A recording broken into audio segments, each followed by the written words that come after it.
Friday, Hey, everyone. It's the Happy Friday Friday. night show. how's everybody today? And happy upcoming 4th of July weekend. Big, Yes. big weekend. Half of 2022 gone. How did that happen? I don't know. Oh, we have so It's many almost friends already Christmas. here. How exciting. Friends, happy Friday of the Happy long weekend Friday. for some of us. Sue is going to be enjoying her 3-day weekend, and everyone else who has a 3-day weekend, enjoy. Or longer. I know a lot of people take the day after the 4th of July also. Because Yes, like at I'm my hoping. house, you're not getting any sleep. There's too many fireworks going off. There is no way you are getting any sleep.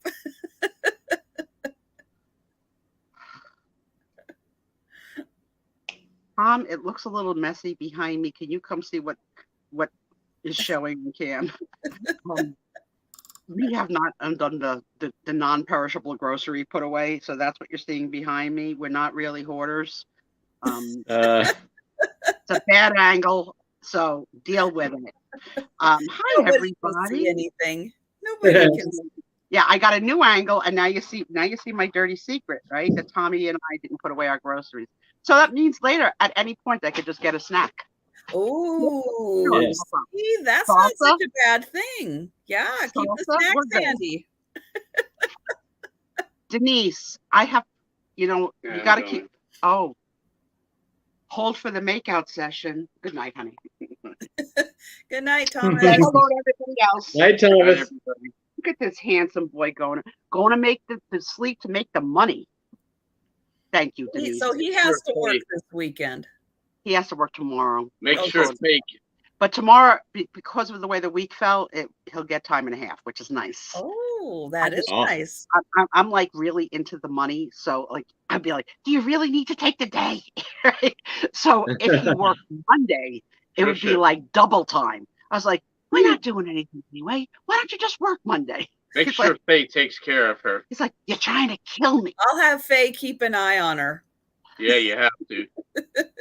All our friends are coming in. Hi, Jan. Hi, Cam. Hi, Denise. Hi, Sharon C. Haley. Billy Jones and Sherry. Yes, I want to say it's Sherry, but she pronounces it Sherry, right? Sherry, yes. I got out of work at 2:30 today. Ooh, for the holiday? Yeah, unofficially on the download, the boss let us go. Ah, We were going for Dairy Queen. We're gonna get to that later, Denise. I got a lot to talk about as usual. But I did promise Denise 2 Fridays in a row. She wants to know the story of how I got to be in this business. Oh. So should we do that today, or should we save that little story for our intermission? I'll let the kids decide. Yeah. Because I've lied to them chat. twice, but I'm going to say it tonight. So you guys decide. Do you want to hear how the heck did I get to be a YouTube sensation? Because let's face it, I have merch. She does. How about we all tell our story of how we got about being on YouTube? Oh my. That's a good one.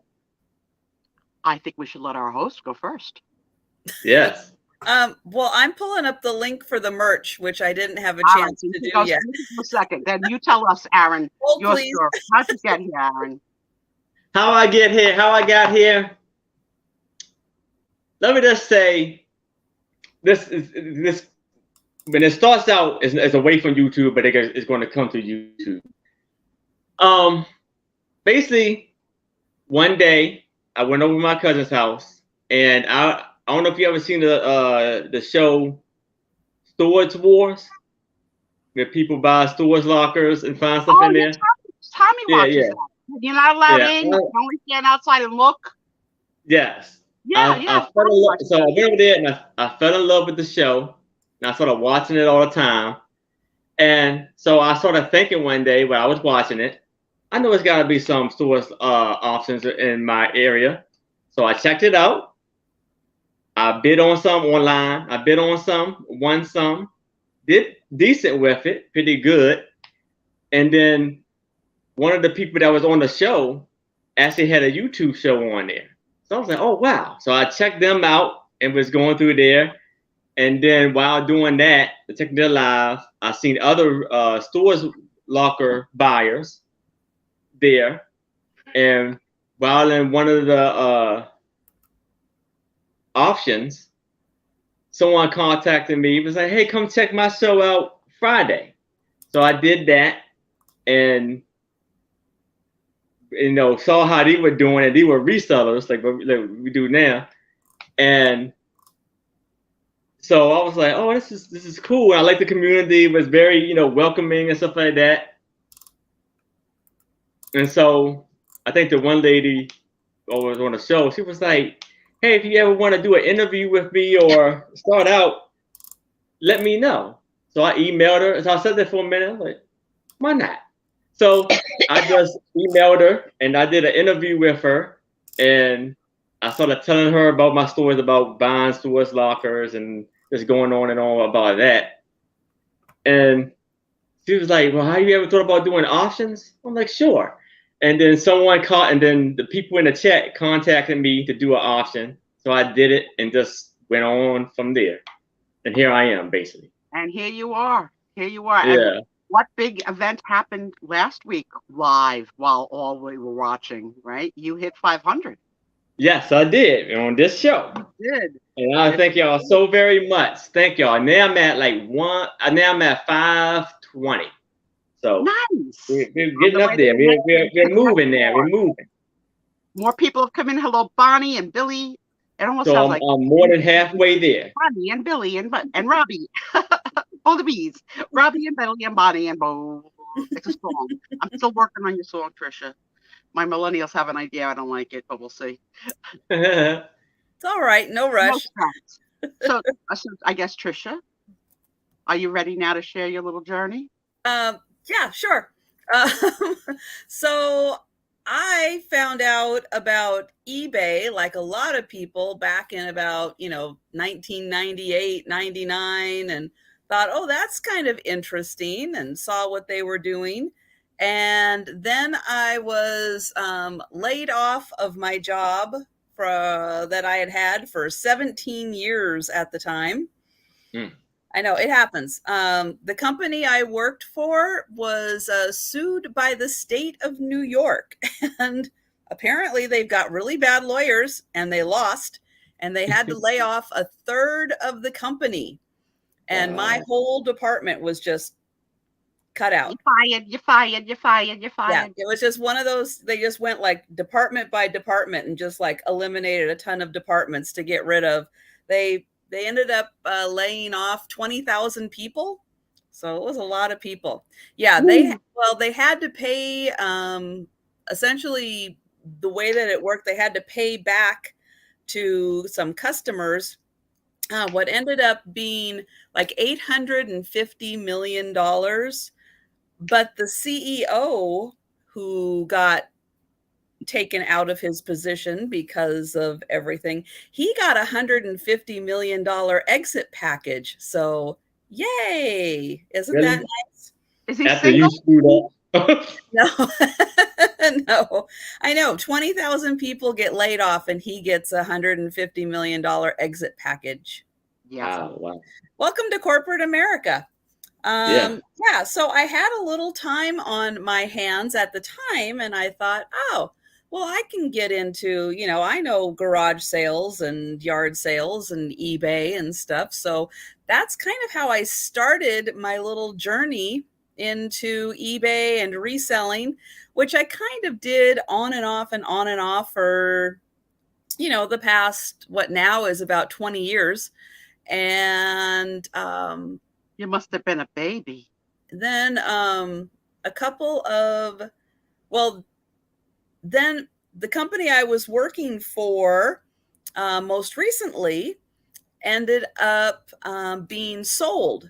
They sold the company to someone else and they're saying, oh yeah, everything's going to stay the same and stuff. And I went, I've been down this road enough times before and I've seen it happen. I've been the bigger company that has acquired other companies. I know how this works.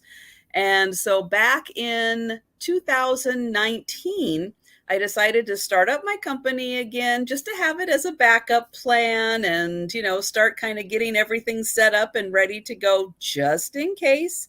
And sure enough, at the end of it was the beginning, it was January of 2020. How about that for coincidence? I ended up getting laid off. They decided to eliminate my position. It happens. But I already kind of had this as a backup plan. Then we know what happened at the beginning of 2020. So I was kind of okay staying home anyway, because I thought this is probably not the best time to be looking for a job when everything is shut down and all of that. So I really kind of threw myself into eBay and everything. And like a lot of people back in the summer of 2019, I discovered YouTube and I was watching Jocelyn and Misty and, everybody.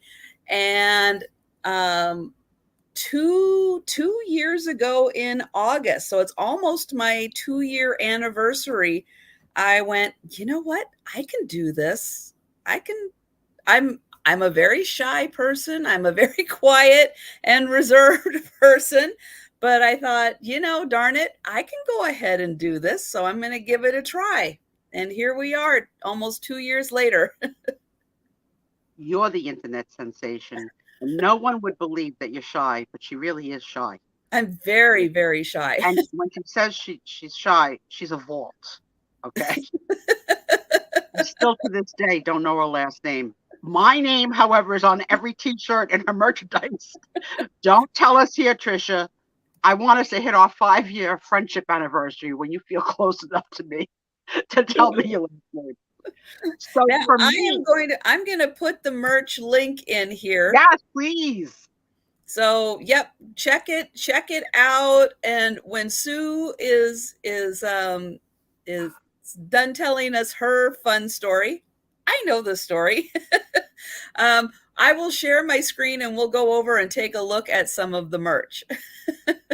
But you changed the story, so let's go back. So we'll go back. For me, oh my, there was eBay as well, right? Me and Tommy were buyers, and Tommy and I are we're Craigslist garbage pickers.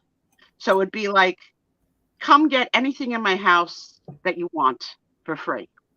So we acquired a lot of stuff, and Tommy sold it all on eBay. And also we did a monthly vintage show with this is before I was disabled, with a table. We set everything up. And then once it was all gone, Tommy didn't want to sell anything of ours. I was like, let's keep selling. Like, I'd take the shirt off his back. So that went away. We both love garage sales and flea markets, and they are conducive to me with the wheelchair and the scooter. So it's one activity I can do and I can feel free. So there's a really, really great, huge one in New Jersey that someone gave us a tip on, and we would hit that. And I'm a crafter. So when I'm flea marketing, I'm pretty much looking for crafters. I'm sorry. And Hold on a second. has 9,000 collections, so he's looking for everything. And then, the world shut down for a while, and I came to YouTube too. I actually had a flip phone before that, so I didn't use my phone for anything. I didn't text, right? So I get the flip phone, I get the regular phone, and I learn. And I also watched Jocelyn, Crazy Lamp Lady, and Misty. Mm-hmm. But I also like these two other women. One was in the Virginia area. Her name was Tammy Roberts. And she would do Goodwill hauls, what she got every other day from Goodwill, and unwrap it and crunkle the paper. And you would think you would hate the sound of crinkled paper, but I'd be excited. And then the other one was in Texas, but an original Jersey girl. And she did the same, her hauls, but they were both also into how to set a table using the vintage finds, like a lemon tablescape, the watermelon tablescape, the greens, and not that I'm going to set the table like that, but I was interested. And then I don't know who we stumbled upon next. I'm not sure. But early on, I stumbled in Trisha. and bought something from her and gave her, 2 paragraphs of instructions over how to send it, what to do with it, who it was going to go to. We had never met before, but she was very accommodating and said, "Sure, I'll do that for you." I was like, "Yes, and you have to put a penny in it because it's good luck." And I'm going on and on and on. So then I started to follow people. Okay, so little by little, I would find shows and I would start to follow people, and then I would do my little banter in the room because I'm chatty, and I would get a chuckle, whether it be a chuckle and a smile or whatever. And there was a group of women that had a Friday night show that said, "You should come on one night." I said, "But I'm not a seller." And they said, "Yeah, come on." So I went on that show on a Friday night, and basically I disrupted the wholesale. So like they're in business to make money, but I disrupted the wholesale. But we had a good time. But I was only invited back one other time. Then, because obviously, if your goal is selling and I'm talking and disrupting the sale, that's not really conducive. So then, a lovely lady named Debbie had a show called RV Vagabonds Travels while she was making the journey to building her dream house and traveling all around. And she did a chat show called Come and Knock at My Door. So she had noticed me in chat and thought I might be funny for her show. And I went on her show and I did parodies. So I did a parody. I did a parody of the following people. I did Katie twice from Vintage and Vinyl. I did Angela Marksberry twice from Dear Angela's Vintage. I did Pamela Blanchard once. I did Dee from Thrill of the Thrift. And I don't know, but I did it with all their permission. I said, can I do, because it's not, first of all, with this accent, how am I going to do an impersonation, right? It was a pack. So I took something that was partially true from a story or whatever they told, and I blew it up, and everybody loved it. Everybody loved it. So it was a lot of fun. I mean, you can't do it every week. I didn't have enough content, and but it was really fun to do. And then I just kept shopping as Tommy did, and I like my house to be decorated for the holiday. So right now we're in red, white, and blue season. So my whole downstairs is, very patriotic, but I also have like the United Nations table of all the dolls of the world. So it's not just USA, it's just like being a patriotic tribute. And then I have for every holiday. So if you look at my Instagram, you'll see the pictures of the living room, the dining room, whatever. Well, that's basically what I'm buying. I'm either buying for crafting or I'm buying for a holiday decoration. I love the vintage. And Tommy buys whatever the heck Tommy wants. And then he buys for me thinking that he knows what I want, and he doesn't. I started with like a love of Raggedy Ann. Raggedy Ann threw up in my house. She's everywhere, okay? Tom can't help himself. He can't walk away. I love her, but I don't need any more of her. So but I just sent you 2 really nice Raggedy Ann and Andy's. Thank you. Sue has no idea. Yeah, they were big. You're lying. No, they were big. They looked like they were hand sewn. Did Tommy buy them? No, I sent them to you. I'm going to cherish those 2. My God, can I put a foot in my mouth? Can I put a foot in my mouth? So we have boxes and boxes downstairs unopened, but Trisha has been. Yeah, you might not have opened it yet. Who knows? Oh, for sure. For sure, I haven't opened it yet. Tommy and I have not been downstairs in 3 or 4 weeks.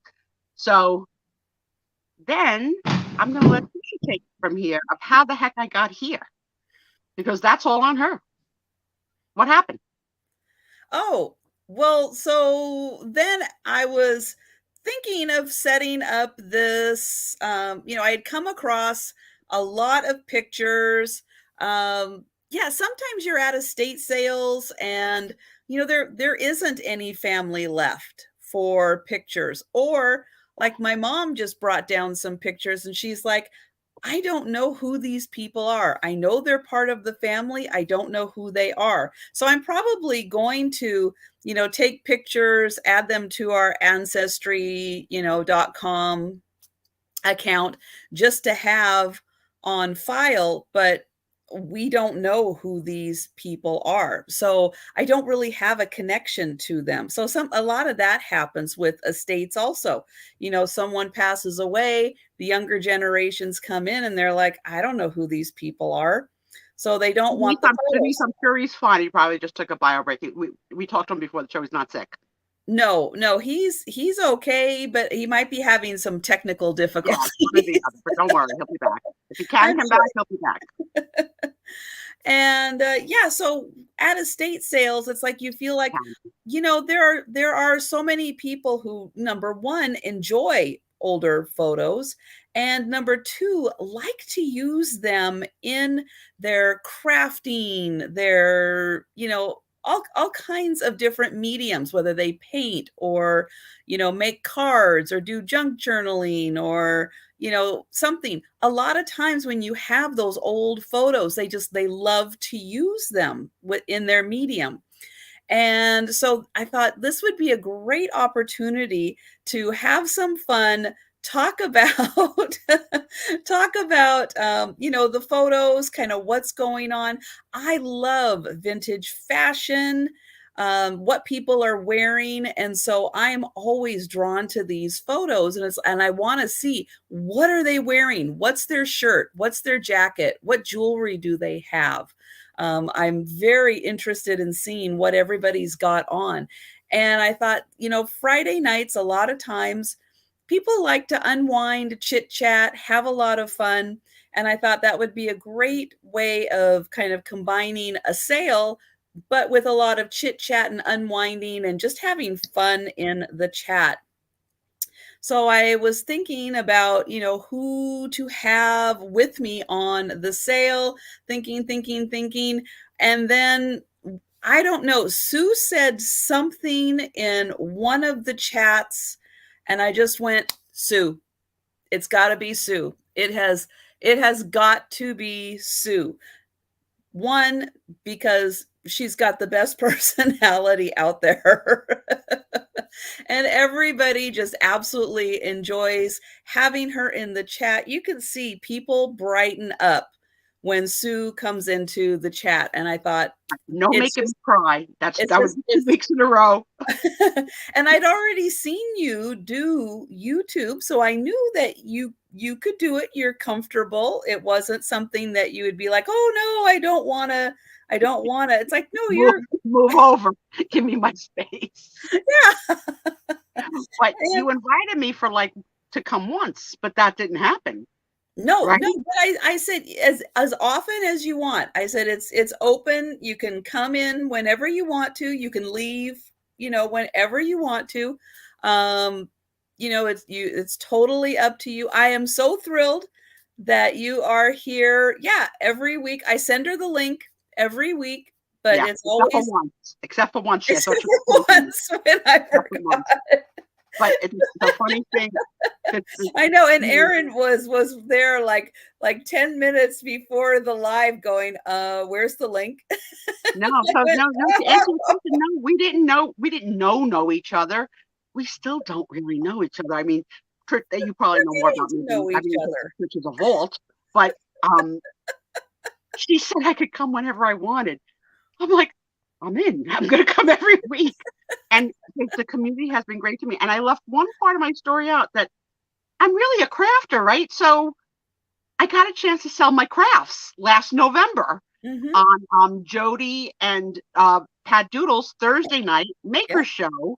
They took a chance. They didn't know what the heck I was going to come with, because they didn't ask for proof of talent, right? References. So, right? And how do you know what someone's going to bring to your show? But they trusted me. I came. I almost sold out. I have 3 items from last year that didn't sell. They've invited me back to sell in July one night. I don't know my date, and I've been crafting. I was just going to ask you, do we know the date yet? I don't know the night yet, but the blessing that came is that Yes, was I disruptive? No, when I was selling my stuff, I was scared because you think it's beautiful. You don't know if anybody else is going to think it's beautiful or has an eye or whatever. And so like I was a little scared, like, you're going to like my stuff, because I have had people say to me, that looks a little bit childish. Well, you know what? Don't buy it. So Yeah. whatever. Hey, art is up Art is to right. it's So your own interpretation, and people are going to like it and people aren't going to like it, and that's just how art is, and that's I'm going to fine. get to all the new people that came in, but I'm just going to quickly finish the story. And absolutely, you guys watch Jody and Pat's channel for when they put the reminder out for when Sue is going to be on. You are not going to want to miss that I have sale. some good stuff. And the 3 things that didn't Yeah. sell last year, I'm gonna give it clearance prices because I have beautiful stuff this year. So I had the opportunity, because people really didn't know me, but everybody was so darn friendly in the room that at the time Jody's son was on a basketball team, and a couple of the players had lost a parent to the pandemic, and it was a pay for team, a traveling team, and every seller that would go on her channel would sell one thing and give the proceeds to the team. And I was like, well, I don't have anything. I can't sell one piece of art or another and say you get it for this. And so I came up with this wacky idea that I could be a cameo and people could talk to me for $1 a minute. And I sold 1,000 minutes. And that's how I got to know some of you more intimately, because you graced me and those boys by buying minutes.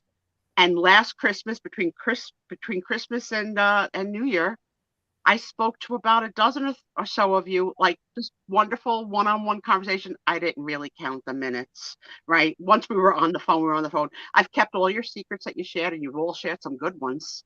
Please, the blabbermouth in me would love to share, but it's your story. You shared it with me, and I'm great for that. But I feel pride that I raised that money for the boys, and now I just give it away for free, so nobody's going to pay to talk to me, right? Because I'm here every week letting it all held out. But And hold on one sec. And Lenny, hello and welcome.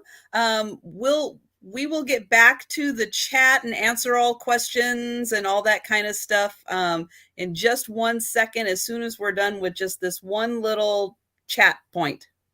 So that's Tammy was one of the people I spoke to. I talked to so many people. I mean, I don't want to out their names if they don't want to out their names, but it was a beautiful experience. And I was off from work for 2 weeks and chit-chatted my way. Book, you had to make like 5 appointments to get with Book. I love you, Book, but oh my God, she's had home too. What are you doing that you couldn't talk to me? We have to reschedule.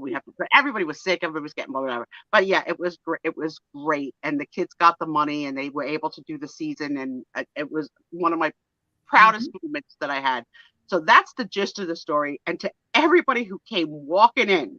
So hello, Karen Antiques by Jan. Did you receive the merchandise yet? Because Trisha's going to show the merch. Oh yeah, I think she does have her tote bag. She's bragging about her tote bag. So she might be the first to receive an item. I can't wait, because I've asked anybody who buys anything, send me a picture of you with the item. I'm gonna put it. I'm gonna prostitute it all over my Instagram. Absolutely, I'm so excited. Who else? And Leslie, welcome. Lenny. It might be Lenny or Lenny. If we're not pronouncing it wrong, I apologize. Yes, we'll learn. We'll learn, right?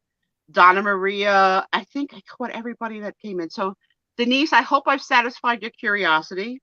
Oh, Jan just got it 20 minutes ago. It just came today. Her tote bag. Send your pictures to spiezio@gmail.com or Instagram them to me. Either way, Raggedy Susie. But Leanie. Thank you, Jan. You knew I wouldn't know how to say it. I want to make everybody Italian. Leanie. I want to make everyone Italian, like Alana, Leanie. So yeah, that's the big story. So I'm gonna give the opening question for the week, and I'm gonna throw it back over to the kids. My opening question for the week is to the friends and family of the Spiezio show on the Tandy and Otto show. Like, here's my question: do you have a gallery wall? And if you do, what's on it? So I will share mine. I have several gallery walls. In my main bathroom, I have it decorated in religious art. So cupids and fairies and Mary and Jesus and angels. And so the whole wall is a gallery wall of art. Hey, Cheryl. In the family room, Tom has an entire wall of vintage Coca-Cola trays.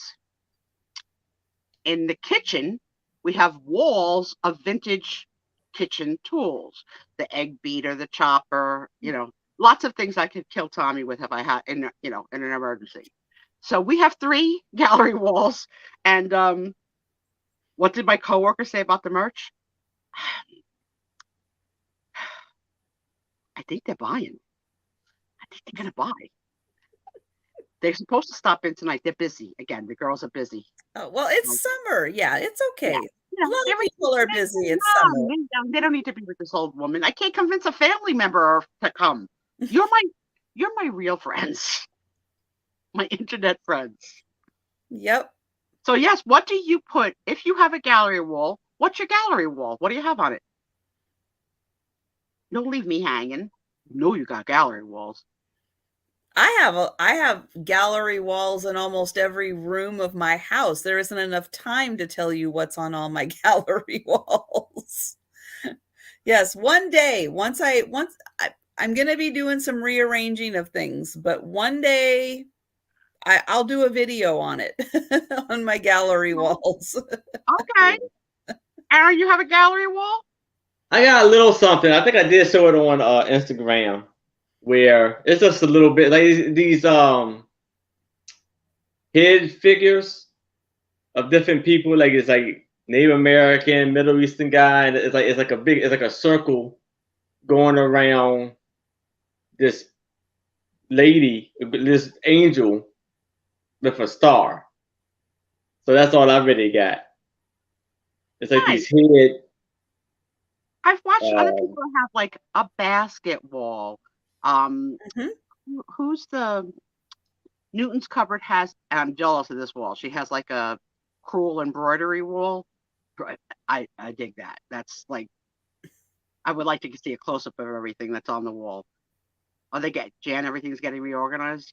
I have wall interruptions with windows and doors. Yeah, I would definitely say I'm a maximalist, not a minimalist. I don't understand, negative space. It's like we had a Zoom call with a few weeks ago, and one of the women in the call had a shelving unit behind her, and on each shelf was like one thing, like alone. Are you kidding me? I was like, did you just move in? Like, where's your stuff, girl? Like, a vase as its own like little shelf? No. But yeah, there are people out there who are minimalist and don't have a lot of crapola, as Jan says, but I love crapola. And so I over decorate, and I don't care. I don't care. It's what I like. Now, dusting it, on the other hand, is a pain in the ass. Not gonna lie. Thank God for Swiffer. Yeah. And I just want to point out a comment. Book just got a new phone for her birthday. Look out. Welcome to the millennial world of using a phone. Oh my God. Book is on the loose. Look out. Yes. So it doesn't look like a lot of people. So Cam, you have vintage framed embroidery too. I'd like you to show that you make the quilt behind me. No, I bought it. Or actually, Tommy bought it from me off of eBay. It's really supposed to be like a coverlet for a crib, I think. But yes, this wall, you will see on my Instagram, exploded. This room is exploded with the Raggedy Ann and Andy. But for 4th of July, the patriotic downstairs decorations, I have a vintage Raggedy Ann and Andy toy chest with all the dolls, like coming out, like there's got to be 50 dolls at least in there, at least. So yes, one time we were in a flea market and somebody had a big doll for $1, and Tom said, $1, gotta get it.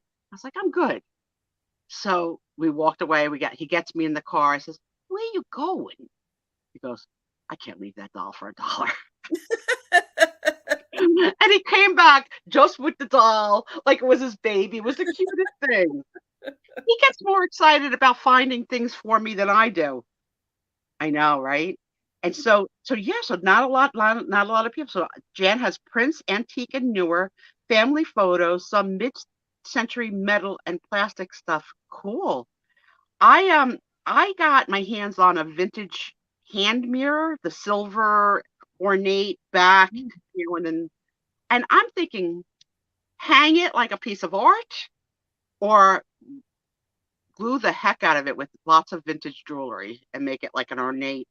But then I cover the ornates. I don't know. I can't decide. So I've had it for a year and I can't decide whether I want to ruin it or enhance it. Eventually I'll decide. Well, I'll take a minute now. We've got some great people in the chat, just in case you guys weren't around last week, or I think even after Friday night, I added some more items to. Should we take a commercial break to see what you have available? Yes, for the merchandise. So let me pull that up here. There we go. So this one, let me click on it. This is the logo and the tote bag for the Sue Spiezio show. Everything and more. And then I do still have my logo, the elephants, the inspectors. I put the link in. I'll go ahead and put the link in again. We've got the girl and her lovely dog, the crossing guards, and I like my Fenton extra crimpy. For the Sue Spiezio collection, we have the mug. Now, all the colors that are shown are just an example. Like you can see off here, it comes in a huge variety of colors. But that is how it looks. Look at this logo. It's everything. Nice. Then we have a t-shirt. Both crew neck and V-neck, your choice. Yep, big variety of colors. And yeah, depending on which colors you select, it shows you which sizes are available. Oops, there we go, back there. We've got a sticker. I've got two different stickers. This one is a true rectangle. Then this one is the cutout. We got the sweatshirts, tote bags, hoodies. I've got slides so you can have Sue Spiezio on your feet. I've got a notebook with the Sue Spiezio show, the stainless water bottle. We've got a pouch because, you just might need a pouch, a bucket hat, a fanny pack, although I don't think they're calling them fanny packs really anymore. Then we've got tank top, pillow, posters, because why not? We've got the stainless tumbler, a pint glass, and then the other items don't come in the full variety, but they could. If you see something you like, but you want it in one of the other designs, you just let me know. So lots of fun merchandise. And who knows, I just might add more if I have just a little bit of time. And yeah, and thank you guys so much for keeping me super busy with packing and shipping from my last few sales. I'm still working on getting, a lot of stuff out, but yeah, I really appreciate you guys keeping me busy with that.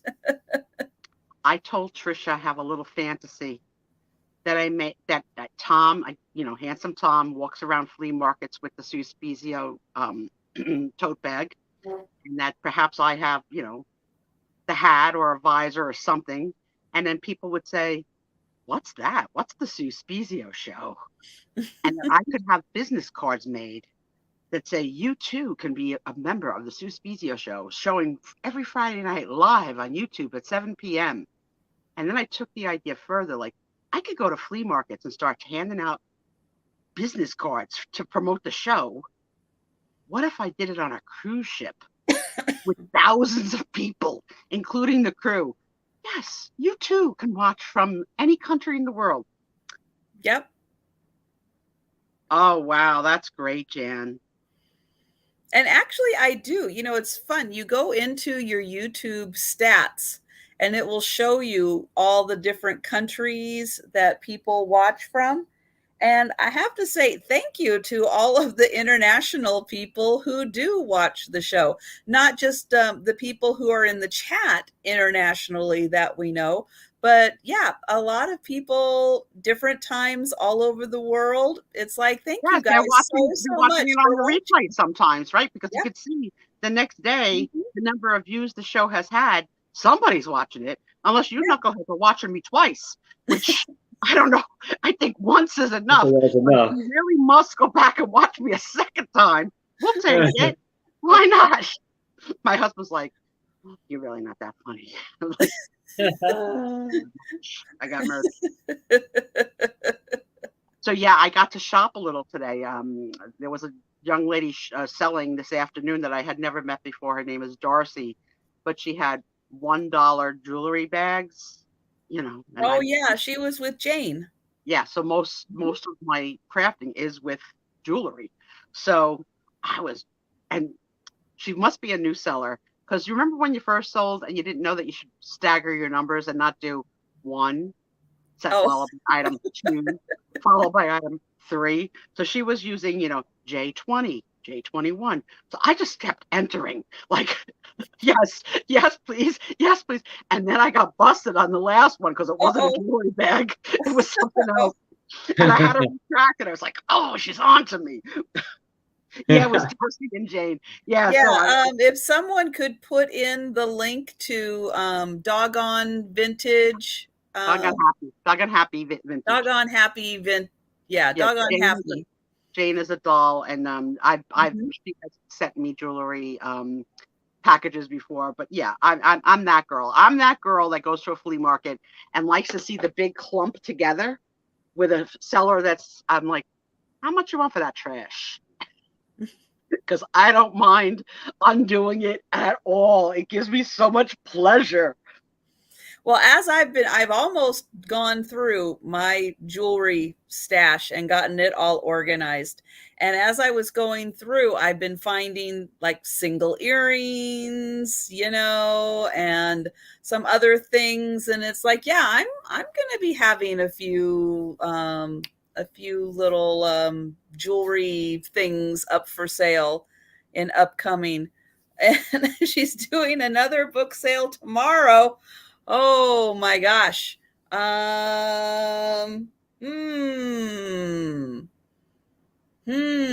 That's really tempting, Jan. Hey, Tammy, did I What win? time are you starting? I just might do that, Jan.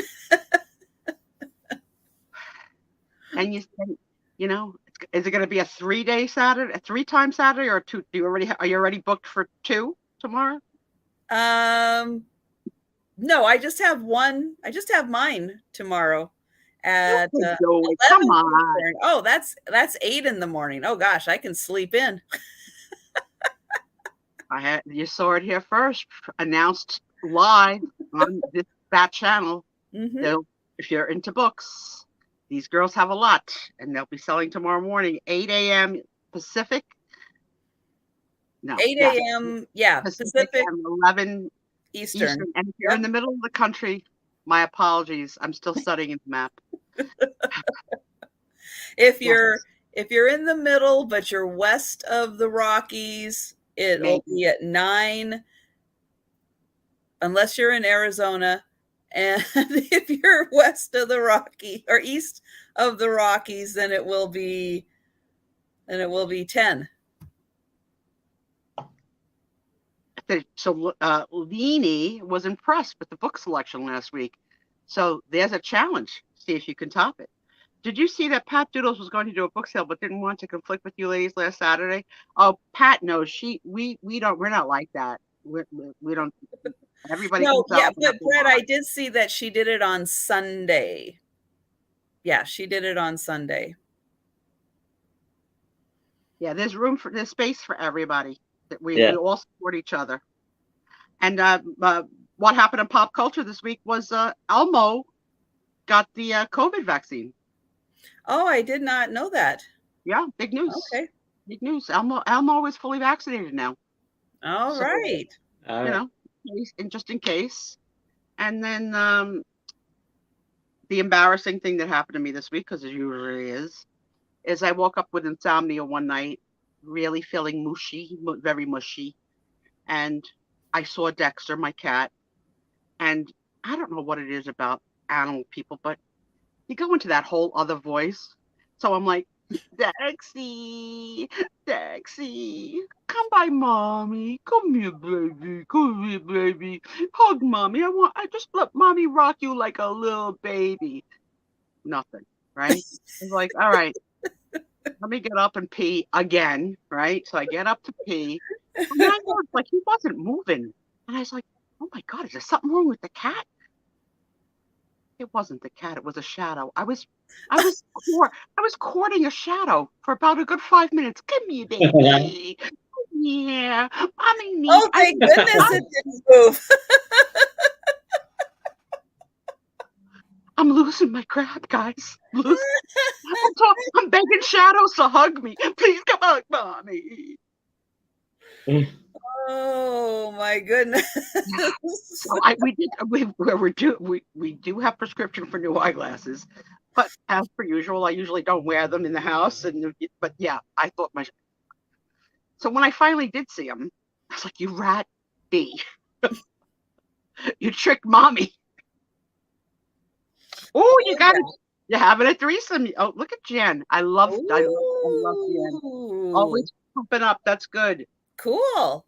I'm in for that. That'll be great. Yeah.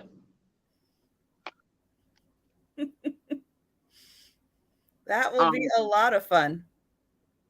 I watched a few things on Netflix this week.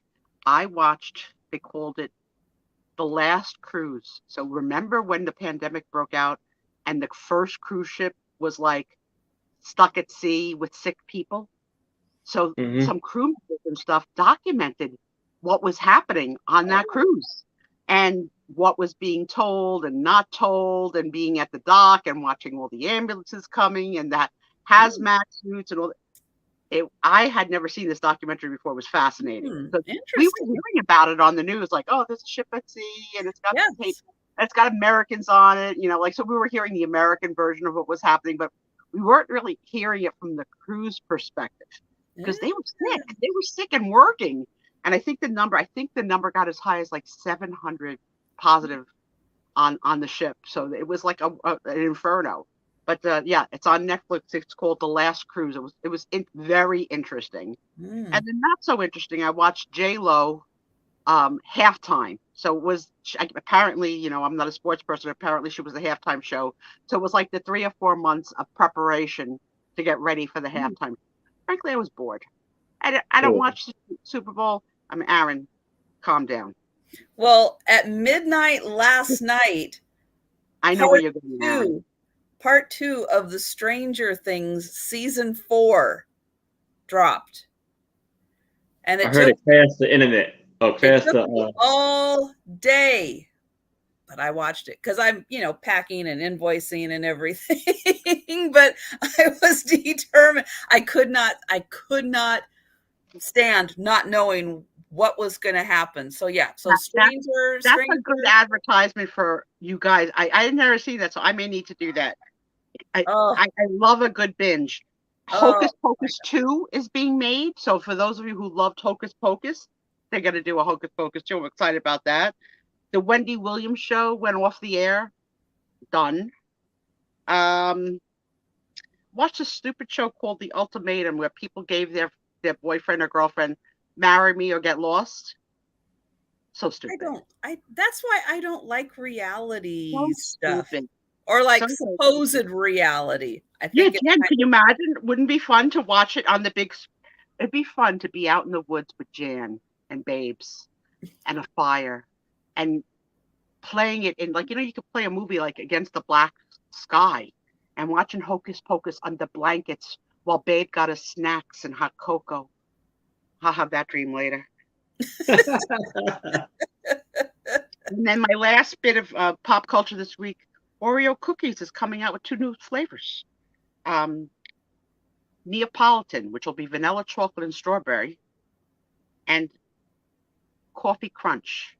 Now, I don't know about Trisha because she doesn't drink coffee, but do you like Oreos? Nah. Trisha, it's an American staple, an Oreo cookie. Okay, what in an Oreo is actual food product? We can't be friends. We can't be friends. Now, I love chocolate chip cookies. That's my go-to, a chocolate chip cookie. Oreos, nah, it's like it's not even a food. Right. And then the things my millennials taught me this week is they're foodies. When they talk about food of any kind, it's like they're talking about lovemaking. It's like so erotic, their description of their food. They take pictures of their food. They post their pictures. So I mentioned this week that we have in our neighborhood a Rita's water ice. So I said, I haven't had that. I had it once, like 20 years ago. I said, but I can remember being a little kid. And you guys tell me if you had this in your neighborhood as a little kid, where the Italian ice guy came with a little like hand truck, and you would get for like 10 cents this little Dixie cup. I never knew what an Italian ice was until like maybe 10 years ago. Okay. So yeah, so we used to have they hook kids. It's a cup full of sugar, sweet sugar water, but like flavored, like, lemon ice. So I had it once like 10, 20 years ago, whatever. And it didn't do anything for me. So she says to me, one of the millennials, have you had their custard? I was like, wait, there's custard? Because custard is a whole different thing. She goes, yeah, and you can get them together. So that night, Tommy and I ordered from DoorDash, and DoorDash has a new thing now where you say, would you like me to stop somewhere else and pick you up dessert? I'm like, okay. There would be no additional delivery fee. Okay. So I order a Rita's half and half a cherry ice with a big blop of this custard from heaven on top. Okay. I thought it would be one DoorDash guy. It was 2. The ice came first. And El Grumpo over here said, great, now we got the damn ice first. It's gonna melt before the food even gets here. What's your plan now, smart ass? My plan is put the ice in the refrigerator. The dinner will be here shortly. So we ordered dinner from Red Lobster. It was banging good. And then we went to go have the ice. My tongue was so happy. It was like it woke up. It was like I could hear angels sing. It was everything and more. So if you guys have not tried Rita's water ice topped with custard, it's the diggity dog. And I'll be wearing their t-shirt soon if it comes in a 6X. But if it doesn't, that must be, I'll ask in the chat, is that just a New Jersey thing where Rita's is? Or? I don't know. It's a chain. Rita's here. We got Rita's here. Maybe East Coast. Helen Booty. It's Rita's. I think it's another one like Buster's or something like that. I think it's something like that too. Well, if you have an opportunity, it was delicious. And apparently they use real fruit in the making of the ice, because a couple of times I got a piece of a maraschino cherry on my tongue that I had to pull off. I think Rita's, don't they do like the beginning of the spring, they give out a free little cup of Rita's? Aaron, thank God for my millennials. They taught me. I'm a snob. I don't know. I don't try things. I'm not walking around in stores. I don't know. DoorDash and my millennials, they hooked me up. All right. It's 5 to 8. Mm-hmm. I think the crowd would like to see some photos. What do you think, guys? Aaron, you I gonna go believe first? they do. Are you gonna do your intro? Sure. Yes. Get your body, rock this world. Ready? Here we go. Here we go. Ready? I'm Yeah. Aaron Proctor, the ephemera guy, working in a big bro chat. Oh yeah, I'm Aaron Proctor, the ephemera guy, working in my big bro chat. Oh, Aaron, it's your birthday. No, it's not your birthday, but go ahead. Hello, Miss Booty. You know I love you too. All right. So how about we say we get started with some of these pictures. So now, first off, I have a 3.5 by 2.5 tintype of this gentleman. Ready, girls. Get ready. It's happening. Tintype Alley. Yes, this is the disruptive part of Spiezio. I calm down and after I have a little bit more like coffee. Yeah, and this is I'm going to do this one for $8. Wow, that's a nice full body. Yes. Now, did you guys have this cheer in high school? My back aches, my belt's too tight, my hip shake from left to right, because that's what it looks like he's doing that cheer. He's leaning on a chair, and you see the background. It's like a lighthouse, like he's on a beach or something like that. Look how freaking excited Denise is. Are you not working tonight? Are you like paying 100% attention? You're so excited. You beat before he even said his damn price. Yeah. Just show me all the tintypes, Aaron. I'm your girl. That is really cool. Got you, Denise. Is Aaron drunk? No, Aaron's not drunk. Yeah, it's like he's a young guy. Look like he may be in his maybe 22. Look kind of young there. In his early 20s, I would say. And he got is that a pocket watch? Or it's like something, because it's like a chain hanging. Yeah, pocket watch is a really good guess on that.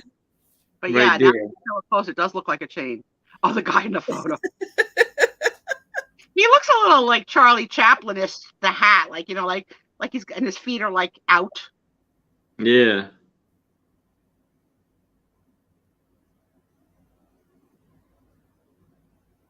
Brett. Oh.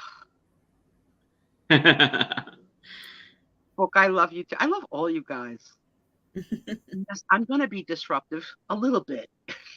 It's sold already, so anything now is just gravy. Yes. Right? Yeah. You got his asking price. If you guys bid above Denise, she's just gonna bid over you right now. Just telling you. No, it's so cool looking at him in that background. That is really interesting. The lighthouse. I just saw like a I don't know, like a mystery. I don't know. It's cool. It is Chaplin-esque. Thank you, Jan. That was the word I was looking for. There you go. Yeah. Chaplin-esque. Mm-hmm. Yeah, with the hat style and the way his jacket's buttoned and very much so.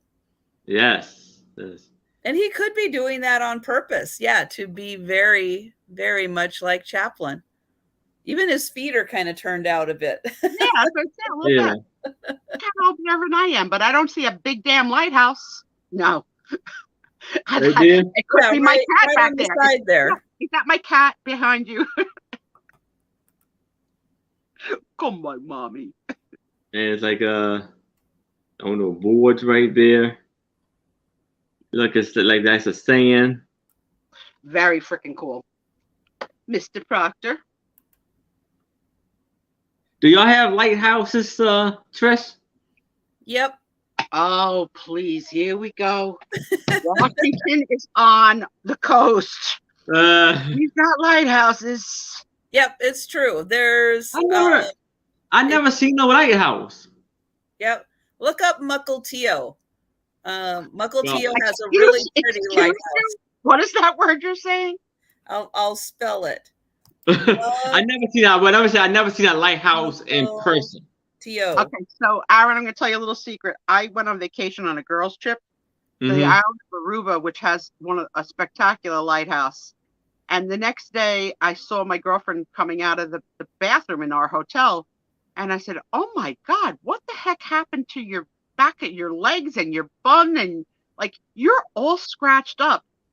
So she goes, "Remember the guy Lenny that we met on the beach? We had a little on the steps in the lighthouse." I said, "Girl, that's where you go on the sand. Don't go in the lighthouse on concrete. You're making whoopee in the concrete. Crazy." So I just spelled Muckle-Tio in the chat. I swear you make it up. But if you look up a Muckle-Tio lighthouse, you'll see one. It's just Where's the commissioner? Just a little. Yeah, is he telling the truth? So how did that do? Do they even operate anymore? Do these have lights that come out? Absolutely do. Some are not active anymore, but some are really still active. Yeah, that one they don't really need because it's in Puget Sound. But yeah, I mean it's anywhere where a boat could get too close to the coast, hit rocks, or run aground. So yeah, lighthouses are there just to keep them. I mean, yeah, they have GPS and all of that, so they really don't need it. But I don't think anybody's building new lighthouses. We got what we got. So how do do someone come in there and kind of like check the lights or change the lights like every month or so? Yeah. Yep, they've got, I mean, probably most of them are automated now, so it spins around automatically. But yeah, back in the day, they had to keep them going. They were probably, wood burned to keep the stuff going, or coal to keep things churning because a lot of them are out in the middle of nowhere. There's no electricity. They're like on their own little island, on their own little plot of land. Yeah, so they have to have like some source to. But Aaron, there is a huge community that collects lighthouses. So if you see that crap and that stuff as you're shopping, the lighthouses sell. People love them. So the Great Lakes, there's a lot of lighthouses around in the Great Lakes, and each of the coasts have them. Yep. Aaron, you probably have one in Maryland. Oh, I would imagine. I gotta check. I don't know. Opposite of Muckle-Tio. It's probably called Otto-Trisha. Muckle-Tio. I'm not having it. I'm not believing it. Nope.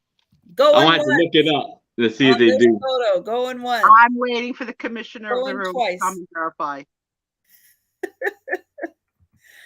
And sold to Denise. All right. Congratulations, Denise. What a surprise. She bought a tintype. Hey, it's going to have some good company when it gets to Denise. Oh, my goodness. And Aaron lives in Maryland, and I live in Washington State. Yes. And so that's where we ship from. I live in New Jersey, Leanie. That's hence the accent. Look at Denise yelling at me. Lake Erie. What do you got, girlfriend? All right. I have got a beautiful card here with a lovely family. This is going to start at $4. It is a smaller one, but the picture is really crisp and clear. It is a really nice photo.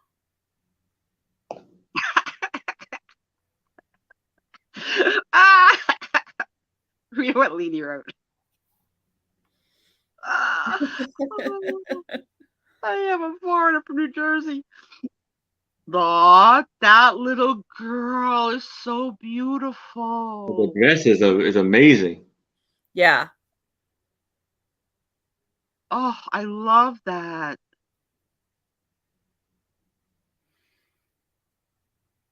Yeah, she looks really happy to be sitting there.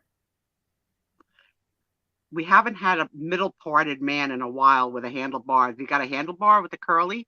Pretty close, doesn't he? He's on his way, at least. Yeah. Pretty close. Oh, sure. Now the cat wants me. Okay, Dexter. I'll remember that later. Here you go. Here's your treats. They know. That's a great photo. I love it.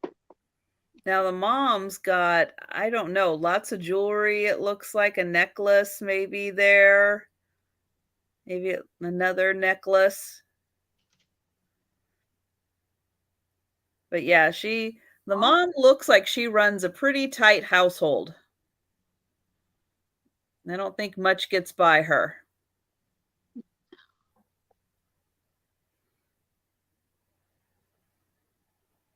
I know. I want to hug that little girl so bad and say, it's going to be all right. You're going to be on YouTube one day. You don't know what that is. So, But you look at those cute little shoes they've got her in. yeah, so cute. She's got little chubby legs too. I love it. Like, she's got some cankles as a little girl. So Denise thinks that she gets hit. Could be. Back then, hitting was like acceptable, sort of. Look at the mustache. How you got? He looks real tall. I wonder how tall he is. He does look very tall.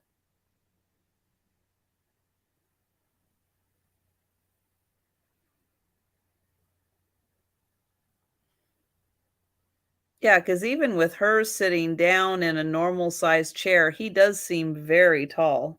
Yeah, like a good 2 feet over her head.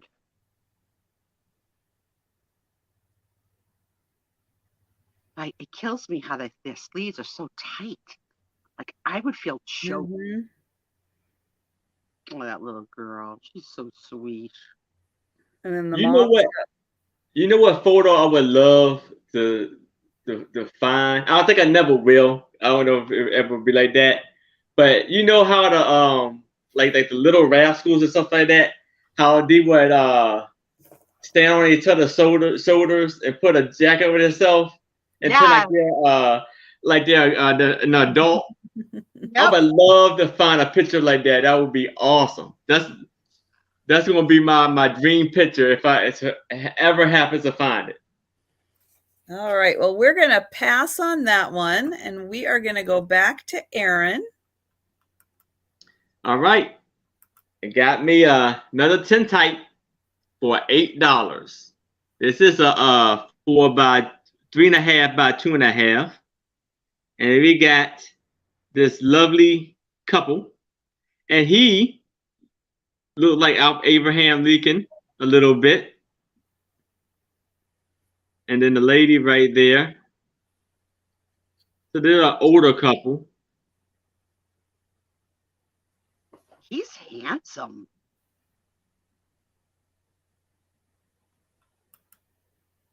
Then it got like a little glare going down right there.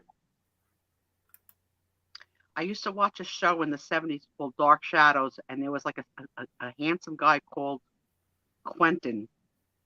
And that's who this guy reminds me of. Anybody remember Quentin from Dark Shadows? Dating myself now. The woman looks like she's got a bird on a head. Bird is the word. You see, he got a nice suit on with the bow tie. Or Book, maybe we could recreate that picture for Aaron. You want to go on top of me? Or you want me to go on top of you? One wheelchair stacked on top of the other. Now that's a photo, Aaron. Oh wow! Yeah, I see the bird too. Bird? Yeah, from because it's Yeah. Oh, here? Little Oh, thing yeah, right here. a hair adornment, but it's giving off the vibe of like Yeah, a little blackbird. Right? yeah. Book? It's like a bow. I guess it's like a ribbon tying her hair together. Book, you remember the Or character? it had her hair in a bun. This one? Yeah, pick up sticks with Book and Spiez. And I just put the link in for Aaron's channel. So take a second and click on that link and make sure that you are still subscribed. He was so handsome, Robbie. I remember as a teenager, just like, oh, he's so handsome. And this guy reminds me of him, Quentin Collins. He had like the most beautiful eyes. This guy's handsome.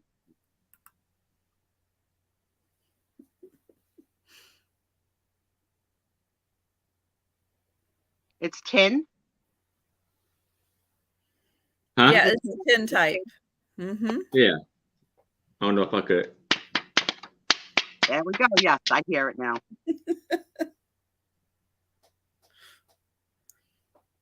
All right. Well, I think that for now, we'll go ahead and pass on that, and we'll see if anyone jumps in at a later date to claim that. But for right now, we will go All ahead right. and pass on that.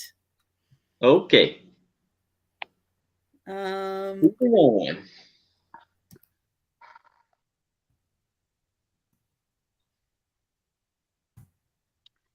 We have an offer lower than your starting price. I don't want you to miss it in case you're interested. So Denise would pay $5 for it if you're interested, Aaron.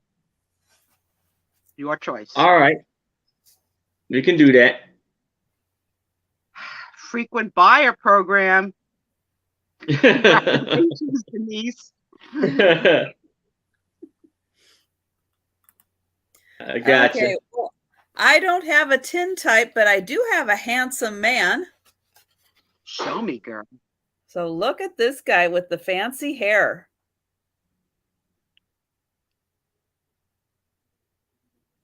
So this is just a regular photo. It's not a cabinet card. It's just a regular kind of slimmer photo. He's got movie star good looks. He kind of does look like a movie star, doesn't he? With the dimpled chin, the sharp jaw. Robbie too. I used to run to watch. Yeah, I love that show. I just binge watched the entire thing on YouTube. Like was fantastic. Remember Angelique? What a vixen she was. She was one of like the first divas of TV. He's handsome. Now this one is a good sized photo. You don't get everything booked. He doesn't have puffy lips, but he's got a serious brow and a good head of hair. And he's so this is 6.5 by 4. Oh, it's bigger than I thought. Yeah, it's a 6.5 by 4. So yeah, it's a good size. Jancy's a little bit of a Fred McMurray. Nice tie. Kathy thinks he has a lisp. Could be. Could be. I just thought that his hair very accentuating the waves in his hair. Look at like the stiffness of that collar and the tie. It's like he is well put together. Handsome. I like the other guy better though. If I'm dating, I'm not gonna lie. You like the beard? Where did you find this one? Trisha's got so many. Do you know where you found this one? Nope. I make something up. Wasn't this at the corner when you went that day?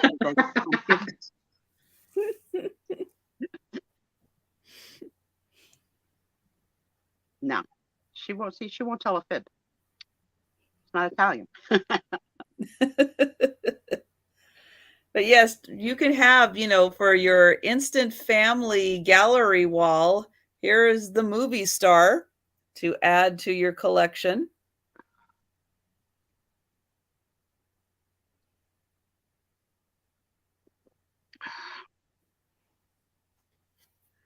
It was in someone's,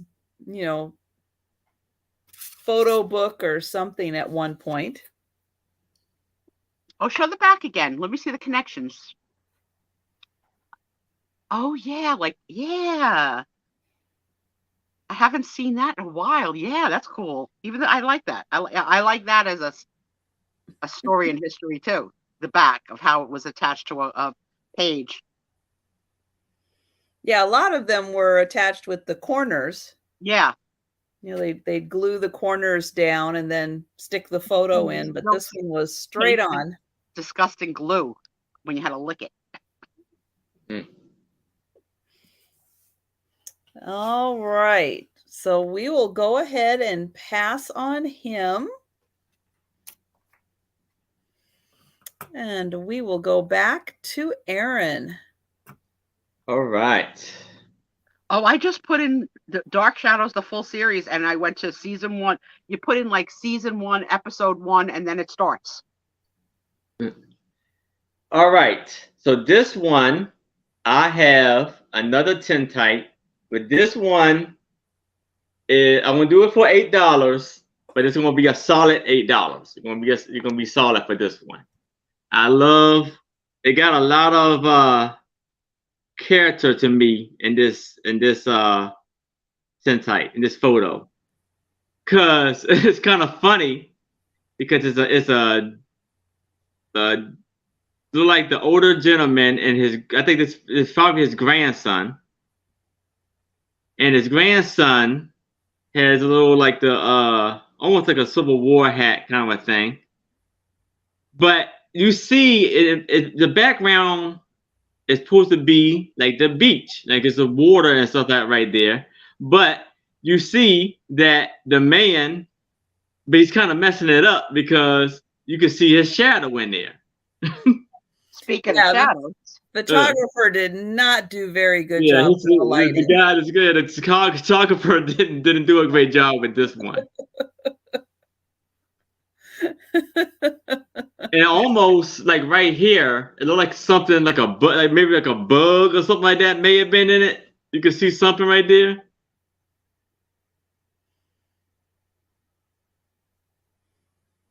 Yeah, it's interesting what the kid is wearing, because I was at first thinking, oh, he's kind of got a Wild West kind of vibe. But then when you mentioned the Civil War hat style, it's like, that is an interesting outfit that kid is wearing, trying to figure out kind of the age genre of it.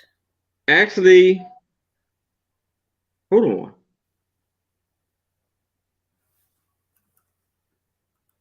I guess so. It's almost like a suit, like a little suit, and he got a bow tie on. And actually, looking at it for a minute there, I was questioning things. Like, I thought it may have been a dress. Wait, is this a girl or a boy? I think it's a suit though, with a bow tie on it. He got a bow tie.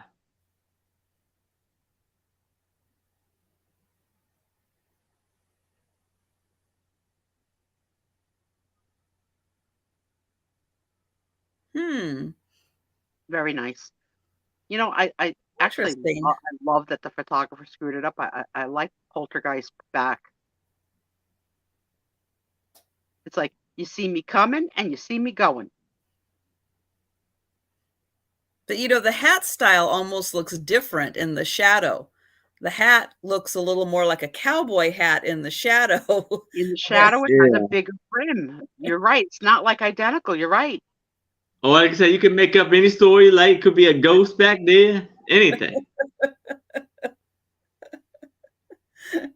The cowboy who likes to hang out at the beach. Yeah. Yeah. Very cool. And this is a 3.5 by 4.5 by 3.5. So pretty good size, tintype. Yeah, that is really interesting, because as soon as you said you wondered if that was a girl, it's like, then I started looking at the face a little more and I was thinking, that kind of does possibly look like a girl. Janice. Hi, Jen. Janice, I watched your announcement, and I'm gonna say it as soon as Aaron finishes this sale, because it's so exciting. I love how Denise keep adding to my name.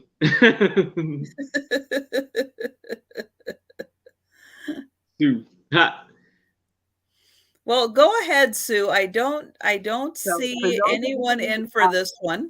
If any mod can drop in Janice's channel, Janice made some huge life decisions that she shared with us today, and I'm so excited for you. So in my head, I think I Beetlejuiced you in. So Janice is going from a full-time working for the man job to a part-time working for the man job of only 10 hours a week, and switching to a full-time reseller and rearranging her life, her sale times, books, almost 4 or 5 days of the week with maybe even drop sales in between. She also treated us to a wonderful sale with her identical twin, Christine, which I was dying to see them both side by side. They were so adorable. The pictures in the promo of them in the crib, forward to the present, and they really do act and talk alike. Loved it. And Denise, I'm so excited for you. You are going to do great. You give awesome goods at awesome prices. You are a star on the screen. Oh, there's my little Jody Renshaw. Hey, Hello, Jody. and so Book, I would. I'm going to look into that for you, Book. Hold on to that thought just 1 second, and I'll rent you. I wish you all the luck in the world, Denise. I'm totally supportive, and yes, we all rooting for you, Jen. It also involves a little bit of a new love affair with Trisha on a certain day. Trisha, you want to talk about that with you and Janice? Why don't you go ahead while I... So they're going to have a regular together show on Mondays. I don't know the time off the top of my head if one of you would type it in, but it's going to be the Janice and Trisha show on Mondays. So they are going to be a happy couple selling together, and that's exciting. Like, oh my God. And I'm so thrilled. I can imagine how scared you must be. Yeah, it's going to be 6:30 Eastern, 3:30 Pacific. Adjust accordingly for your time zone on Mondays. A great time zone on a Monday. Now, Jen has been doing that sale on Mondays. Yes, but now it's double trouble with you. Right. She was very, very nice to offer me the slot to come and join her on Mondays, and I am so thrilled. It's going to be awesome. I'm so looking forward to it. And yep, we're going to start on the 4th of July. Might be a time at 6:30 before, fireworks start, after you've spent the day with the family, and maybe you just need a little escapism. Come and join us. Little dandy first production. Very excited, and good luck to you, my friend. And she has merch, and she went outside of the box. Janine's produced red lips like her logo with red little stones. Aaron, I think, is wearing one of the prototypes. If you want to show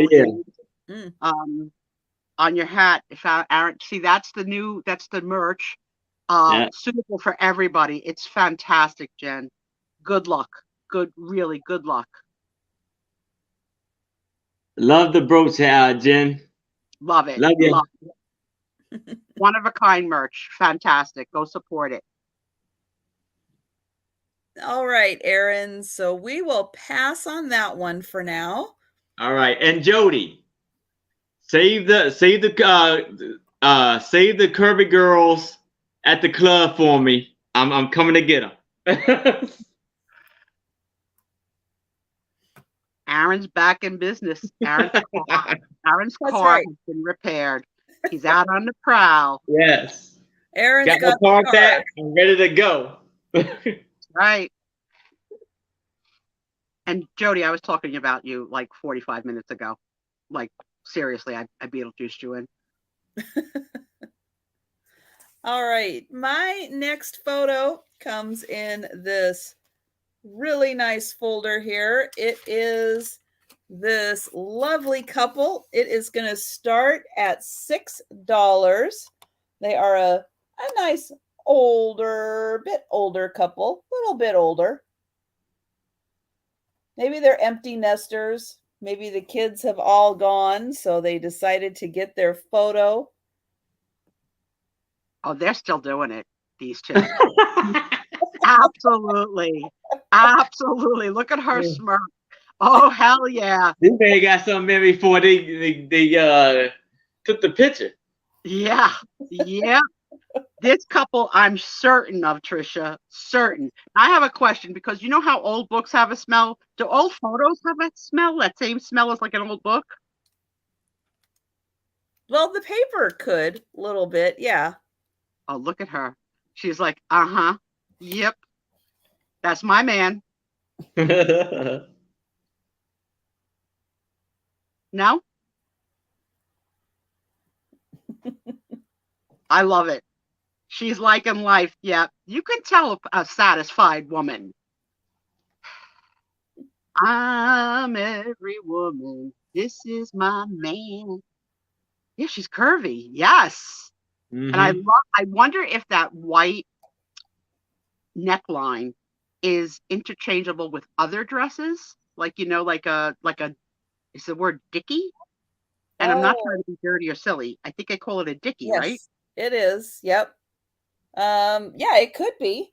But Yeah, she's also got that black choker on. Yeah, that I'm not into because I don't like anything to touch my chin or my throat. Yeah, I don't know how y'all some of them ladies wear that. No. Nope. He looks terrified. Well, my niece loves wearing them chokers. We don't know. We don't judge what happens between a happily married couple. They can't even look us in the eyes. They have to look off to the left a little bit. They can't face us because we'll know their secrets. Now, are you liking the mustache? No, I never like face hair.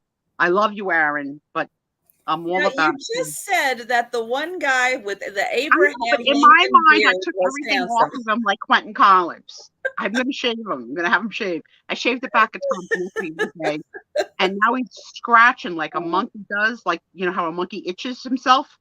I see Tommy going.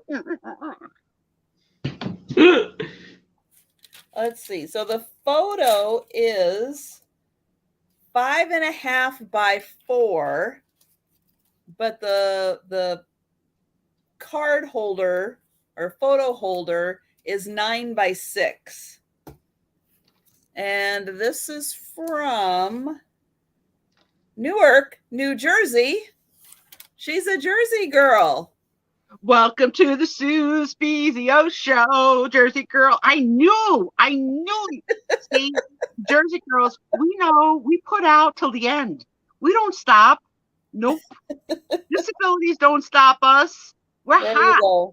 I worked on Broad Street in Newark, okay, in a building 3 doors down from that. Holy crapola. Wow. Girl, we could have been friends. Broad Street in Newark is a huge business district. Jan knows it. Yep.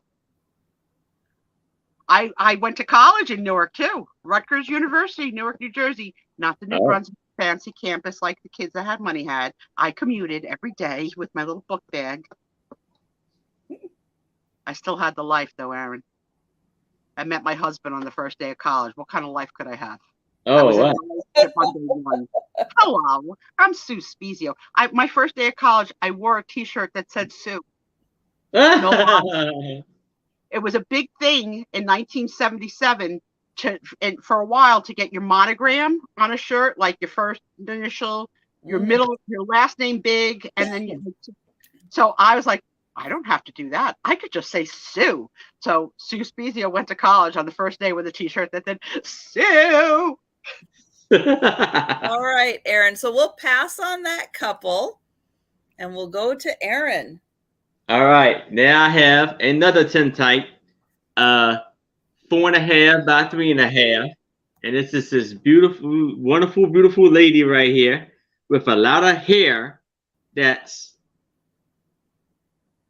coming forward, almost coming over her eyes a little bit. Got her hands to her back with a black dress with a white. Back then, that could have been a damn bathing suit. Yeah. And she's on the beach.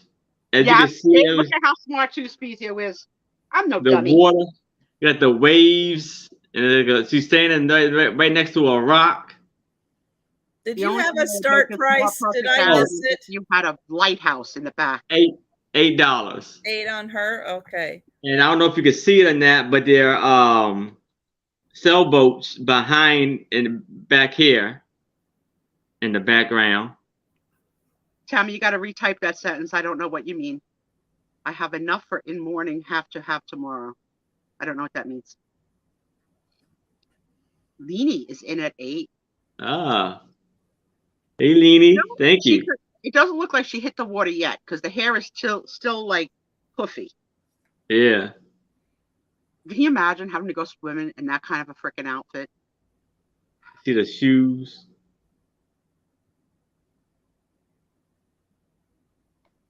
You know how the guys, they had to wear the onesie too. One piece. Yeah, not a good look. Mm-hmm. Nope, not a good look. No, but it probably helped keep you a little warmer when the water was cold.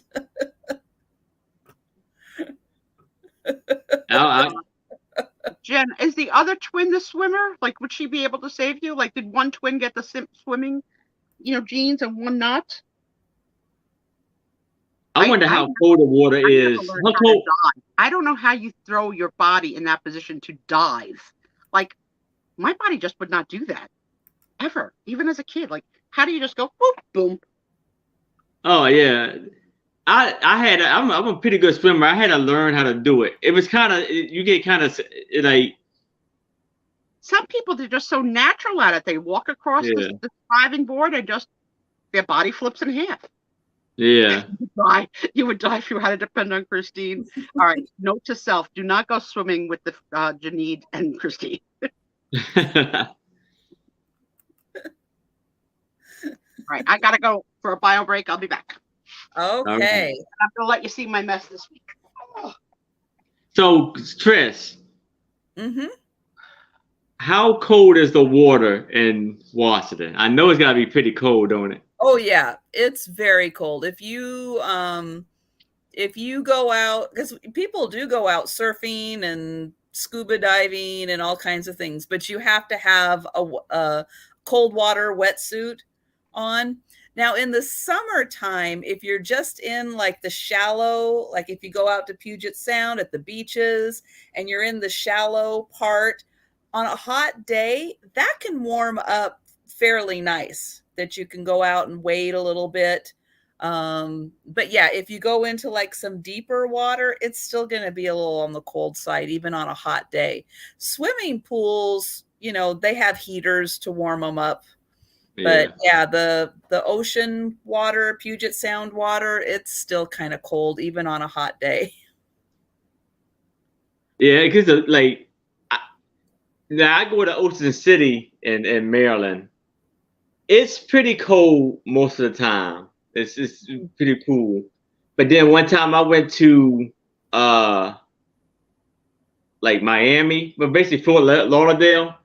And it was October, and they almost into November, and the water was warm. It's like bath water kind of thing. Yes, I was just thinking it'd be like a bathtub water. Yeah. I'm like, wow. Here it is.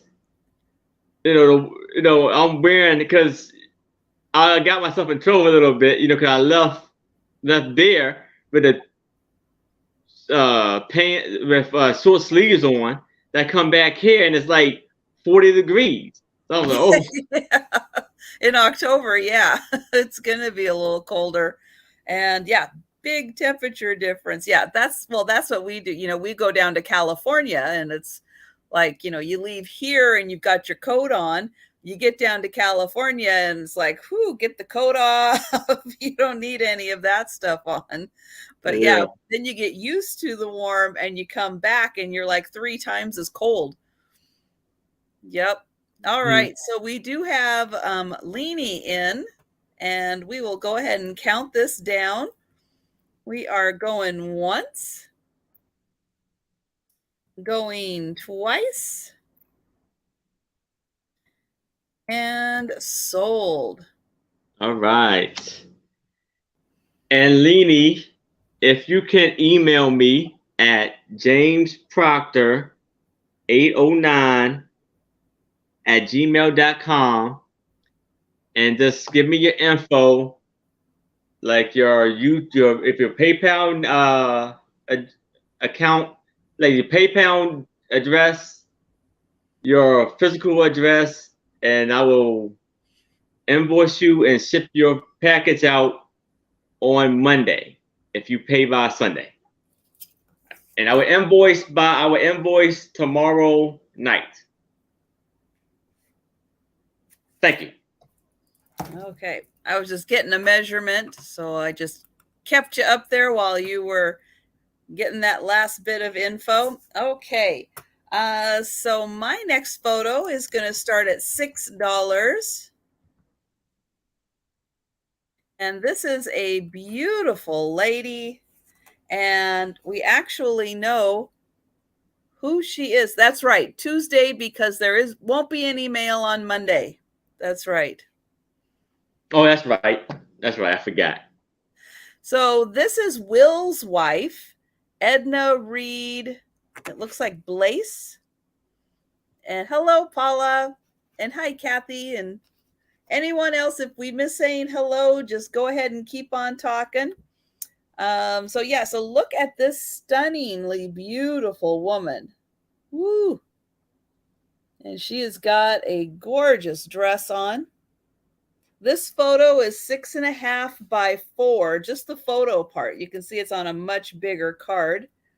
But look at, this says Ralston, and I'm not sure why it says Ralston. Maybe that's the photographer. But she has got on this absolutely beautiful dress that just goes right gently off her shoulders. Lovely complexion. Really fancy hair. She's got some body in that hair.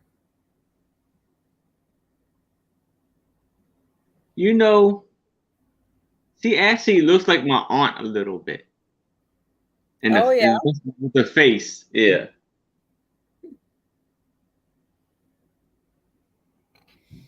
But yeah, she has got some really nice curl and wave to her hair and lots of body. But yeah, really pretty complexion.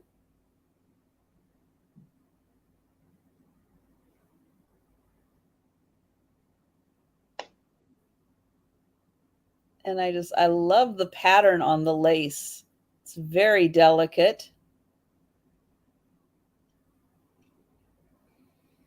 Now I don't know if somebody with dirty hands was handling this photo or if it's just, just from age that it has a little discoloration. Nothing written on the back of it. But she is just, I think, just absolutely beautiful. I'll get in close.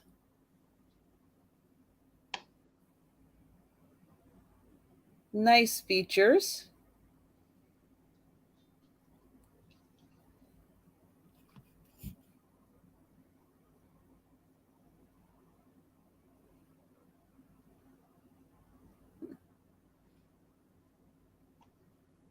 Well, I do like that this one does at least have her name on it and who she is. I'm not sure who Will is. I didn't find, I don't think, anything from Will. But there we go. All right. So we'll go ahead and pass on her.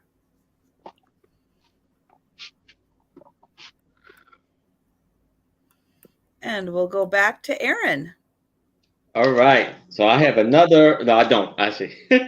I have a cabinet card that is 4.5 by 2.5, and it's a lovely couple here. And I want to do this for $5. And you see, she's holding a little fan right there. She looks like she got a beautiful dress, but it's like one of those dresses that the skirt and the hip it comes out, puff out a lot. And this is a different language, so it's from another country. And I'm thinking, as I always say, I always think in Germany. And I don't know if you can see the date. The date is 1889.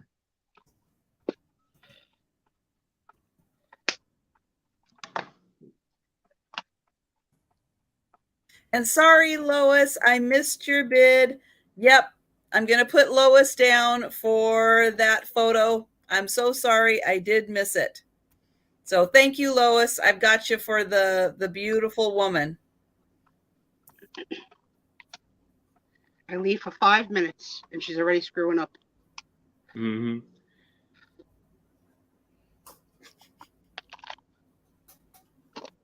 Just once so far.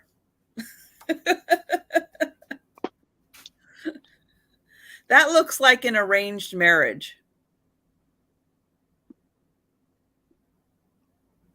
Look at the hair. Look at his hair. Oh yeah, he's got yeah, a nice nice curl there. Yeah. And she got a little handkerchief on his pocket. Hey, Lois.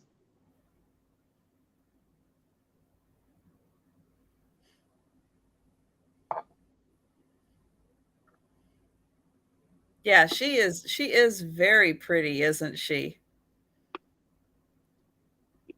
And her outfit is very nice. That's a lot of buttons up the front of her outfit. That is a lot. And I love her fan. You're right, Aaron. That is a great accent for her to have, that lovely fan. Mm-hmm. But yeah, there's something about those two that just give me the arranged marriage vibes.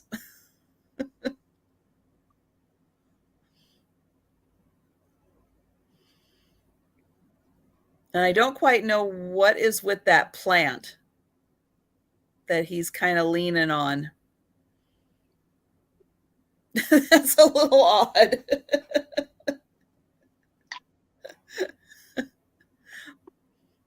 But yeah, the woman is beautiful, and he's a good looking guy.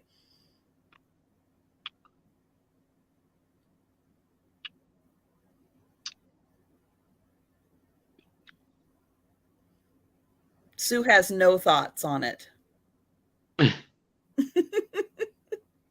I have a sugar drop to 74. I'm just trying to bring it up. Uh-oh.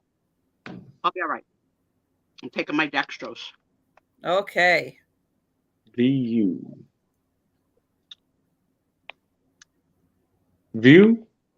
Oh.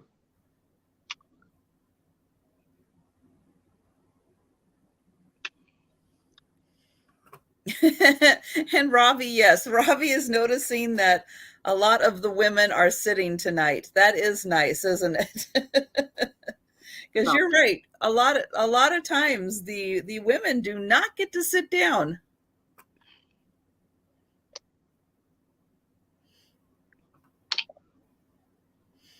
Okay, we lost Aaron temporarily, but we did have Lois for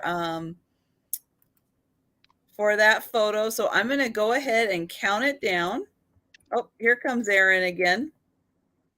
We'll get him back up there. All right, Aaron. So we are counting it down. Sorry. Going once.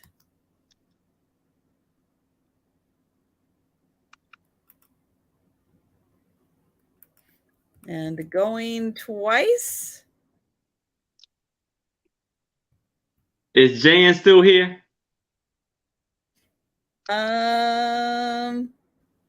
Probably not. Well, which Jan? I will No, say. Antique from Karen.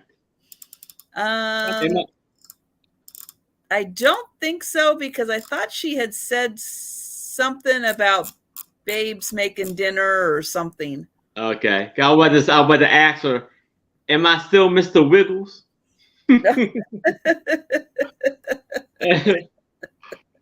Hey, the night is still young. You might still be Mr. Wiggles, so we'll see. All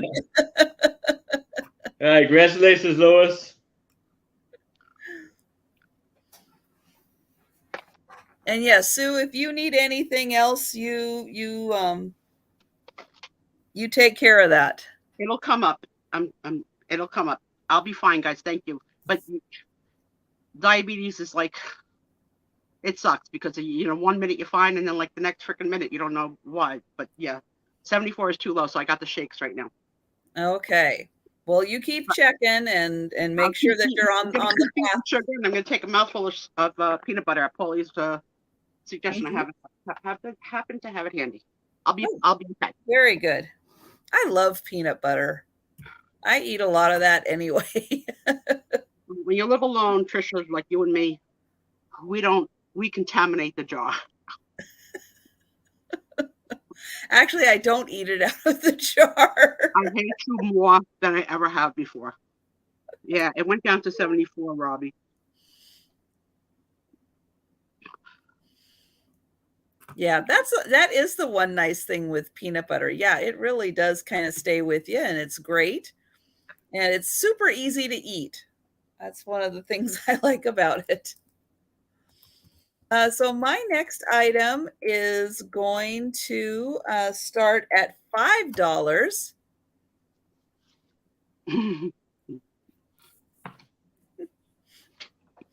And it is this great snapshot. So they've got a little banner here that says the Crystal City Caves. And look at that, serviceman and his gal on the car. Now there is writing on the back also that says that this is Bonnie and Floyd Bailey. And this was someone's niece. I guess that she was the niece. Gave this to me on May 13th, 1953. So isn't that just the sweetest photo? So let's see if we can see what that says. Oh, not quite. Crystal City Caves. Oh, no. It just won't. I'm trying to see what it says. Chattanooga, Tennessee, 4 miles north, US 41.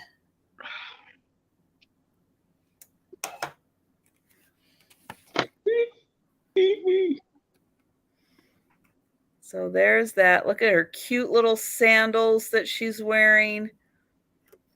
So, so this is Bonnie and Floyd Bailey, May 13th, 1953.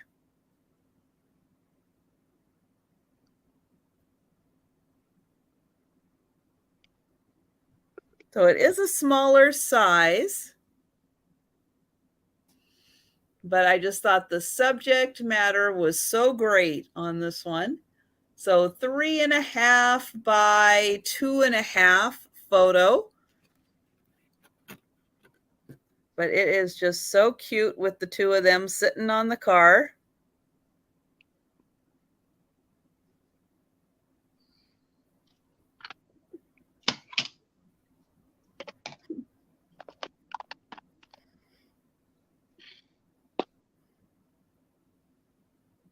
Yep. So I guess the question is, since Jody brought it up, did they do it before the photo or after the photo? Because at some point here, something's probably happening in the back seat. Yeah, I think before. Before. Oh my goodness. But I love the house behind them too. Isn't that a nice house? That's so great. But yeah, it is a smaller photo, but I just absolutely loved the two of them. That is just awesome. All right. So it looks like, unless I missed something, which I will double check. Nope. So we'll go ahead and pass on this adorable little couple. And we will go back to Erin. All right. So now I have this Did she bid? 10. Oh, thank you guys so much. I did not, because she put it right at the end. I know a lot of times when you're typing in bid, thank you guys so much. So Oh, yeah. Leanie, I see you for 5 on that one. Sorry. So thanks, guys. So It now takes I a village to run a sale. yes. Thank you. So now I have a 10 by 8 photo and the fireworks. And this is a beautiful, wonderful colored in picture of the 2 little girls and their brother. Oh my gosh.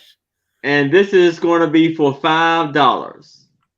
You see the baby with the yellow suspenders on, the white shirt, the girl with the red dress with the white dots or polka dots on the going around the chest area. Then she got the bows on her pigtails. It got her eye beautiful color, beautiful blue eyes, same as the baby. And then the little girl, it almost look red, but I think it may be trying to make it like a brown.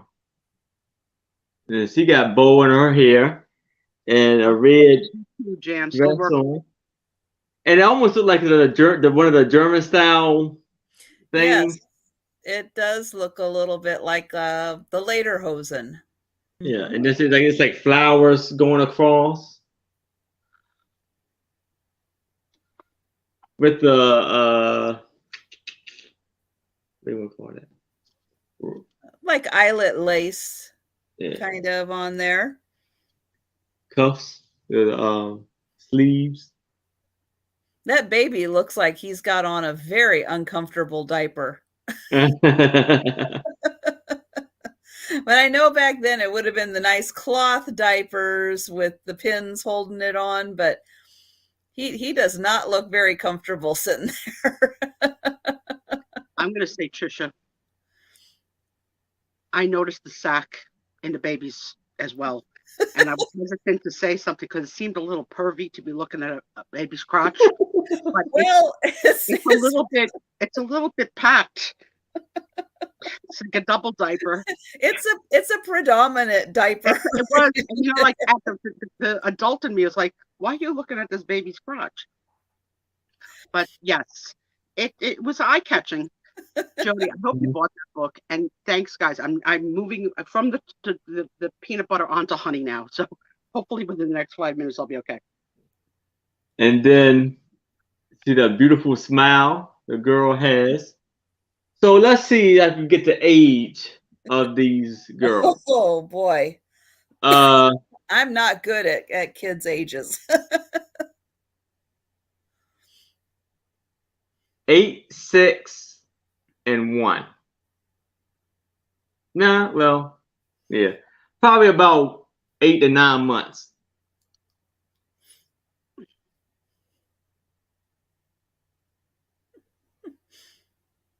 We'll let some people in the let's 36.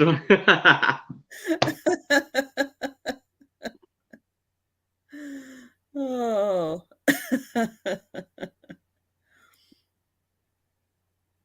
1, 3, and 4. I don't know. You gotta be older than 3. The 2 older ones, yeah, they seem like a little more like they're in school. I would think. Maybe. Yeah. Maybe let's see. Oh, so book thinks 5, 4, and 10 months. Could be. Could be. 7, 6, 6 months. Well, it is a nice colorized photo or a Technicolor photo. It's hard to say if it's colorized or if it's just the film that was used that really makes the colors pop. But it is cute that the baby's top, the collar matches the overalls, and then the little trim on the socks also matches. So that is really cute. And we do have Lois in for 5. So we will go ahead and count that down. So we are going once, going twice, and sold. Congratulations, Lois. Oh, and Amanda is here. Hello, Amanda. Hey, Amanda. Oh, let me get rid of that. Okay. So I have a set of 2 photos, and they are going to start at $8. And so I am going to sell these together because they actually go together. And so they're written on the back that this one is Wayne, and he is the youngest of the 3 boys. So there is Wayne, nice smiling sailor. And then on the back, hi Maria. This one says that this is Wayne's wife, and he's in the Navy. And before the marriage, she was known as Peggy Justice. Kind of sounds like a superhero name. Yeah. We have Wonder Woman and Peggy Justice. So, yeah, so this is Wayne and Wayne's wife. How about that? I thought that was really neat. And then there on the back, it shows that that is Wayne. And then here is where it says that it's Wayne's wife. And yeah, isn't she something? That pose, again, looks like another movie star with the pose and the way that she is kind of sitting in there. Beautiful hair.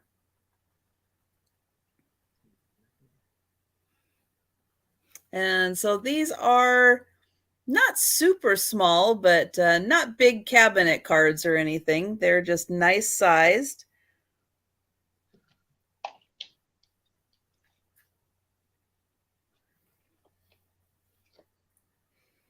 So, yep, they do look like a nice, happy couple. And from her lips, I'm going to say she's got some red lipstick that she is rocking in that photo.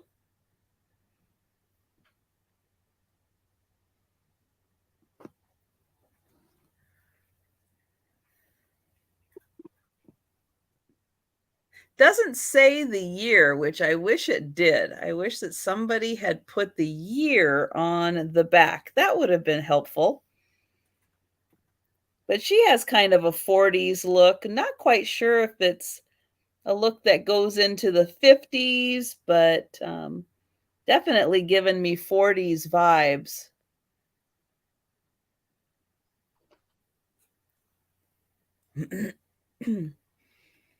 All right, so looks like we will go ahead and pass on Wayne and his wife, Peggy.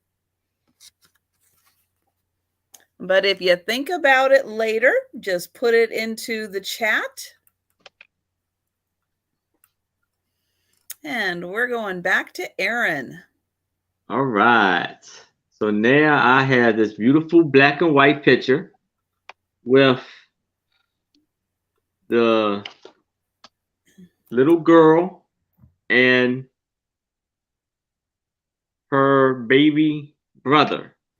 And the reason why I say that is because, at least I think it is. You know what? Because on the back of it, and I'm gonna be doing this for $5. Is that Joyce or Royce? Hmm. Well, I'm gonna say Joyce. Huh? Maybe Troyer Tinsley. Maybe okay. Well, Troy Tinsley Fraser, age 3.5, year 1919, and Rufus Ray Fraser, age 1, 1919. Hello, Apple Martini. Hey, Apple Martini. You see he's sitting on the chair right there with the pillow under him. And he's standing next to his brother. And then you got the shoes right there. And oh, I'm sorry. What was the start on this one? $5. It's a beautiful chair right there too. Book says, poor Rufus. Rufus is a tough name. That one is a tough name, I think, to really carry confidently, right? And I'm not. Oh, I'll be right back. No, man.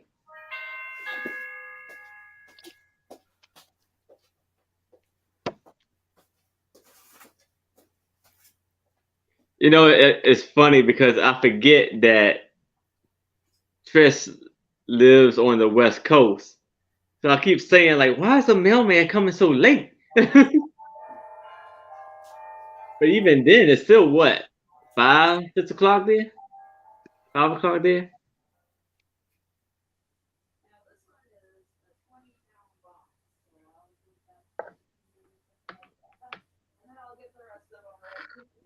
Thank you.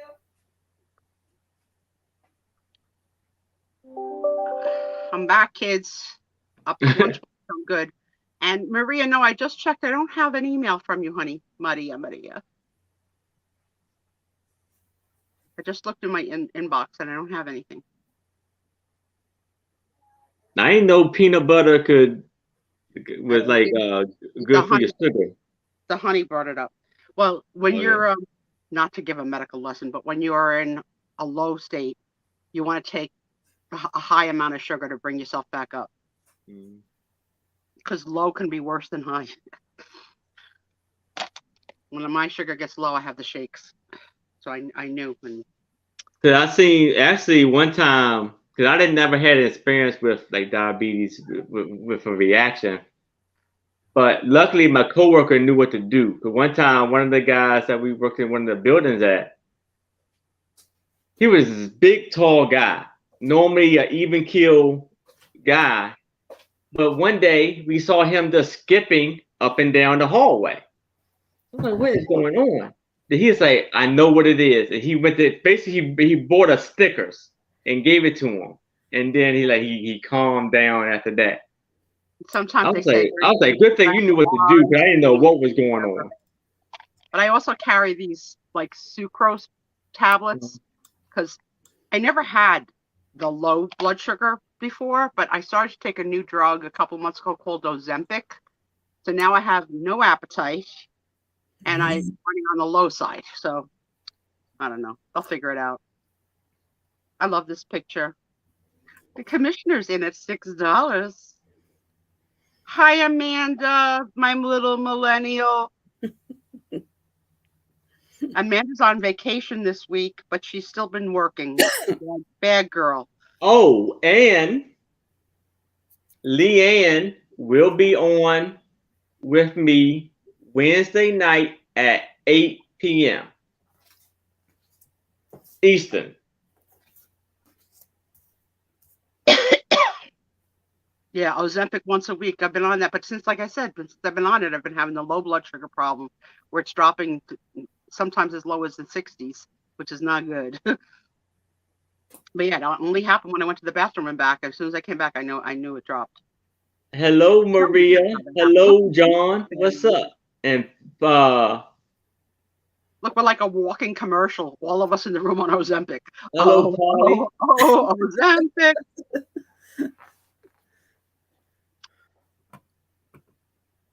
He looks like he has on mommy shoes. Just saying. Yeah. I almost looked at that too. I thought those were girl I never shoes. dropped till I went on the Ozempic either. I never had a low issue, but it's so weird. It's so weird when it drops. Like I completely have like the shakes. Yeah, but that seems to be happening a lot. Yeah, Tommy said, I don't have my. She made a change in my last visit Oh, on my, because you take like they call it long-term insulin, short-term. So the Ozempic is once a week, but Yeah. the daily insulin she made changes all to. in Yeah, once? I have blood work Yeah. every 3 months. Yeah. And me and John will be doing shows Mondays at 6 p.m. on his channel. So please check out John because we be doing shows on Mondays on his. Yes, Leanne, you accidentally did. Okay, so nope, we're not sold to Leanne. She says she accidentally bid. Oh, okay. Those Washingtonians tonight mess it up. Paulie, you're talking about my Ozempic dosage is, I don't know, because I just turned the dial and that has a separate like needle than the other, and my other one is Humalog that I take, and then I take Toujeo. So I take 3 different things. All right, so we'll go ahead and pass on the kids. All right.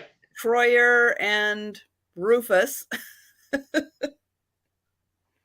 And okay, so up next, I have got a cabinet card of what can be described as a handsome lady. Uh-oh, here it comes. Because Trisha normally doesn't throw a. Oh, wow. Okay. Salem, Massachusetts, anybody? You know, it does not say who the photographer or where the photographer was. But look at her beautiful earrings and her lace around her neck. I mean, she got some, bless her heart. Exactly. Bless her heart. Bless her heart. She's looking at Aaron. He's the hottest thing on YouTube right now.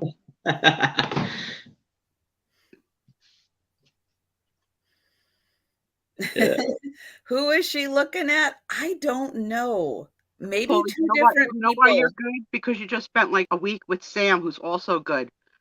This is the dark side. We try and find the good, but sometimes we just can't see. Yep. So I'd say her hair might be a little windswept. It's going in maybe a couple different directions, but she tried. She tried, and she's got some beautiful dangling earrings. Millennials, I know you're texting me, but I can't read it when because I'm on StreamYard, so I don't know what you're trying to tell me. Is my hair bad again? Is that it? I already talked about you guys. Yeah, I mean, and if it's not anything horrible, you can put it in the chat. I mean, if you're it must be horrible. Like, get your act together, Sue Spiezio. They call me Schmoozio instead of Spiezio. Before And don't forget to check out the merch. If you have not checked out the Sue Spiezio merch for the Sue Spiezio show. That's right. I'm going to put in maybe. Top hacks. Paul, you look like you had so much fun. Nope, I think that's not the right link. And I heard you saw little side boobs when you were flashing your husband. I like how you roll. There. Because she saw a lot more when she went to go visit Jody. Look at who rolled in, the sweet and only baby of my world. Hello, Nicole Michelle Spiezio. Hi, Nicole. Hey, Came how in you now, not doing? 15 minutes ago. I had a diabetic sugar drop right on cam. Luckily, there are nurses in the room, but we're good. And that's good to know. Honey, peanut butter. Mm-hmm. And those sucrose tablets. Yep. So wonderful advice. And thank you guys so much for all of your suggestions. And I know everybody was keeping their eye on Sue. So, Nicole, my millennials are here. So my real millennial is 34 a millennial. Nicole, are you a millennial? Yeah, I'm still a millennial. My Well, I'll always be a millennial, but yeah. It didn't come up till I took the honey, Robbie. My work millennials are here, and my real millennial baby is here. I know, isn't she terrific, Jody? She's everything. She's everything. You know, so I'll have to do the mother plug. Please follow my daughter on all platforms. Oh, how dare you tell my hey baby, I'm 63. Unless I was like, you know, what color, Nicole? What? Yeah, I keep the box in the other room, Maria. I just don't know it off the top of my head. Nicole, what color did you buy your sweatshirt in? Does she have a brooch on it? It looks like a rose, like made out of fabric. Yeah, I'm not sure. It looks sort of three-dimensional. It's something there. And it's quite large, whatever it is. But yeah, it might be a floral, like a rose. Yeah, it looks like a three-dimensional, like a rose.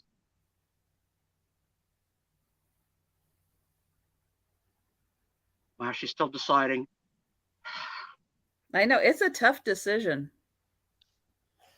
All right.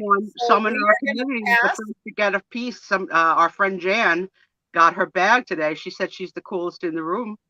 Oh, Brooks is the dead now. She is, because she got hers first. She must live the closest. To have the merch. Mine's still en route. All right. So now I got another cabinet card, and it is 7 by 4. And this is lovely family portrait. And I want to do this for $5. And it's taken by Eclipse Studios in Jamestown, New York. Now, doesn't that look like on the show Family Feud, where they make the families pose before they come out, which they don't do anymore, I don't think. Now everybody's right in their position. But they used to have the family pose like in the cutout. Yeah. And you see especially the daughter and the son favors the mother quite a bit.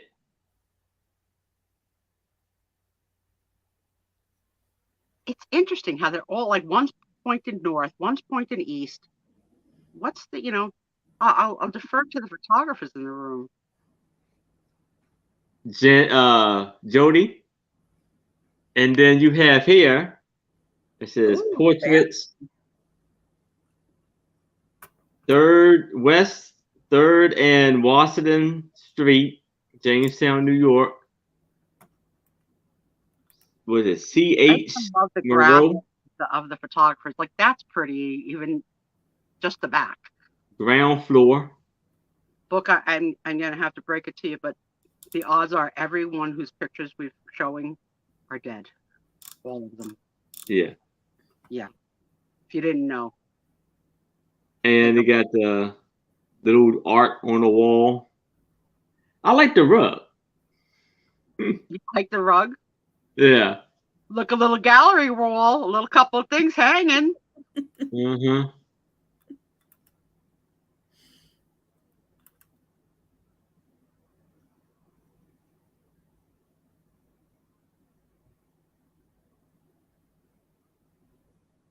Those dresses, how tight.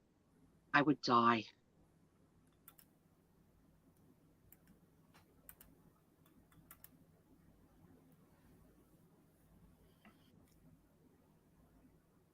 Yeah, I think a lot of corsets were used in these photos to really, not only create, the waistlines, but also to help with the shoulder posture.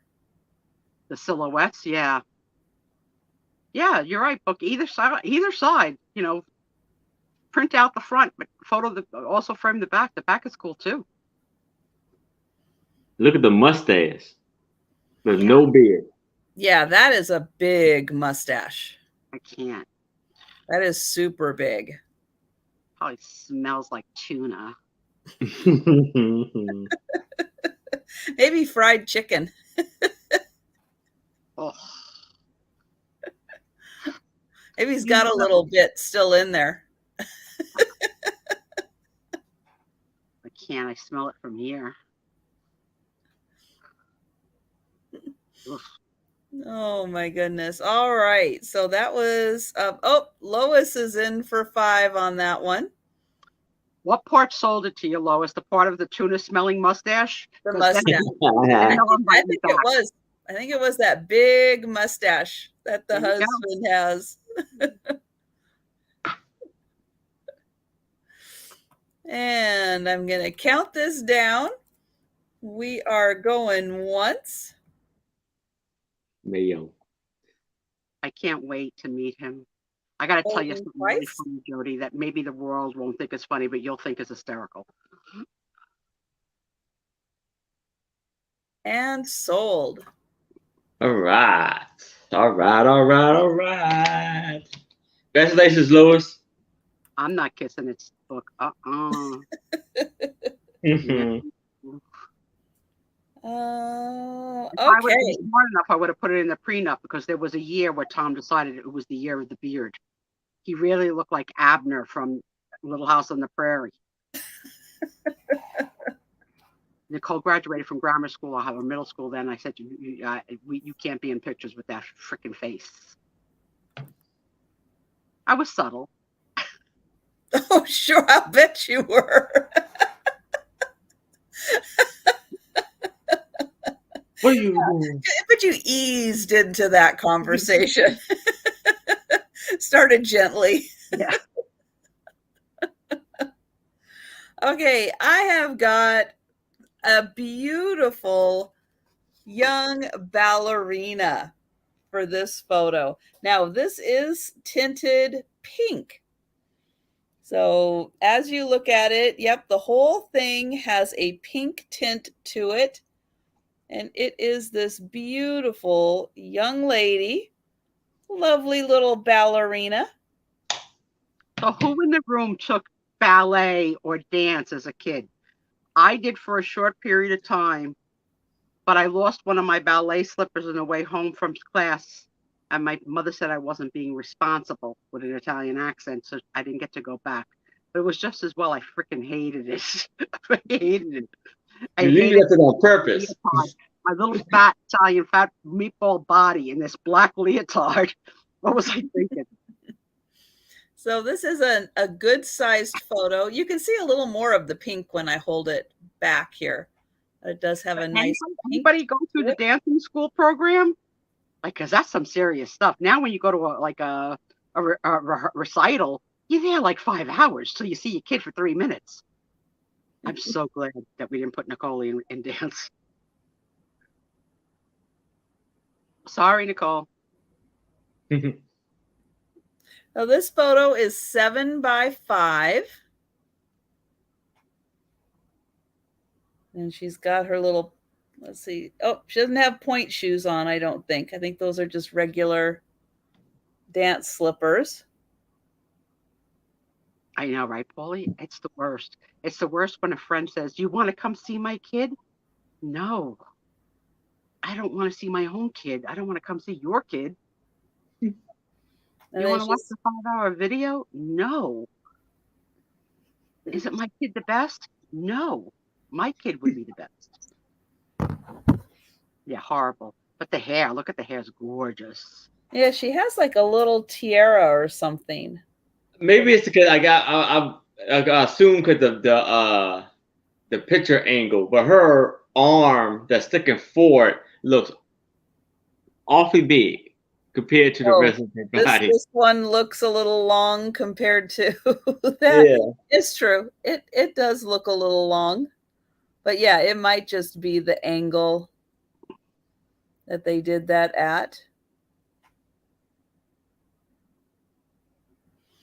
But yes, it's very nicely tinted pink, and she is just a beautiful young lady. My kid did nonsense in high school, and she had to learn to tap for a song, right, Nicole? Oh. Nun.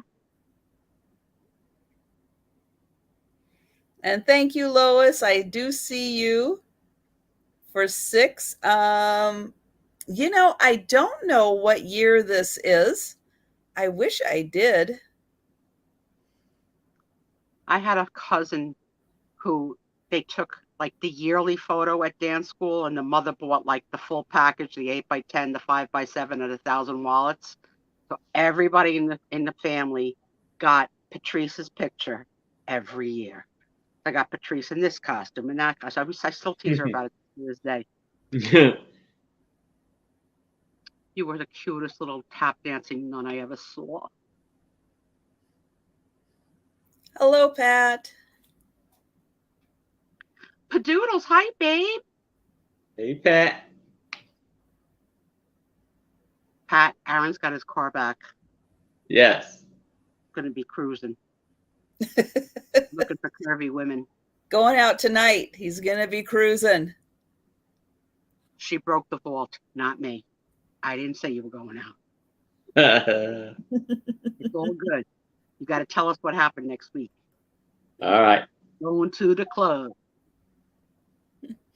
Okay, well, I'm going to count this one down. We are going once,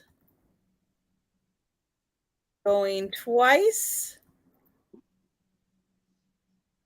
and sold to Lois. Thank you very much. Thank you for stopping in, Padoodles. I hear that you're going to have a book sale with the girls tomorrow morning. Good luck with that. That's right. That's right. Plug yes. that. Yeah, plug that now. So don't forget, yes, tomorrow at, I don't know, somewhere between 8 and 8:30 my time, Pacific. I think, 10:30 to 11 Eastern time.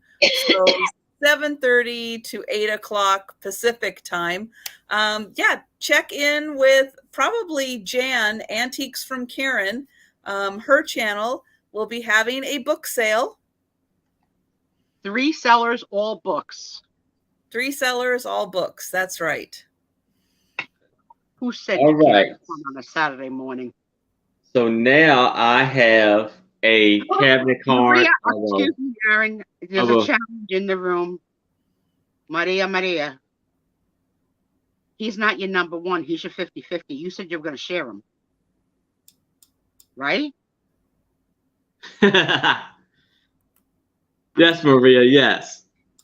Yeah, see? All right. I know how Here is this beautiful young lady with gorgeous eyes. And this is going to be for $3. And it is, what is it again?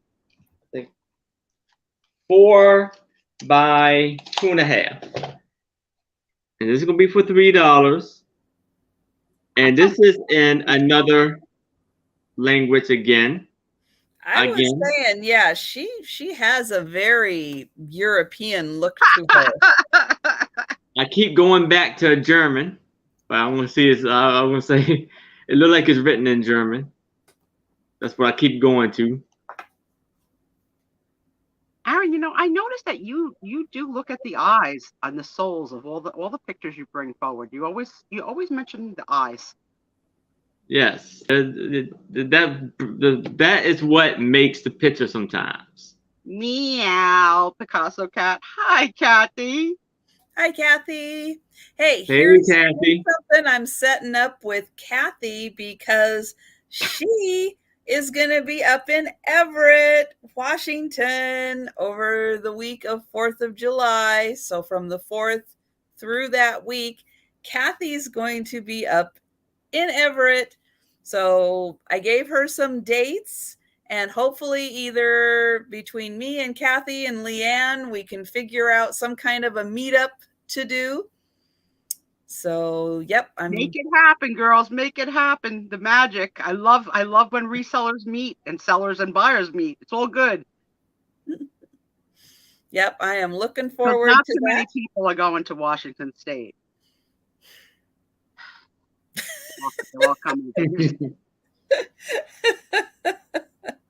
It's not on everybody's bucket list. Gotta go to Washington State. It should be on everybody's bucket list. You know what? You should be on everybody's bucket list. Leanie says, "Can I see it from afar to see if I like it any better?" Oh. So let's see. Back it up, boy. Like this? Back it up. See if she likes it any better from your shoulder. Put it on your little shoulder. Oh. What's a wide view? See, it's too small, Leanie. You can't even see it that far. Yeah. Hey, Jeannie. Yeah, she kind of has movie star looks about her also, this lady. She is something else. Hi, Jeannie. A lot going on at that neckline. A lot. It's That's like a big bow. Unwrapping and unwrapping. That is a really, really big bow.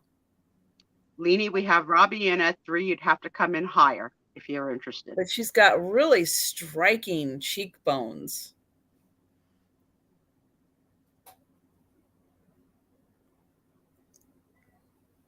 I could see her hitting a kid with a ruler. Just maybe. Oh my goodness. Well, let's hope not. No, it's not cool for your children. Leanie's at 4. Robbie at 5. I love a knockdown challenge, except when somebody goes against me. I don't like it. Then I don't like it at all. I was bidding on stuff for $1 today. Somebody bid against me. And I was upset. I was like, really? You're gonna bid against me for $1 item? What? Yeah, I have no sympathy for if you're going against me. I'm like, I'm Sue Spiezio. I'm an icon on the internet. Let me have this $1 item. I'm a cheap. That's right. You're a YouTube sensation. I'm a YouTube sensation. I've got merch. You get a pair of slippers. You get a hat. You get a t-shirt. There's no Oprah anymore. It's just me. This is what you got. Friday night Sue Spiezio show. I'm thinking maybe that is like Norwegian or Swedish. Yeah. Oh, she's very proper for sure. Yeah, you got bird at the end, so. Yeah, I'm thinking maybe if anyone out there is Norwegian or Swedish, I'm thinking maybe that's what she is. I'm surprised it's not a town in Washington. They all are. You don't have towns that end in Berg. All your towns are like Native American names, like your interesting towns, right? Yeah, smart. Yes, but I will say, Tammy, I like where this crowd is going. You're seeing the wild side of her. So 50 Shades of Gray with the scarf. Hello. So a lot of our sailing ships, the Deadliest Catch and stuff, those are out of Ballard, and Ballard was originally a Scandinavian kind of grouping. So yeah, there's a lot of Norwegian, Swedish, and everything, especially along the coast, like from Shoreline, which is just north of Seattle, down to Ballard, all of that, very, very heavy in the Scandinavian. Neat. You did good, Aaron. Are our bids finished? If anybody's out, please let us know. What's our high bid at the moment? Robbie at 5. Robbie at 5, and then yes, and since Leanie is new, Oh yeah. when you put in an offer and it's past your max, if you could type the word out into the chat, it does help us to know that you are out.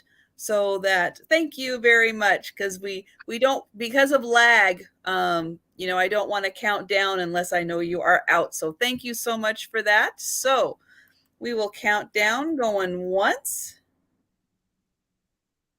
going twice, and sold. All right. Congratulations, Robbie. And Lena, you're a quick study. Good job.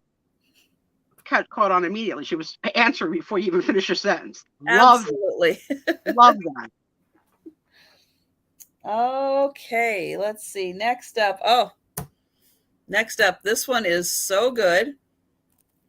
So I'm going to start this one at 9 because of the larger size and the subject matter. It's a pony. It's a girl on a pony. Nicole, remember Mommy let you go on pony rides? Now, this is a nice large photo, and it is dated May 1927. You know who would love that? Jane Newhouse.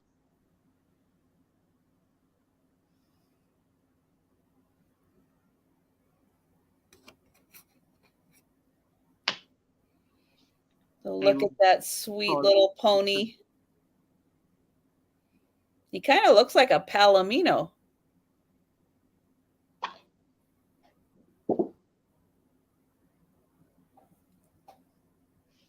Now, this girl looks like she could be from today instead of 1927. She's got a very timeless look about her. It's like Joe from Little Women. A little bit of a tomboy. I like it.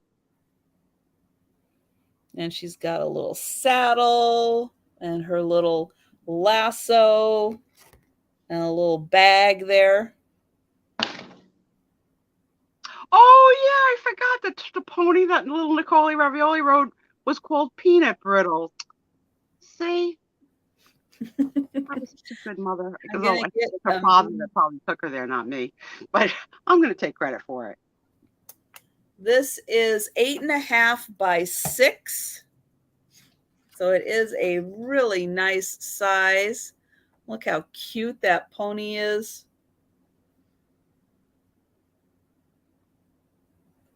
You know, you don't really see anymore. You know, like outside the grocery store, they would have like the electric pony. You know, you put a quarter in, you got like a 2-minute ride. I don't see that anymore.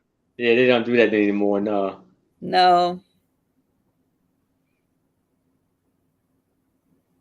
And then the worst thing for a parent to hear when your kid was on that ride was this word, again.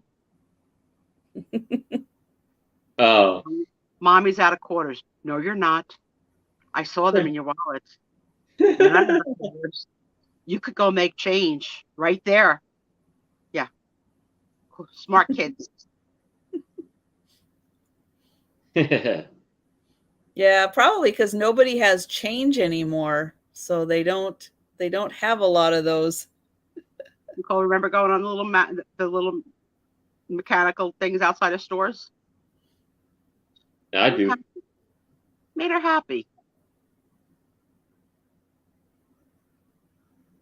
I've never been on a horse or a pony. Nope, never have I ever. All right. Well, I don't see any takers. Oh, Nicole, I love the avatar. It's beautiful. Hey, Mary, yeah. What's your name now? Hi, girlfriend. All right. I have another beautiful young lady. And the back, so this is going to be for $3. And she has a very big scarf. What is that? Like a Russell.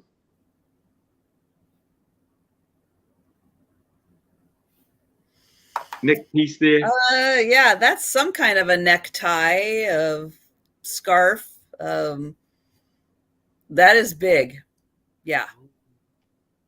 No matter what I'm wearing, I would spill all over it. Yeah. Easily. I would use Yeah. it for school. I would use it to blow my nose, turn it upside down. Disgusting. And this is going to be for $3. What do you think of her eyes, Aaron? Huh? What do you think of her eyes? Oh, they're nice. Very nice. They're dreamy, right? Yes. Yeah, do that, Kathy. Oh. Lois, I see your 9 for the pony. So I'm going to put you down for the pony. So if that's not right, let me know. Otherwise, I've got Lois for 9 for the pony picture. Yeah, So guys, thank you, just so Lois. you know, the lag between the StreamYard The lag. and YouTube is serious tonight. So Yes. forgive us if we miss anything. And if she calls out something incorrect, let us know right away. Because that's what it looks like when you're bidding on the horse Well, picture. yeah, and you guys were great at helping earlier when I was missing things. So yeah, if I'm getting anything wrong, you just throw it in. We'll follow it in the chat the best we can. And Maria, I'm so glad you got your photos. So that's awesome. Oh my God, Book wants Kathy to ride the pony. Yes, please. She's so tiny. You can get away with pretending to be a little kid. Uh-huh. Oh my God, get on the pony. Freaking funny. Can you imagine like the manager of the store coming out and saying, "Miss, the rides are for children. What are you doing?" I'm going to take this picture for my YouTube friends. Big challenge for me. Get off the mechanical horse right now before I call the cops.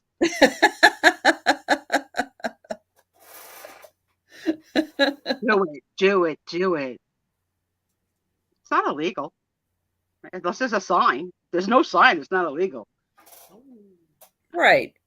It should be fine. Yeah. There are definitely kids that weigh more than Kathy at Picasso Cat. She's tiny. We having thunder noises outside. Nicole, are you having them in New York? Do you hear it? Is it thunder or fireworks? You know, Aaron, this is why you're the smartest one on the show. I think it's probably fireworks. Yeah. They're coming off here too. Yeah, it's just started. It's like actually sounded like gunshots. Oh my God, the challenge is on. Will she do it? I know. And a lot of times I can't even tell which direction they're coming from because I feel sometimes like I'm being circled by them.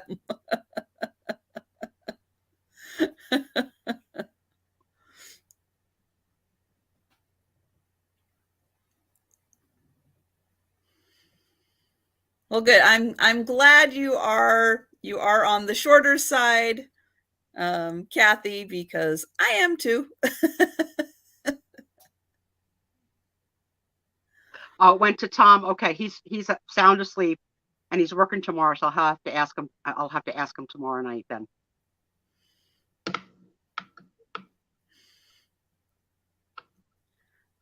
Well, she is, aside from a little excessive on the necktie, she is a very attractive young lady in the photo. I'm not hating that necktie. I like it. You know what I am not liking? The white buttons. Oh. That to me is an eyesore. Okay. How dare you? Aw. Okay.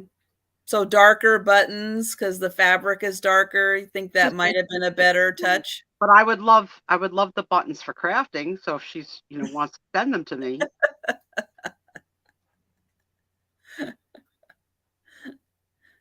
Oh, yes, I keep noticing it's like I have a sewing box that's I kind of buried a little bit. As soon as I get it unburied, I'm going to dig out the rest of the buttons that are in there because I've got some really good vintage buttons on cards that I need to start bringing to sales too. But Okay, Maria. you know, it's kind of out of sight, out of mind because I buried it. It's sitting under a chair and I've All right. got stuff So I all have to around ask the room if this is in poor taste. it. I have Okay. a friend whose mom passed. It's the 2-year anniversary. It's 2 years, and she just is selling her mother's condominium and everything. You know, there's got to be a bucket of buttons in that house. Joe, is it rude for me to say, "Hey, did your mother have buttons?" Has she already sold everything in the estate? No, she hasn't sold anything. She's not that type. She'll probably donate it all. Oh, Oh. I know. Her mother was a big collector of, who was the Rogers that was on a horse? Wayne Rogers? Roy Rogers Roy Rogers. Roy Rogers and collector. Trigger. Going once, we've got Lois at 3. So Going can I ask for the twice. buttons? Leanne is very tall, just so you know. Yeah, if you go over on Leanne's Instagram, Yes, it's cute. You almost look like you could get tucked under her arm. we just took another photo when we met up again. Yeah, she's taller. She's Yeah, I tall. thought you were smelling her deodorant. You were so tiny next to her. She's probably like 5'8", Yeah, that's big for us. maybe even without the shoes. And sold. All Yeah, right. I'm of the 5'3" variety, so yeah, she's got like 4 or 5 inches on me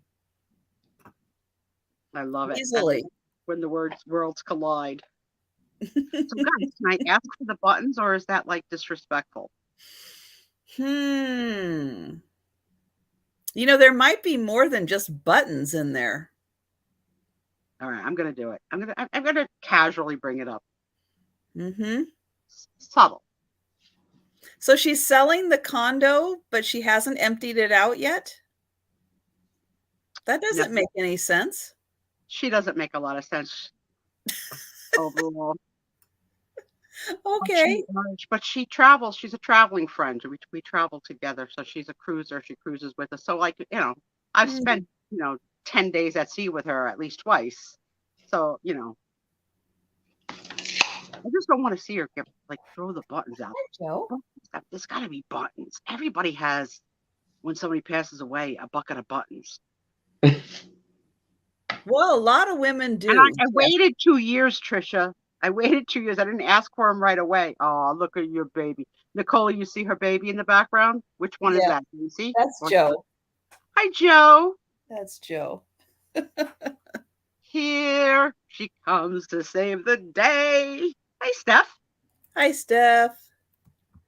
Hi, Joe. Look at Joe. Nicole, Steph has a Maine Coon cat that's huge named James. Nicole lived with a Maine Coon cat for a little while.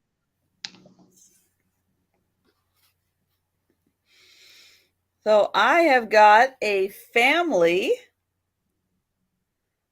So $5, and we've got, it looks like all girls. Aww. All girls except for the mother. What? All girls except for the mother? The mother's very girly looking.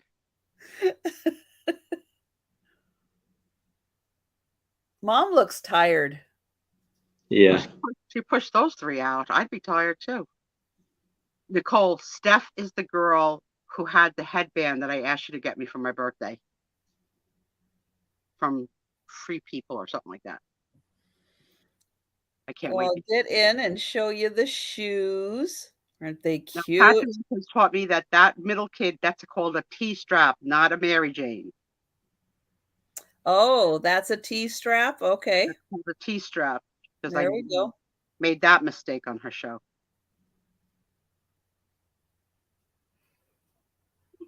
Oh, Brett, you got to see. She's got a posted video. I don't know if it's on. Is it on your Instagram of just James hanging out? Beautiful. Yeah. So when I craft, beautiful buttons mix well with the jewelry and can make our art project go a little bit further. You know, it's hard to fill an entire palette with just jewelry. I love big buttons and I cannot lie. Now this photo is a bigger size. Let me see if it's 5 by, yep, it's a 5 by 7. The two girls on the right look like they could actually be twins. They're really about the same size and same. Yeah. They are about the same size. And I was kind of wondering about that, but Could be. And the little one is like shocked. And they gave her something to keep her. Looks like they gave her a leather bound key case. oh Right? my gosh, Gracie. Uh-oh. You What's guys didn't see that, but Gracie just did the jump. Hi, what are you doing?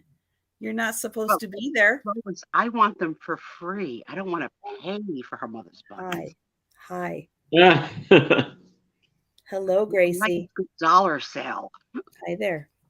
Hi, Gracie. Did you Can scare look over Mommy? here? Hi, Can baby. you look here? Say hi to everybody. Over here. Over here. Hi. We're Hi, not sweet. stealing your soul. We're Hi, not. sweet girl. There you are. There you are. Hello, sweet girl. Hi, Gracie. I bet you Mommy knows the difference between you and a shadow. Gracie is a shadow. Yeah, you always have to watch out where you step because there's a good chance she's like 2 inches from you at all times. She's so There. beautiful. Can you look over here? No? How about right here? Look over here. Look at Aunt Susie. Look how I'm a YouTube sensation. There you go. Gracie. You heard it here first, Gracie. You want to buy merch? We can get pet merch, little cat outfits. Silly girl. Your little 3 cats running around, Spiezio merch. Oh, I'm living the dream. No. Don't go that way. Sweet. Yes, I was having the book sale because I had started the book sale with Jan last Saturday, and then I continued it on my channel until Gracie did this. And since I was all by myself, yep, she did. She kind of shut down the book sale so I could get her some food. Yeah, she's got the black face but white whiskers, so they really stand out. But I'm going to go ahead and pass on these, and then I'm going to get Gracie some food. And we will let Aaron. Aaron, what is the start price on your next item? $5. All right, so I'm going to get that in, and then I'm going to get Gracie some food. So here I have a picture of a lady. She doesn't really look that friendly. And it is a 10 by 8. And someone, I guess, decided to do a little marking with the white out. So she got a little white out on her collar, white out on her wrist, and one right there too. That's really interesting. Why would they do that?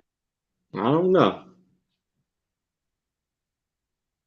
But see, this is a different era because her sleeves are looser. So you have this like room for her to move. This is more like prairie style. Yeah. I like it. I don't like the haircut, but I'm sure that was very fashionable at the time. But her head looks square. Marianne, if you don't have whiskers, you must be young because trust me, they're coming. They come every day. On your chin, on your upper lip. There's no avoiding it.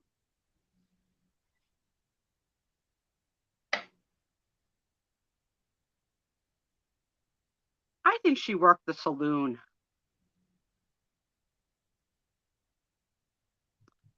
looks like she's a hard-working woman. Yeah. I still think it's so funny how they didn't smile for photos back then.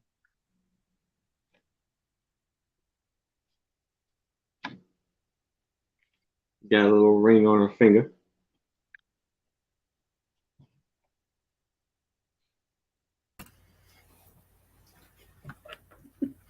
And Gracie is, let me see if I can get her. Well, then she just left. She was right there eating.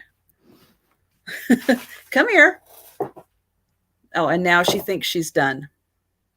She'll be back. You know, Brett, I hate that I have a full-time job and I can't stay up late, especially for Steph's show. Sometimes I get up to go to the bathroom and I go sneak for a half an hour or so, but then I can't. I'm so glad I can't go back to sleep. Yeah, she definitely had an over plucking issue because she just has like the eyebrows in the center, but not at the end. I have that same issue. I over plucked as a teenager.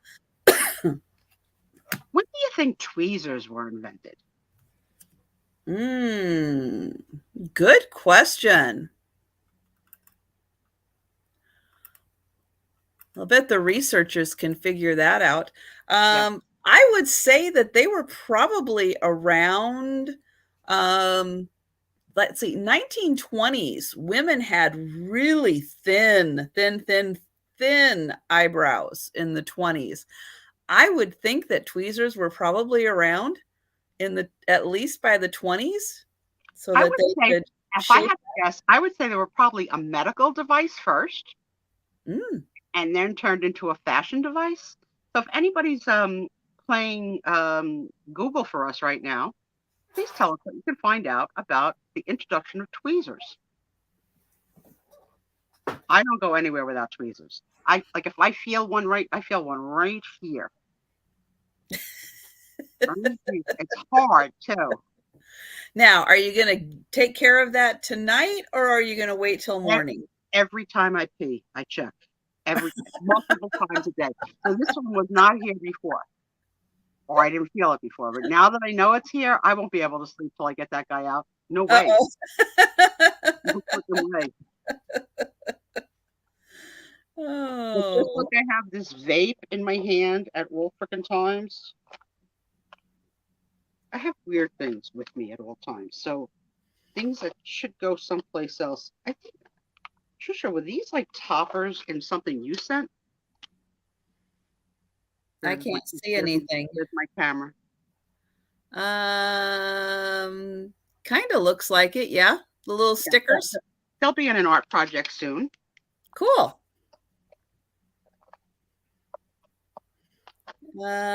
Kathy says they were patented in 1937. Nope, 1935. Tweezers. Oh, that's a lot later than we thought. That is later than I would have thought. But yeah, all right. At all times, they're here. They're ready. They're ready to do what they need to do. Now, I'm not going to do it on camera because that's just gross. But maybe there's a show for that. You don't know. We didn't think pimple popping could become a sensation, but it is. No. And then somebody put this as a package topper. I thought it was so cute. It's the Barrel of Monkeys kid. I'm going to put that in an art piece too. So yeah, all your little toppers I put in my art as like, where's Waldo? I love it. Steph.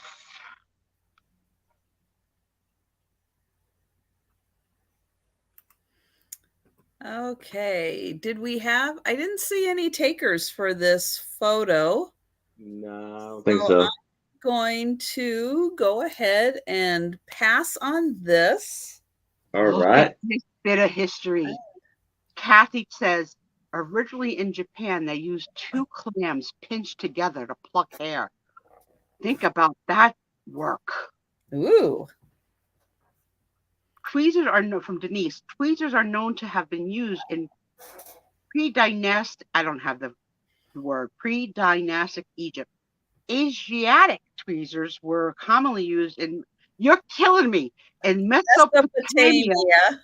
and India from about 3000 BC, perhaps for purposes such as catching lice. Oh my God, Leanie. Yes, Dr. Pimple Power.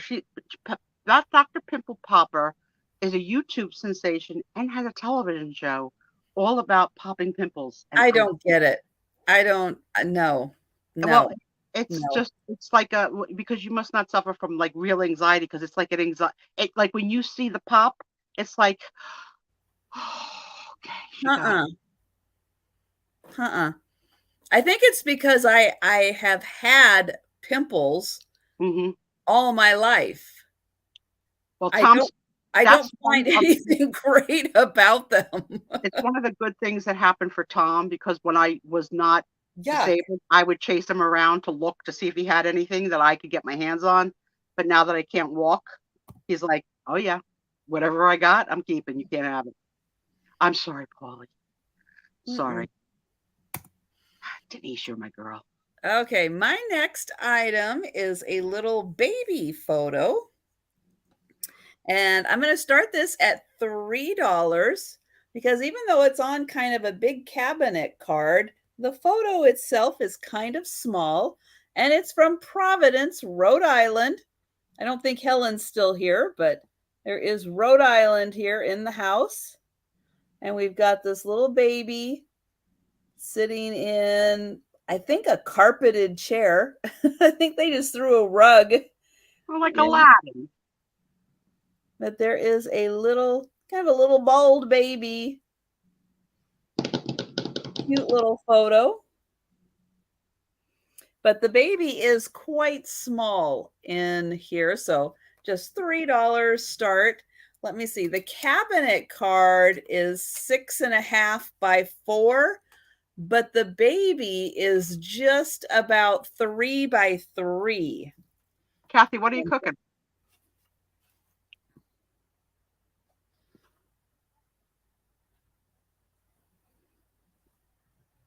That's right. We're all coming over, Kathy, for dinner. So just make a little extra.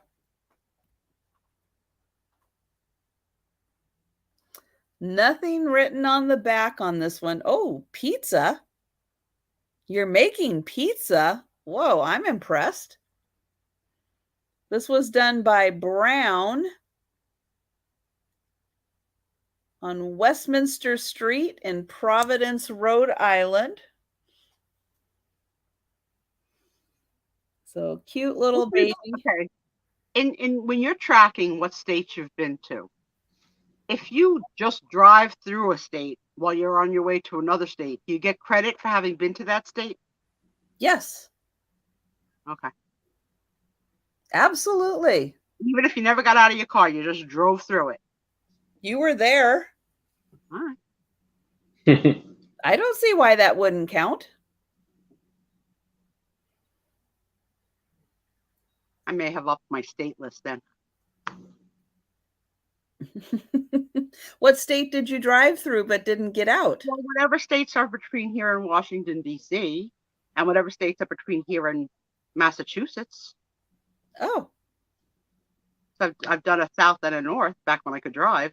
Well, probably just from here to where you at to Washington D.C. is probably Pennsylvania and Maryland. Okay. Now both of those states have actually visited, but did I pass Delaware? Probably you may have. Because I don't think I got out of the car in Delaware. I've been to. See, Denise is on that, like you have to stop to pee, like you actually have to touch the ground. I don't know. Like same thing with flying. If you have a layover in a state, like I've had to lay over in Chicago, does that mean I've been to Illinois? Like I don't really think so. Did that count for flying too? Yeah, that's okay. It's a layover state that you didn't get out of the airport for. Did you go to that state? It's like hard. I could see both sides of the argument. I did for Atlanta. I transferred flights in Atlanta, but it's like, well, I flew into Atlanta. I flew over Georgia, so why not? Leanie, I'm probably on the same medication. Nicole, be safe. Thanks for joining us. Love you, honey. Yeah, hope you're feeling better, Nicole.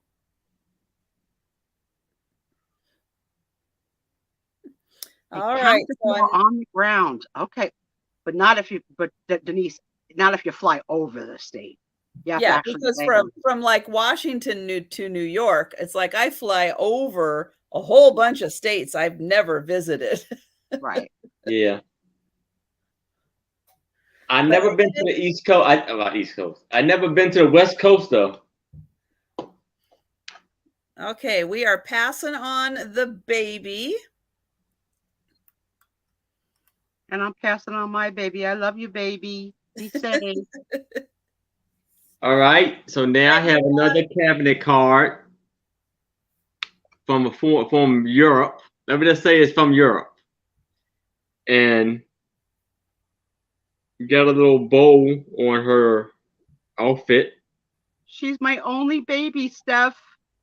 And this will be for $3. She's a working actress. You'll love her. And you see the back of it. And it says Arnold Wick. $5? $3. Okay. Yeah. Yeah, she was in the room for about the last half hour, 45 minutes, I think. It says number 19.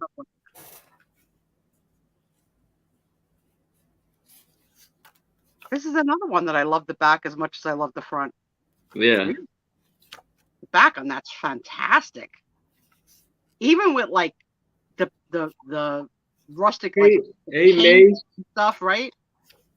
Yes.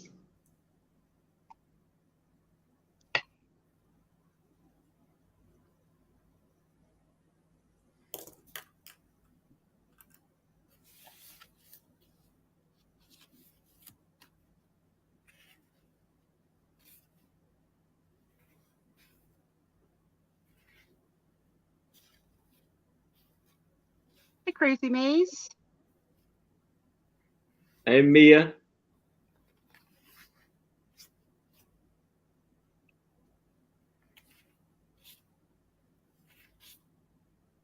Those fireworks are still going on. Must be another town. They must be staggered an hour apart.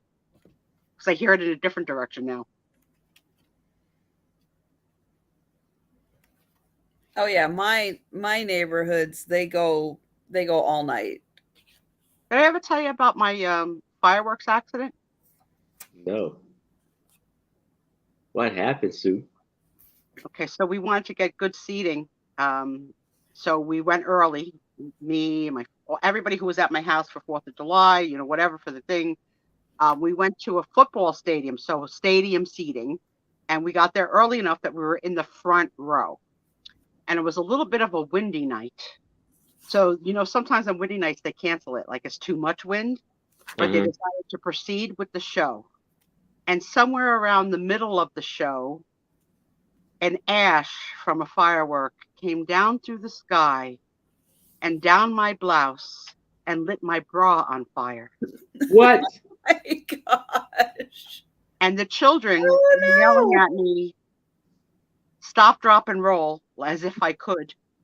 Okay, I'm in the front row of a gated stadium. I can't stop, drop, and roll. So everyone in my party is now smacking my boobs to try and put the fire out. And it was serious enough that I had to go to the ambulance. There's always an ambulance at fireworks. Yeah. Oh yeah. So they take me to the ambulance. I disrobe, and my bra is like black charcoal. Wow. Luckily, I got a minor burn to my body, but to this day, where it burned me, I have no color on that part of my skin. Like the color's gone. There was a deep enough burn to get rid of the freckles and everything else that went with it. Oh my gosh! I gosh. wanted to frame the bra as part of the 4th of July display for our house, but Tommy didn't think it was funny. I thought, oh my God, who's gonna have a story like this? It's charcoal bra. Yeah, stop, drop, and roll. Yep. You haven't lived till you've gone to the 4th of July with Spiezio. It's always something. Said Rosanna Dana. It's always something. Oh my gosh. Yeah, I was very lucky. And what's funny? I had a red, white, and blue scarf that I was thinking about putting on, like tied, like a, if I had worn the scarf, that's what probably would have caught fire, and it probably would have went to my face. Woo. Wow. Just Thank goodness you didn't. But I had a low cut shirt on, so it could, yeah, it was really crazy. If we were really close, I'd show you the part of my breast that no longer has coloring, but not in this show. Mm-hmm. Aaron, So I'll just put the link into Aaron's channel again. So while we're counting this down for Lois, click on the link. Make sure you are subscribed to Aaron's channel. Going once. And Aaron will be doing a sale this Saturday, tomorrow at 6 p.m. Eastern. And who is on with you? Krista, Antiques and Collections, and Dust Not Included, Roy. I haven't met Roy yet. But who will be on next week? I've heard his name, but I haven't caught a show with him yet. Next Saturday, Aaron and you're going to be getting so much of me and Aaron. I'm telling you, it's going to be a little too much. I'm going to be on Aaron's channel next Saturday at 6 p.m. And then Aaron is going to be on my channel at 10 p.m. Yeah. Can't get enough of you two. It's all good. All right. So we are sold to Lois. All right. Congratulations, Lois. And tomorrow night, this Saturday, I'm going to be having Becky from Vintage Viking Treasures join me. And Gracie is sitting right up here. Hi, Gracie. That's so beautiful. She's staring at me like, why are you saying my name? Do you have treats? I don't see treats. Why are you saying my name? I'm afraid to even say the T word as a word. They know the word. Like but, but she does have some right here. So she's got some there. Oh, we got some Irish hearts of clover. Thank you, Kathy Wiseman. That's pretty. I like those emojis. Okay, so my next one is an older woman. Now watch what you say by older. Remember, I'm going to be 63, so watch yourself. Rethink this before you show the picture. She's probably younger than me, but at the time she probably is looking older. This one does have a date on it and something else. I've been trying to figure out what it says. So this is an older lady. She's going to start at $4. And over here is what I'm trying to read. It does say 1914, but I just cannot quite make out.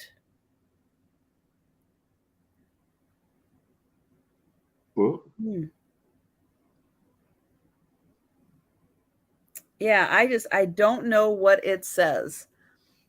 Might be her name. I don't know. Might be a location. Might not be in English. But it is 1914. It is not quite a thick cabinet card, but a little thicker than the Kodak processing paper. I'll get in close so you can see her face. Little sexy neckline on that with like the peekaboo, right? Like the lace under the I like it.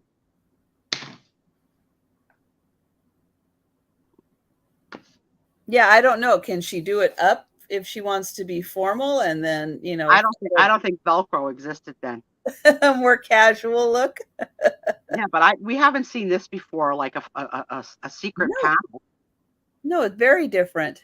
Yeah, and it's I think sexy. She's got a little pleating on the shoulders, but not the big puffy pleated shoulders.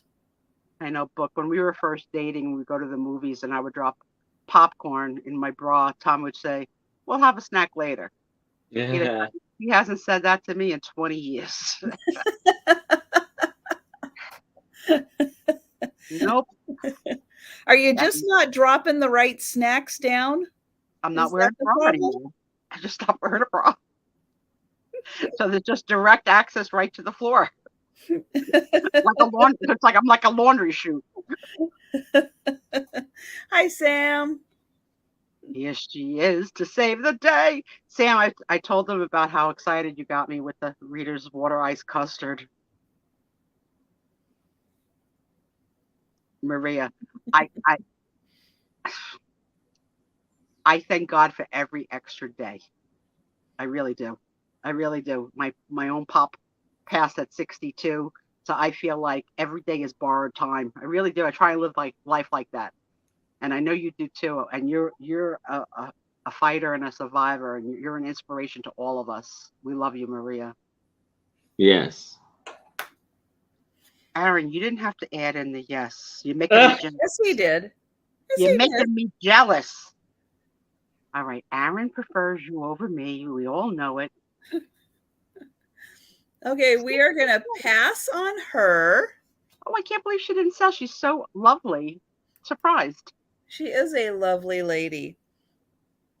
And we I are hope that going means to Aaron. rolling and laughing and not rolling a joint, because we're not allowed to talk about that on the show either. Yeah. What's that? Even though it's probably legal in your state.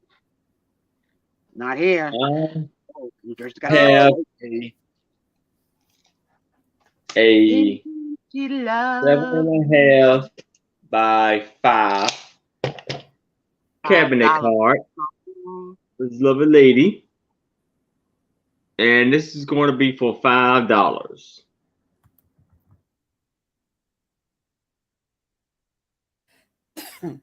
You see the... Oh, she's got a smile. Hello. See, now her white buttons don't bother me, maybe because she's smiling at me. Hello, Miss Pruitt. What could Maybe be because her buttons are bigger. Maybe that's the difference. Bigger well, buttons. you know what? The proportion to the collar and the buttons, there's a little like retching. No, Okay. not yet. New Jersey stuff. No, maybe, but you know, it's not really happening. We've got a lot of uptight people in the state, you know, but it is what it is. I like her. I think she's definitely like a school teacher type. Yeah.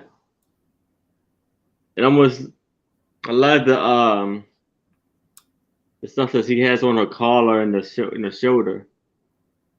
Yeah. I bet you those collars were like interchangeable to dress up a dress. That would sure make sense. We have a $5 star price on that, right? Yes. $5 book. She's lovely.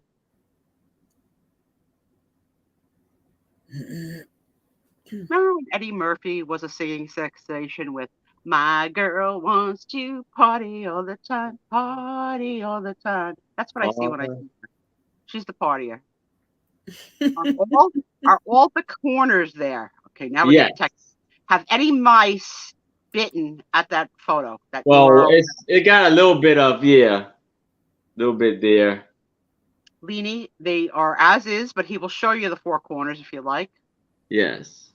Okay, so there's a little bit of someone took a bite, maybe. I'll show you the back of it.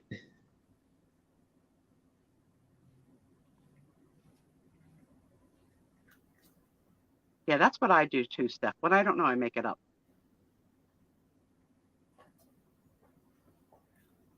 Yeah, Denise said that they were. Yeah, so it was like something you can interchange. Cool. Well, yes, on a case like hers, it looks very nice. See the resellers finding that though. Have you found anything like that? That's just the collars? Yes. Oh, you have?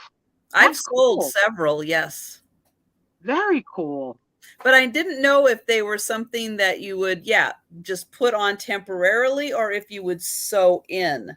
But yeah, I have had several of those. They are popular when you find them.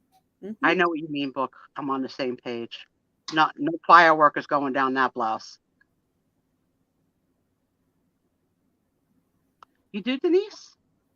I forget, Denise. What state are you in again? Who can guess what state Denise is in? I don't remember what state. Okay, the middle of the country. I'm going to go with Iowa. Yes. That's a good guess, I think. I think it is. Yeah. Yep, that's a good guess. There you go, Iowa. Oh my God. See, so you don't know what your mind holds. Like, I really didn't know that for a fact. You are psychically linked to Denise. You're on the same wavelength there. No, but like you don't know what your memory bank holds, because I had no reason to say Iowa because I didn't know it, but it was in there. The western border by Nebraska and South Dakota. See, now I don't know where they are, but well, now you know they're to the west. They're to the west of Iowa. Mm-hmm. Who sang the song? To the left, to the left. Beyonce. That was a good song. all interpretive meanings of what she meant by to the left. Well, I'm not seeing anybody in for this lovely gal. Unless I missed something, then let me know. But we will probably pass on her. All right. And I love that our crowd can keep a running joke. Brett says, and a river runs through them, because she knows that Trisha and I are not up on our rivers yet. We're still learning the 50 states. We'll do rivers next year. I know. I could probably do all the 50. I could probably remember that. But yeah, don't ask put me them to in the right place on a map. Oh, I can do pretty well with it, I think. I can name all I don't know if y'all did this in school, but I know we did.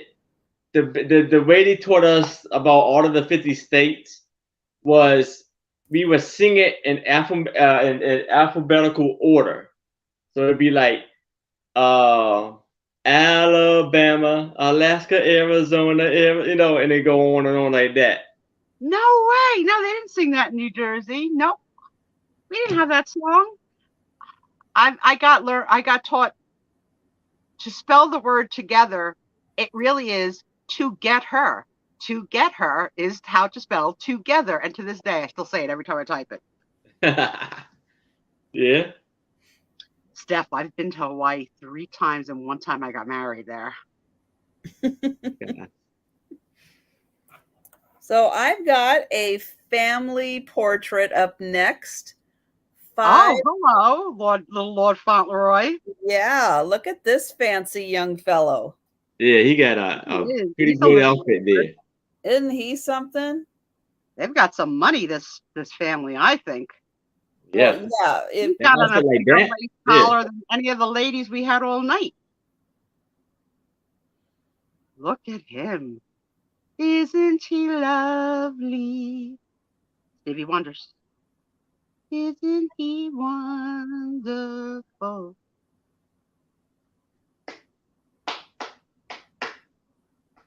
A little bit of a rattan in the chair. I love rattan. Aaron, question about the last entry from Leanie. Oh, Aaron, will you hold until the end of the weekend and combine the shipping, because she's going to plan on shopping with you over the weekend? Leanie asks. Okay. He said, okay. He didn't say it happy, but he said, okay. No, that's fine. There's no mail after tomorrow. That's it. I may as well wait till Monday. Yeah. Well, there's no mail on Monday. Oh, he's a little. Yeah, exactly. Yeah, I won't. Yeah, I won't. I won't. Okay, so all the way to Monday, I can do that. Now look at those buttons, girl. Oh yeah, the wife has got some buttons you would love to get your hands on. But yeah, paid by the ruffle, I'm telling you, with this kid. He's the fanciest dressed little boy we've had, like, ever, I think. You think she's pregnant? How can you tell? Does she look like she has a craving for something? A Rita's water ice? You'll never know a Rita's water ice.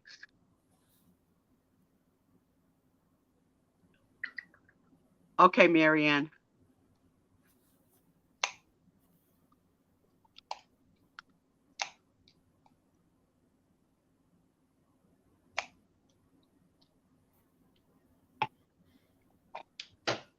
Oh, so Steph thinks the wife is the one with the money. Okay. Is that a bid, Steph? Looks like a bid. I think so. And oh, let me show the bottom here. So this says it's Chelsea. What is that? Pipestone, Minnesota. Hi, Sarah Lee. Hi, Sarah Lee. Join us. Thank you for coming. Thank you all for coming.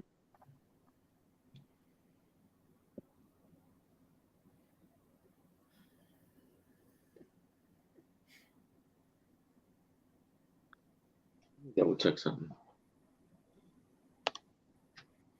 Okay. No. So I'm going to go ahead and count this one down for Steph because she's curious. Oh, we are going once, going twice, and sold. Thanks, Steph.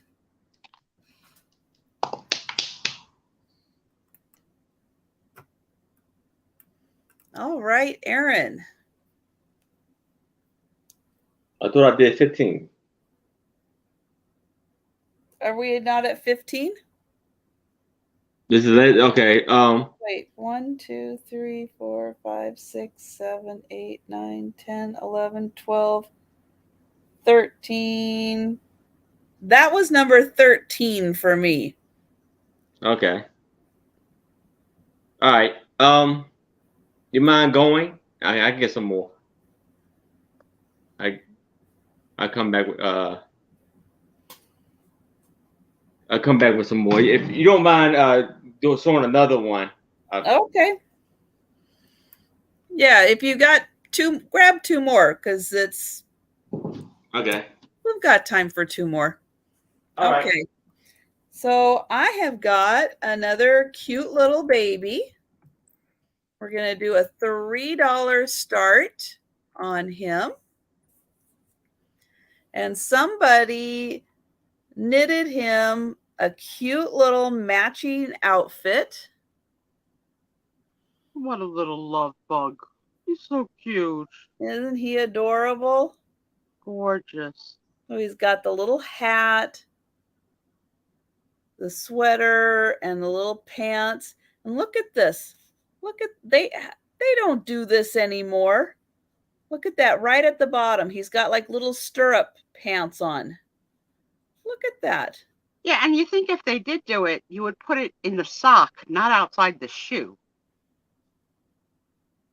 Yep.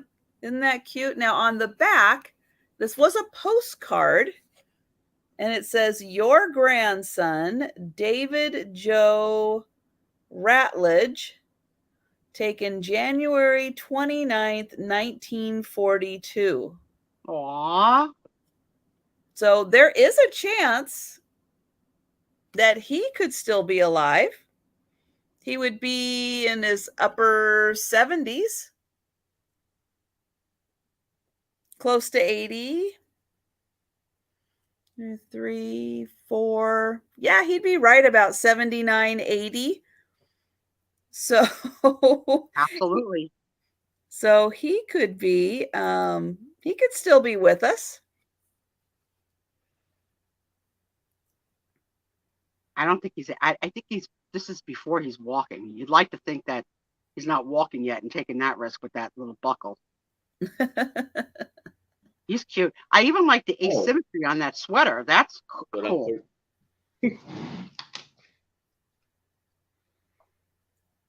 Yeah, it's a really nice pattern. that they knitted on there. That's a skill I never learned, knitting or crocheting.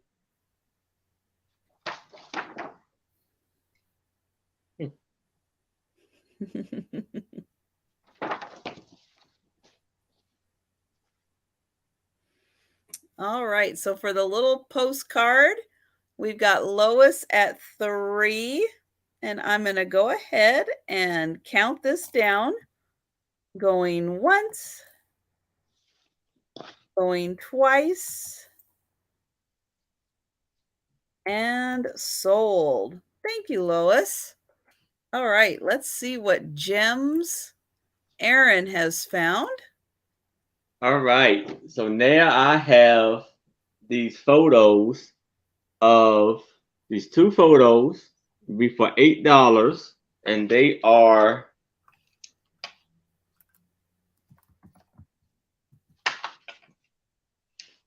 $10 by 8.5. And these are the photos of a group of ladies that work at the St. James Catholic Church, canteen number 8. And you see they have a symbol, a little badge on their arm, or we don't want to say badge, a triangle, Very in cool. a circle and a triangle, and it was taken in New Bedford, Massachusetts. Denise, are you bidding because you think they're nurses? They could be nurses, right? Oh, look And at this. here is the I Girl thought they Scout. kind of looked like nurses. Yeah. Yeah. Mhm. And here is, that's what I was thinking too.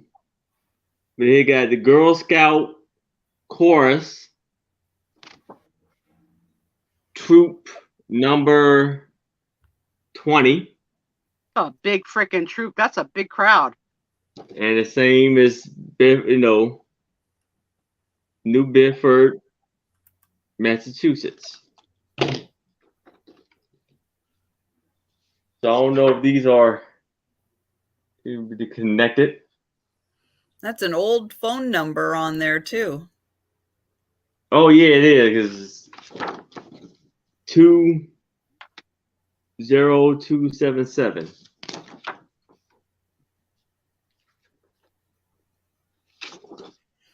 Oh, Denise recognizes the patch. So it's from the Civil Defense League or something.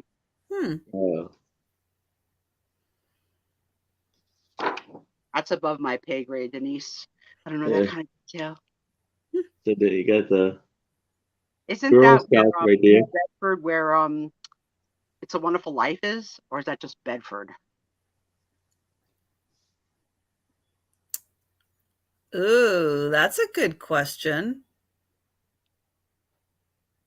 Or maybe I'm totally off. I like how it's the Girl Scout troop, but the Girl Scouts are not the stars of the photo. The 3 women in the front are like, Thank you, we're Bedford. going to be in the front. That's right. You girls get behind us. Yeah. That's a great picture, though. That's a really big troop. Yes, that sure is. 1, 2, 3, 4, 5, 6 adult. Yeah, it looks like 6. Yes. But it looks like even the Girl Scouts in the back, they range from, the younger to the teens. Yeah. Mm-hmm. And one of the ladies has on a corsage, so it might be like she's the lead. She's fancy. Did you all know that? I said you all. Did I just say did you all? How did that happen? I actually said did y'all. Oh my goodness. Did you all know that Trisha collects vintage corsages? Just Christmas. Oh, just Christmas. Okay. Just the Christmas corsages. Mm-hmm. I would like to see you show and tell that one night again. Yeah, I need to go. I've got them in my storage right now because at some point, yeah, I've got to go through and organize my Christmas stuff and probably pull out some things to sell too. All right, so we've got Denise in at 8. And is it choice or is it for both? For both. Oh, wow. It's a great deal. That's a great deal because they're big. Mm-hmm. Yeah. And we are going once. Going twice. And sold. All right. Congratulations, Denise.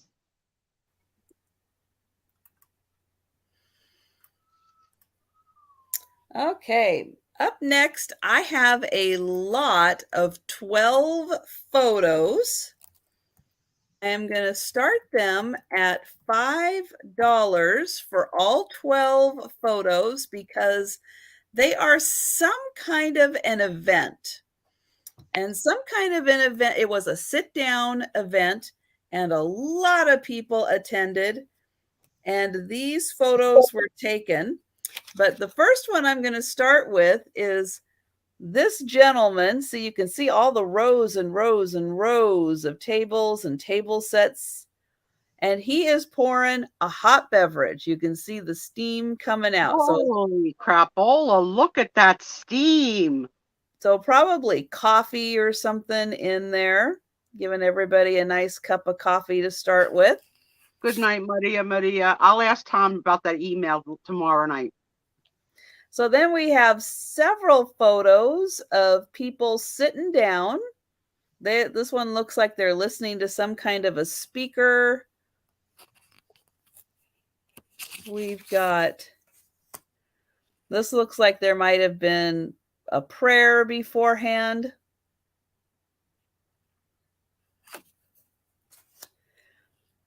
Now, I can't find anything that identifies. Oh, yeah. Heads down. Absolutely. Yep. You know, what this event was, but there were a lot of people here.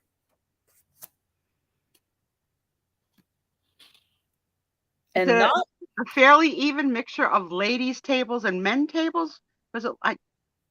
That's a good question. I don't think they're all women, but I think that there are a lot of women here. Look at that polka dot skirt. Oh my God, I would love that.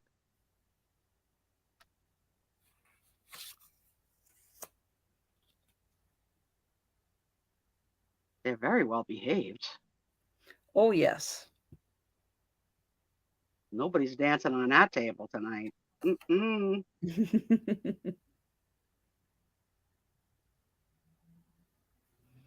And yeah, I'm not sure of the era of this or anything. It's just a really interesting group. And hello, Delbert.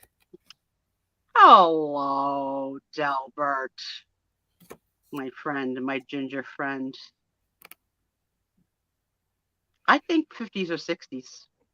What does it say on the back of the chairs? Good question. Let me see if I can zoom in on that. St. Paul. Oh, so they probably marked them so people wouldn't steal their chairs for their houses. So it does say St. Paul on the back. So there's more.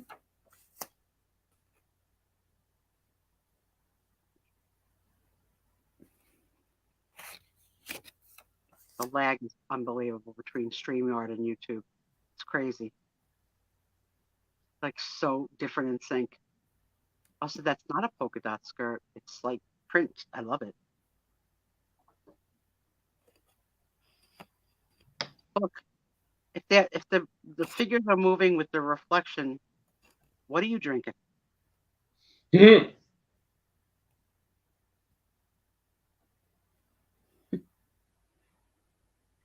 Is it a Mary Kay convention? Yeah, I don't know what it is. It's just a really interesting, fun little group. It really is. It's great that you found them all together too, like the whole evening. Yeah, and again, if you guys, are doing some kind of a a mixed media project, a junk journal or something, this is a fun little collection of photos to kind of put together to tell a little story. So just $5 for the group of 12 photos. And so we'll go ahead and pass on those. And then we will see what Erin has. I also love the Fenton crimping cut on those photos. They're crimpy, but they're not extra crimpy, Trisha. Right.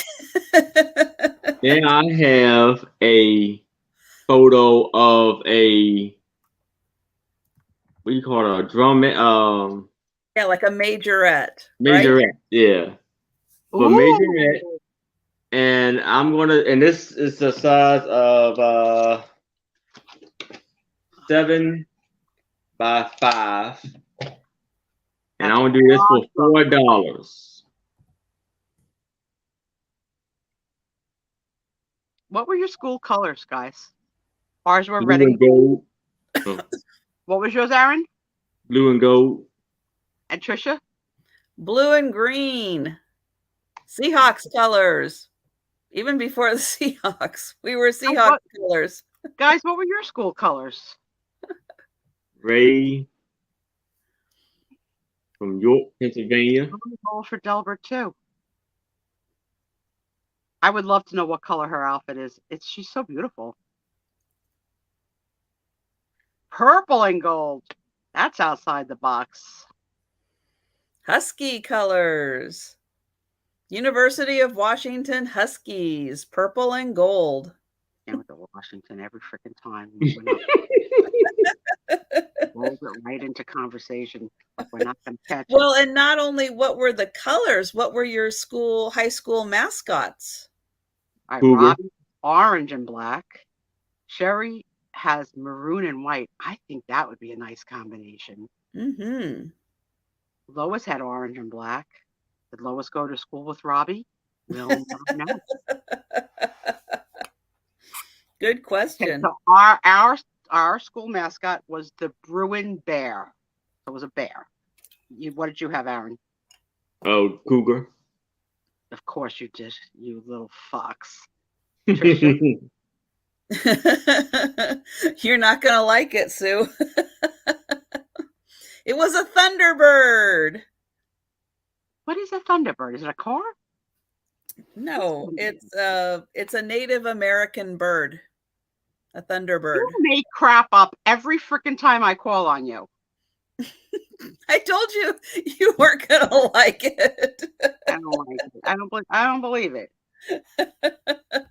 Look up Thunderbird. Look it up. If I look up Thunderbird, I'm gonna get a car. Google. Oh, see, we got some testosterone in the room. Someone's noticing the legs. She does have a great pair of legs. All the women, we were all concentrating on the costume. We didn't notice her legs. She does have a great smile. That hat, though, had to be annoying with that chin strap. The Rams. Yeah, they always had great boots also. The major. And Rutgers, my college color was red. So, hello. Oh, nice. Somebody was happy. Did you pick that school because it was red? I picked that school because I had to become sort of like the head of the family. My dad had passed. So I had to be able to commute. And I was afraid of public transportation, or I would have went to school in Manhattan, but I had never really been on I don't know how to travel by bus or train or subway. I'm scared. I know where Arizona, or is that Arkansas? They are Arkansas. Arkansas. Yeah, that's where the frickin' the big family, 20 kids and The counting. What's it uh, called? The The Duggars. Duggars. Duggars. That's how I know that state, from the Duggars. Everything I learned about Arkansas, I learned from the Duggars. Whose Oh, oldest that's son not good. went to prison for a very long time. Jan, we love you, and thanks for your faithful devotion to the Jan. Friday night show. We appreciate it that you come every week. Have a wonderful 4th of July weekend, and we'll see you in the neighborhood. Yep. Yeah. All right. Well, I'm going to count this one down for Lois. This gal is adorable. Oh, Sarah Lee, I would have loved that. Patriotic colors, red, white, and blue. Oh, yeah. Going once. Going twice. And sold. All right. Congratulations, Lois. All right. I'm going to get everybody up on the big screen here. We'll get Aaron in the middle. Look at me behaving myself. No joke there. No, Aaron. But thank you guys so much for joining us. And Sue, I'm so glad you're feeling better. Yeah, I gave you all a good scare. So thanks for being there for me. Haven't had that on cam, and I've had it twice on cam, so that sort of sucks. It can't be over yet. Well, no, Sue still got some stuff to talk about. Yeah. Aaron's got to go bye-bye. Yeah, at any time you need to take off, Aaron, you just let us know. Bye. And Okay. you just head out whenever you need to. Now, I wanted to ask Sue, because I've been watching this Mind Over Murder. Episode 2. Are you up? Yes. The true crime on HBO Max. I'm current. I'm caught up. I am so confused. I got to tell you, I am so confused by this. There was a murder. It took 4 years for this one detective to kind of put together some pieces, do some interviewing, get people to, say, oh, I saw so-and-so, and to kind of put things together. All these people were interviewed separately. They all kind of have the same story about what happened, but none of them were there, and none of them were, I just don't even understand. And yes, Delbert, I did that too. I watched Stranger Things. I don't want to spoil anything, but it was amazing. It was absolutely the victim's first name was Helen something, right? Yeah, it was in, what is it, Beatrice, middle of the country, Nebraska. Yeah, something like that. So yes, I'm watching it too. But I find it interesting that the thing that's puzzling you is a little bit different than the thing that's puzzling me. The thing that's puzzling me is, why is the community theater going to act it out? Like, that's weird. Like, that is odd. And watching these people like, hello, I'm Jeffrey. I would be playing the part of Bodine, and then like overacting across a folding table. It's weird. It's weird. Yeah, it is a very, very odd. Yeah, but you gotta stick. Like, once you're invested, now you gotta stick with it. We gotta know, right? You gotta know.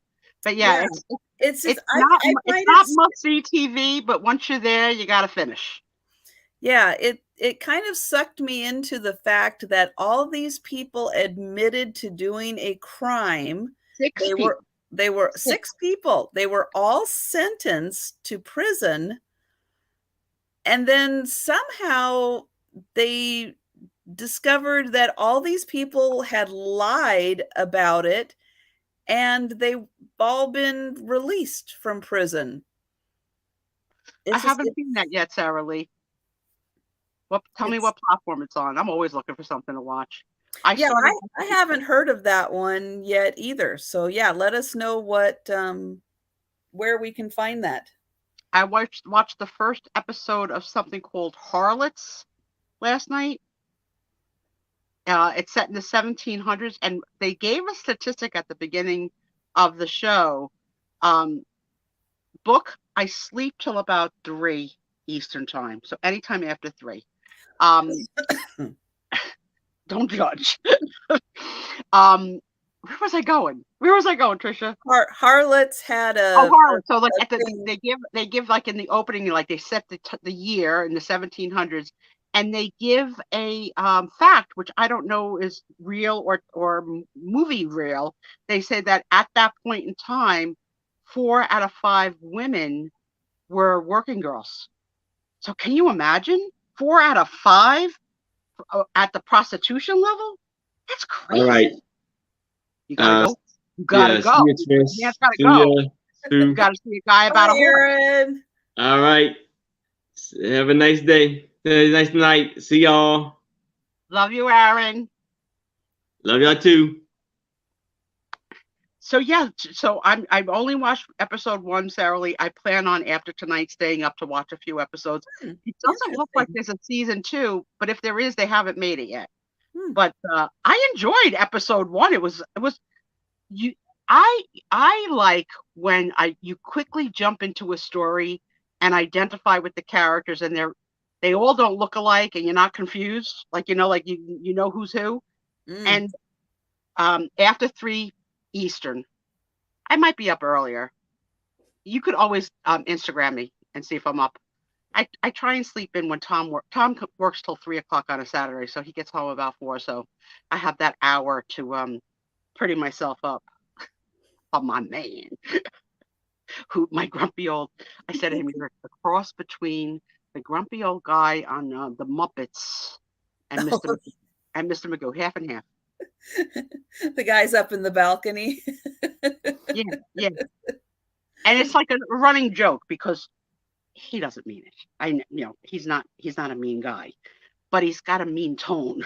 He always thinks like my husband always thinks I mean if I say something like, don't forget to grab my garbage on garbage night, and he'll say, I'm not taking it now. And I'll be like, no one said the word now, ever.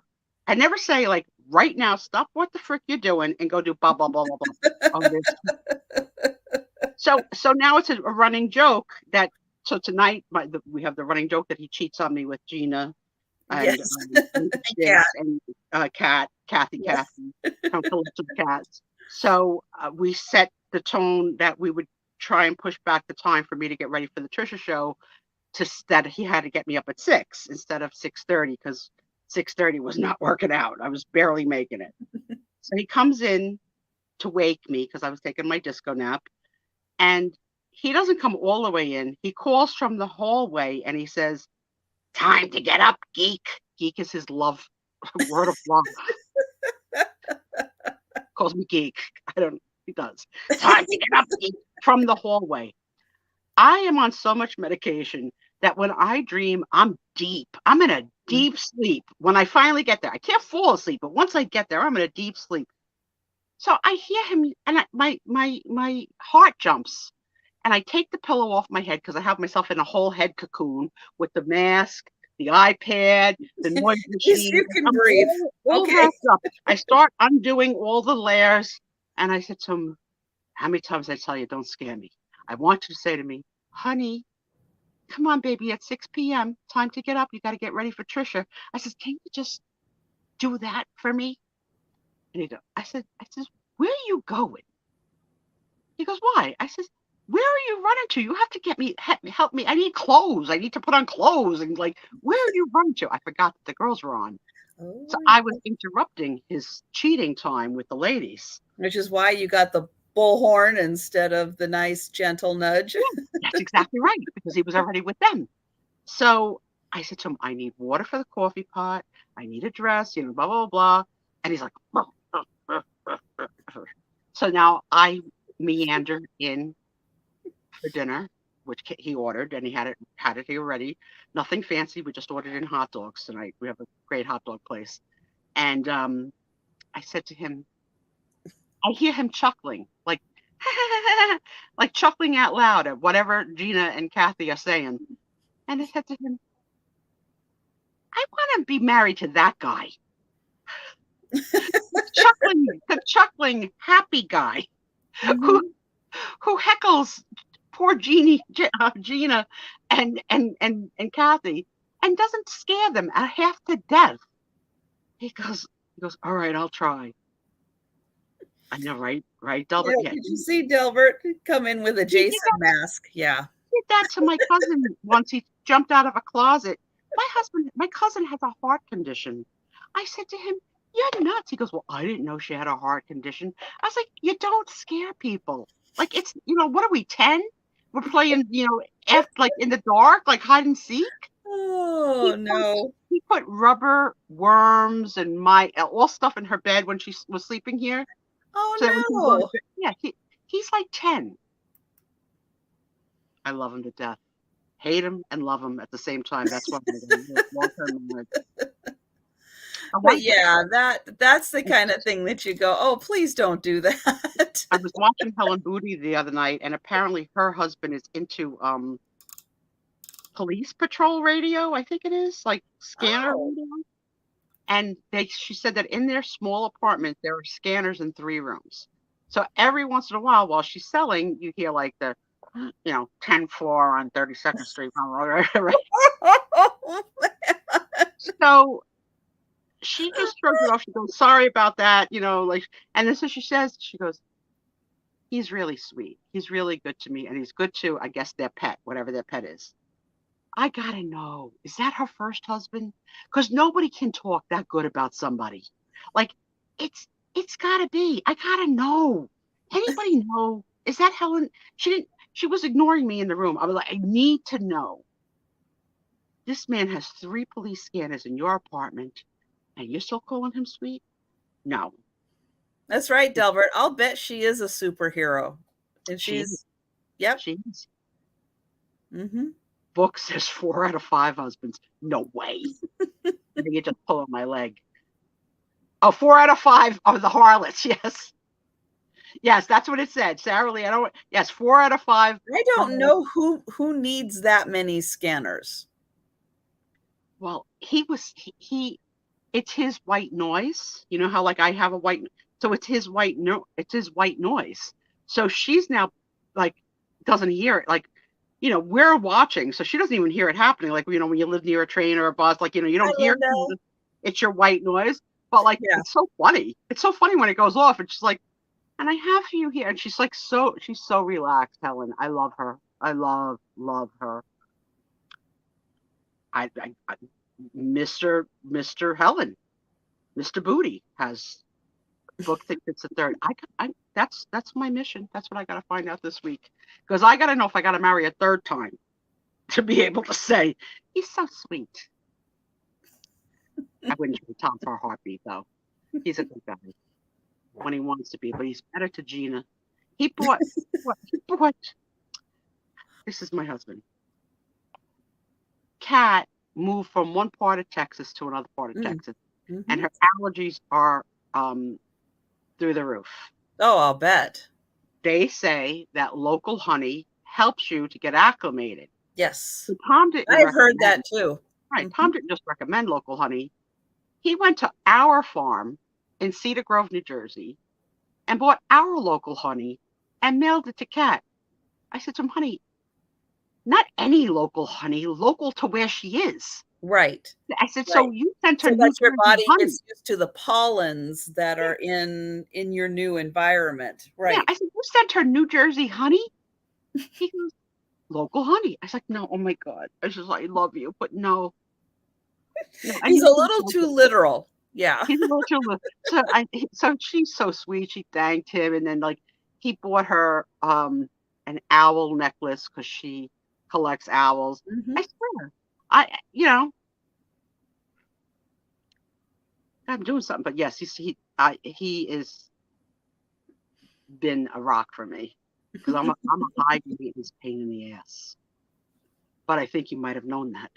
I didn't teach him my Italian word this week, so my Oh, Italian that's word right. is what you say when you're starving. If you want to Mm. tell somebody I'm starving, you say morte de fame, which is I'm dying of famine. Morte de fame. So now That we have, sounds really serious.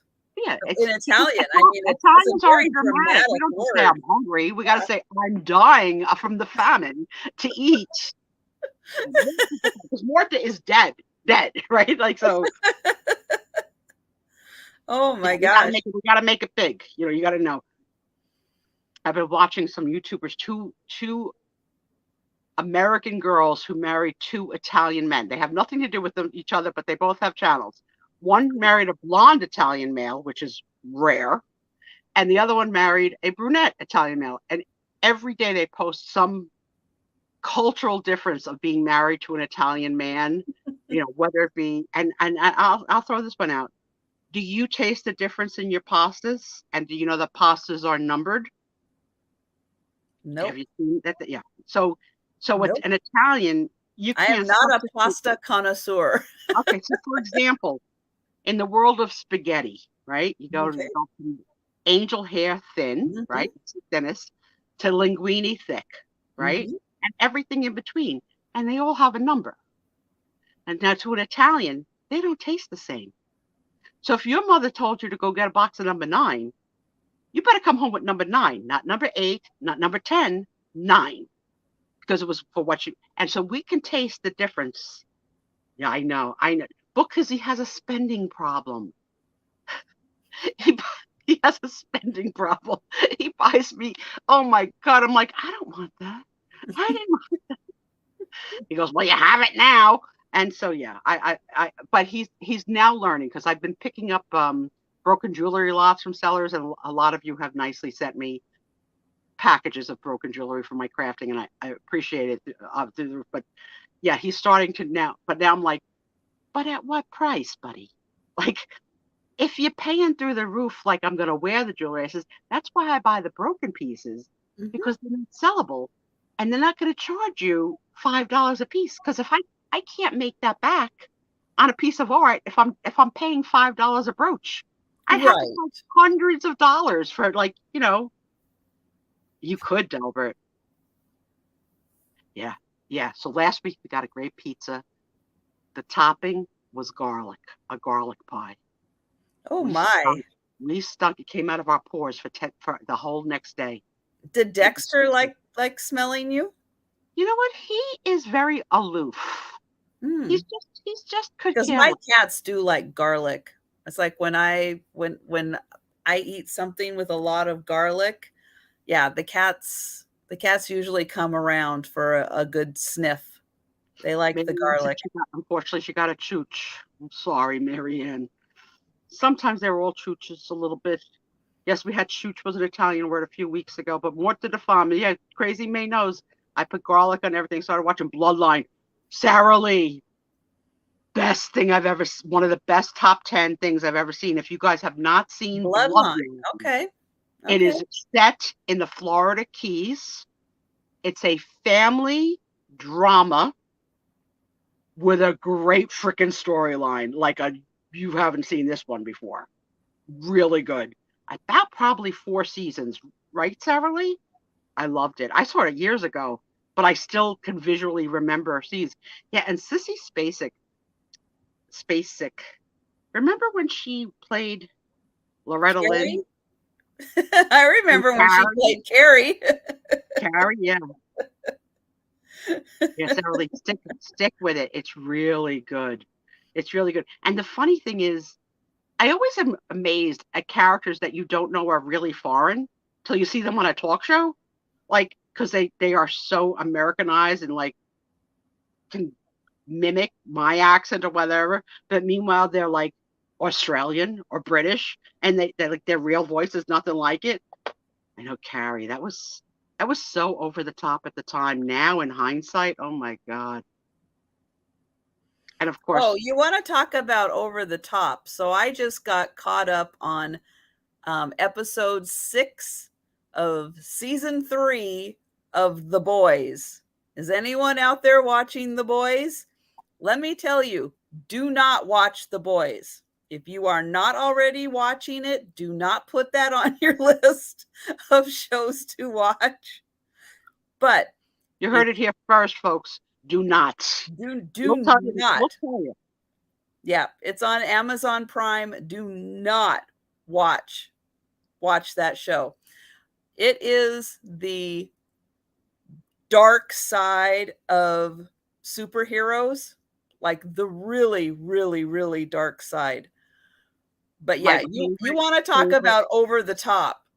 That show is so over the top. I cannot believe, I mean, I know it's Amazon Prime, so it's different.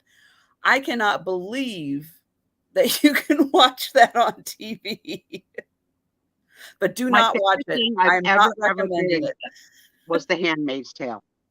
So if you have not, that's dark, but it's really well done, and cinematography wise, it's beautiful because of the costuming. No, I haven't seen that, The Mist. That's like on the top 10, I think, of Netflix right now. I think I just saw it come across my feed as a top 10 when I was in watching Stranger Things. So yes, Delbert, I'm glad you are a Stranger Things person. Denise, I saw the star, the female star whose name is just escaping me right now, and they've filmed the next season. But she is also in something on Hulu called Top of the Lake, which I just finished. That was really good too. She's such a great actress. What the heck's her name? She was also in the Mad Men. Somebody help me. What's her name? Elizabeth Moss. Thank you. That's why we go together.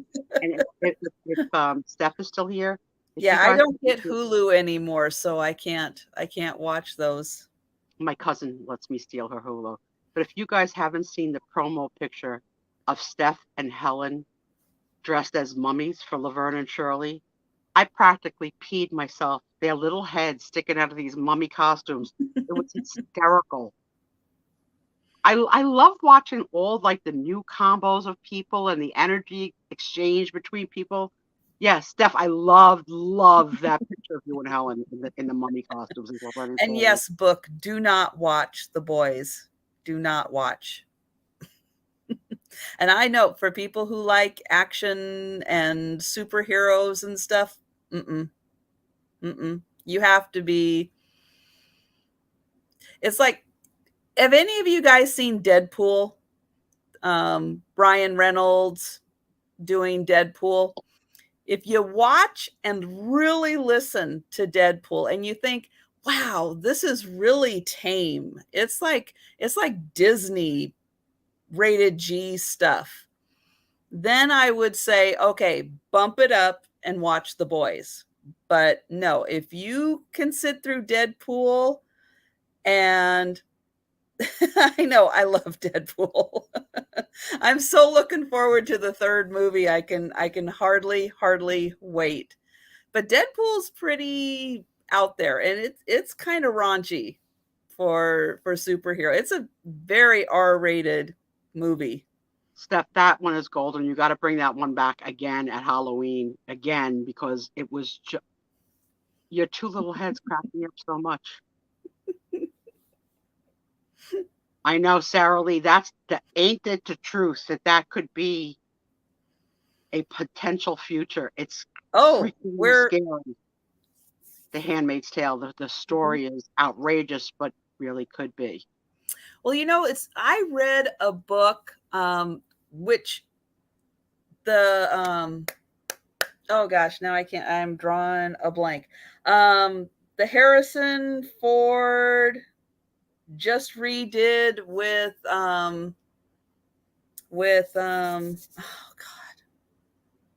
Why can I not think of the name of this? All I can think of is the name of the book, which is Do Electric Sheep Dream? Something like that. Blade Runner. That's it. So for the movie, it's called Blade Runner, but the original book is called something like Do Electric Sheep Dream or something like that. But the one thing that's very much in the book, but not a lot in the movie, is the whole, people animatronics and, who's a robot, who's not a robot kind of thing with Blade Runner. But in the book, because I read this when I was a teenager, and it really got to me, was that there were no more animals. All the animals basically on the planet have perished. And so when you go to a zoo, all you're seeing are the animatronic animals of what used to be on the planet. And, when I read this book back in the probably early 80s, that was like a concept that you really didn't even think about. You couldn't even comprehend how a world without, animals, like, you think elephants gone, giraffes gone, bears gone. And then you look at, kind of the ecosystem and how many times have, animals like kind of come close to possibly being extinct. And it's really interesting when you start looking at literature that you think is like way out there. These concepts are like way, way out there, and how maybe they're really not. Maybe these authors are really kind of tapping into something that's kind of culturally happening around us that we're just kind of not even seeing. So it's very interesting. The thing that I don't get, well, first of all, they can get rid of tuna. I'd be all right with that. But other than that, keep all the other animals on board. But I learned something we can recently. Just let them swim and not catch them. I learned something recently in a documentary that I didn't know. So while my whole life I've learned that, whales are to be protected, and, that there's crimes against hurting or harpooning whales, and that, all of that. I didn't know that there's a country, I think it's in Ireland, that does a once a year killing of whales. They come to, like, let's say, like an odd bay, and you have to have a license, and they're required to kill so many per season. That doesn't make any sense for me. It's a big damn ocean. Why do you gotta kill any? I don't understand that. And we have the same thing in Jersey. We have what they consider an overpopulated deer situation. So there's like one period of a year where authorized deer slayers are allowed to go to this authorized place to go put down deer. Like, what? But there's a name for, like, the license that you have to kill whales. It's like you have to be a professional whale killer. It's like so freaking crazy. It blew my mind. I was like, they kill them on purpose? What? Crazy. Oh my God, Marianne, Soylent Green is that's what made tuna happen for me. So, okay, you brought it up now. Now I'm going to go there.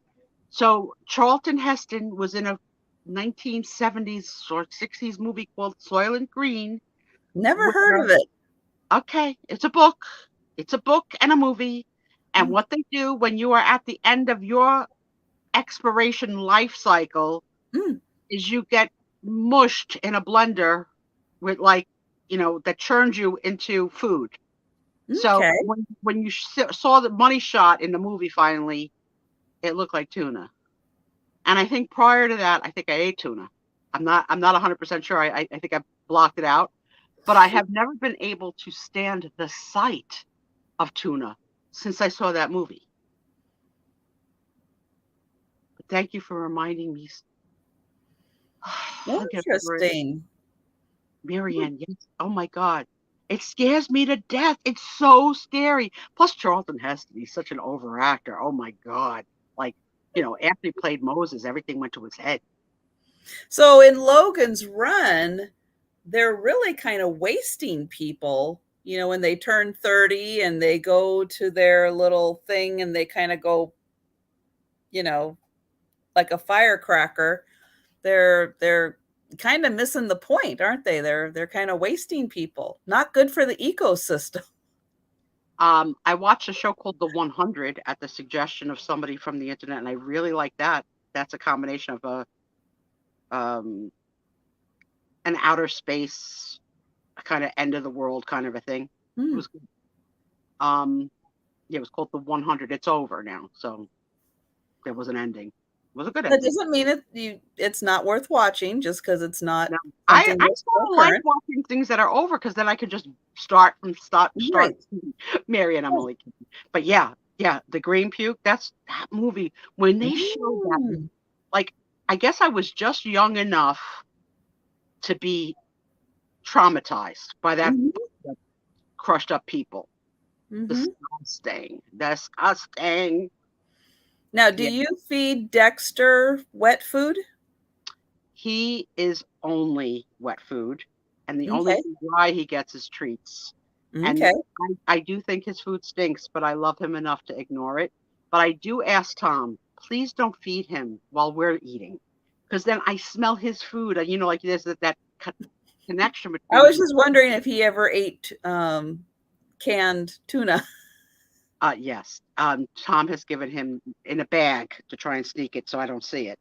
But I love the baby so much that I'll allow Dexter to have it, but I won't allow Tom. Tom can't have it and let me know. Tom is not allowed to let me know. If I said, if you've got to have tuna, have it out of the house, have it on your lunch break, but never tell me because I'm not going to get over it. I mean, we share a tongue. I don't want to know that you had tuna. I can't. I just can't. But yet I can watch him eat sushi, which I wouldn't eat, but it doesn't skeeve me out like tuna. Okay. Yeah, total skeeve. We learned that Italian word. That was an early Italian word, right? To skeeve, to be disgusted by. Yep.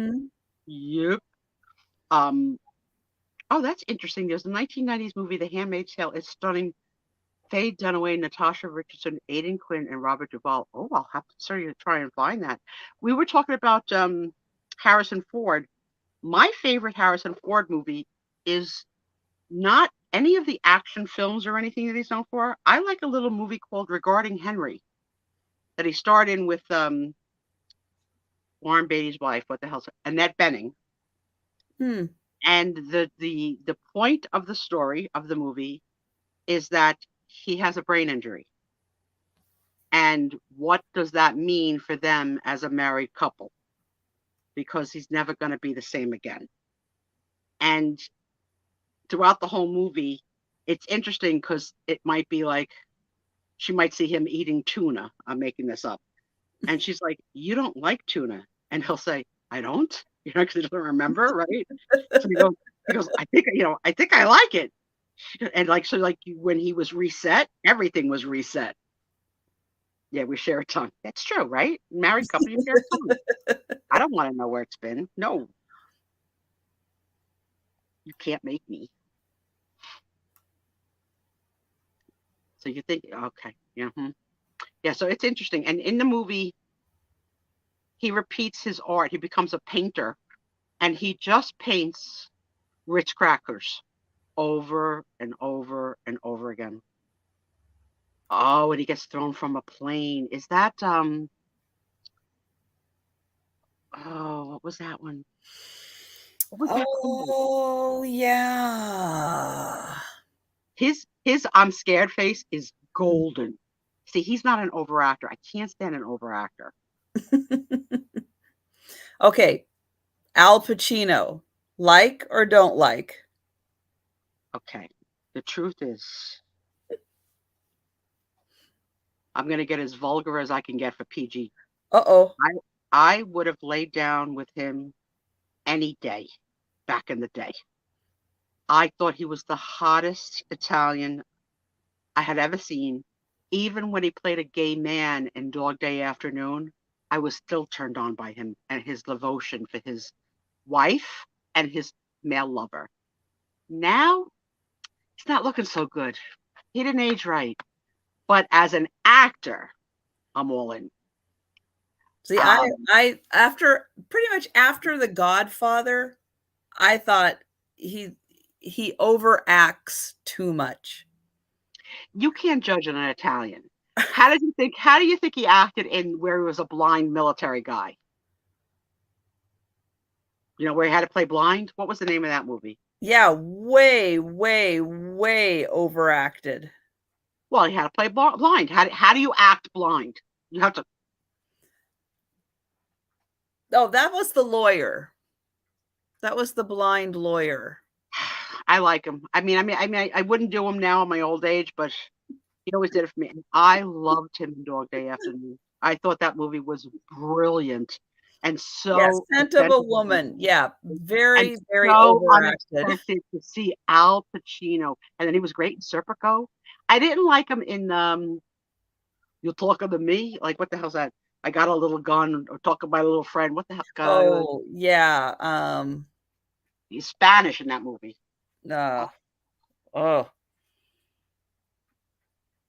I know somebody's going to remember it, but yeah. So it's a gangster movie, but he's not Italian. He's a Spanish gangster. Scarface, yeah. Scarface. I didn't like him in that. Way overacted. Oh, here's my Avatar romance. Hi, Randy. Hi, Randy. Best Avatar in the whole world. Yes. Yep. Scent of a. Oh, look. I wonder what he said. He's probably kind of allowed to flirt with me. It's just innocent flirting. Hey, I'm a flirt. I know. That's what I do. I flirt with women too. I flirt with everybody. I flirt with life and people. Tom said, he goes, "You'll talk to anybody." I was like, "Yeah." I says, "But the nice thing is, the conversation you can have on an elevator with someone, like for 10 floors, could be so good. But then you never have to see them again. You don't have to give gifts to their kids. You don't have to call them on their birthday. You've had a relationship." Oh, who's hot now? I am totally digging. I'm hot for Jimmy Fallon. Not gonna lie. And the kid from Brokeback Mountain, not Heath Ledger, the other one, Gyllenhaal. Oh, yeah.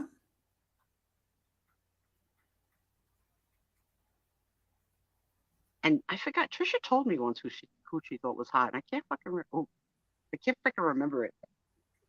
Drop the F-bomb at 11:18. Don't call YouTube.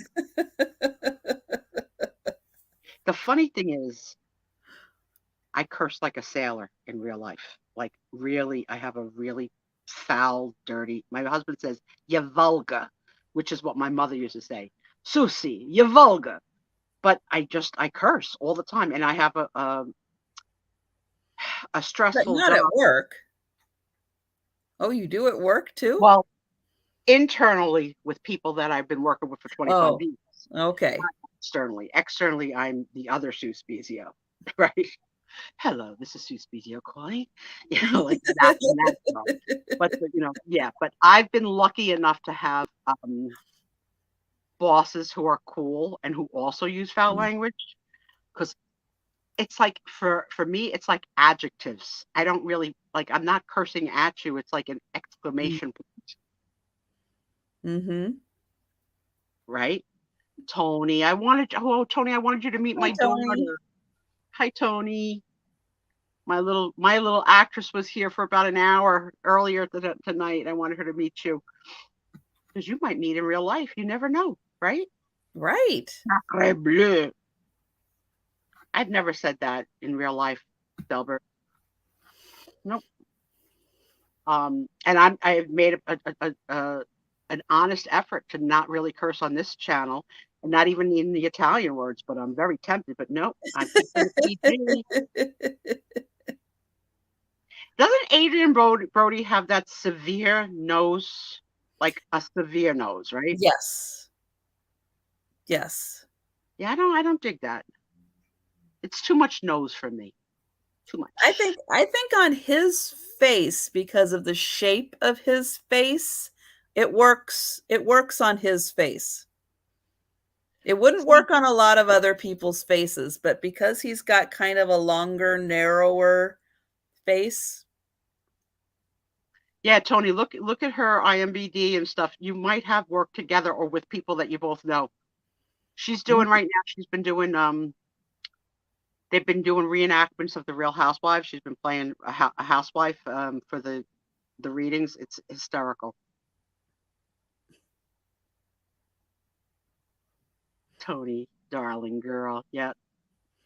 See, originally I thought Tony was Italian because she got an Italian name, Tony Patano. Right? I thought you were my Gumadel. Gumadel is Italian girlfriend.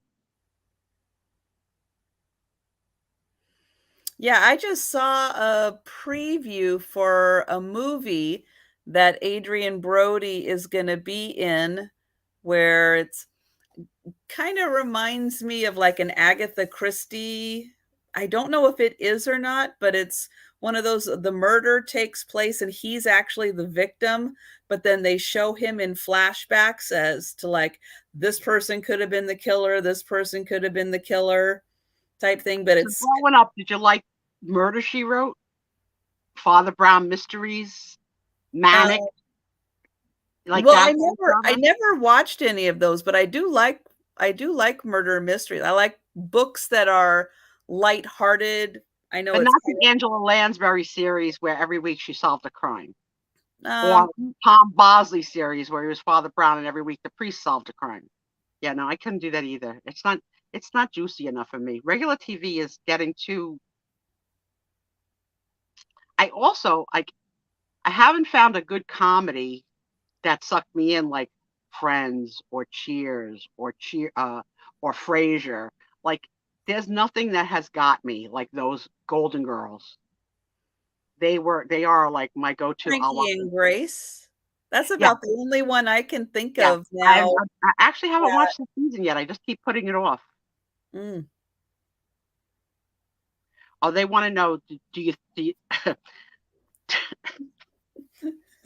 who do I think is hot? Well, the Sons of Anarchy star, Charlie Hunnam, I think that he is one of the best looking guys that has ever been created. How are you spelling that? H-U-N? H-U-N-A-N, I think. Look up Sons of Anarchy. You'll find him. All right, I'm going. What's his first name? Charlie? Charlie. Yeah. Dan. And then Keanu Reeves. He's always been at the top of the list. Oh, he played Jax. Yes, I've heard a lot of people love him. Yes, he's a handsome guy. Very. Yeah. But I didn't know that was his name. It's H-U-N-N, double N. Oh, double N? H-U-N-N-A-M. Hunnam, I guess. It's Hunnam. I think it's Hunnam. I think it's how you say it. But yeah, he's doing movies now. Lots of movies. Really good. I enjoy those. Six-pack. Oh, my God. Mm-hmm. Never have I ever dated anybody with a six-pack. Never. Never have I ever. I do. I did. I'm more of a Rockford Files, Columbo. I enjoy. Did you like Heart to Heart with Kojak? Oh my God, I loved Kojak. Telly Savalas and Kojak. Oh my God, I know that was morbid for a kid to watch. I enjoyed that show so much, mostly because it was Telly Savalas. There's just something about him I really enjoyed as a kid. What was his catchphrase and his catch prop? Well, he had the lollipop. The lollipop, and then what would he had a catchphrase. What was it? Ooh, I don't remember that.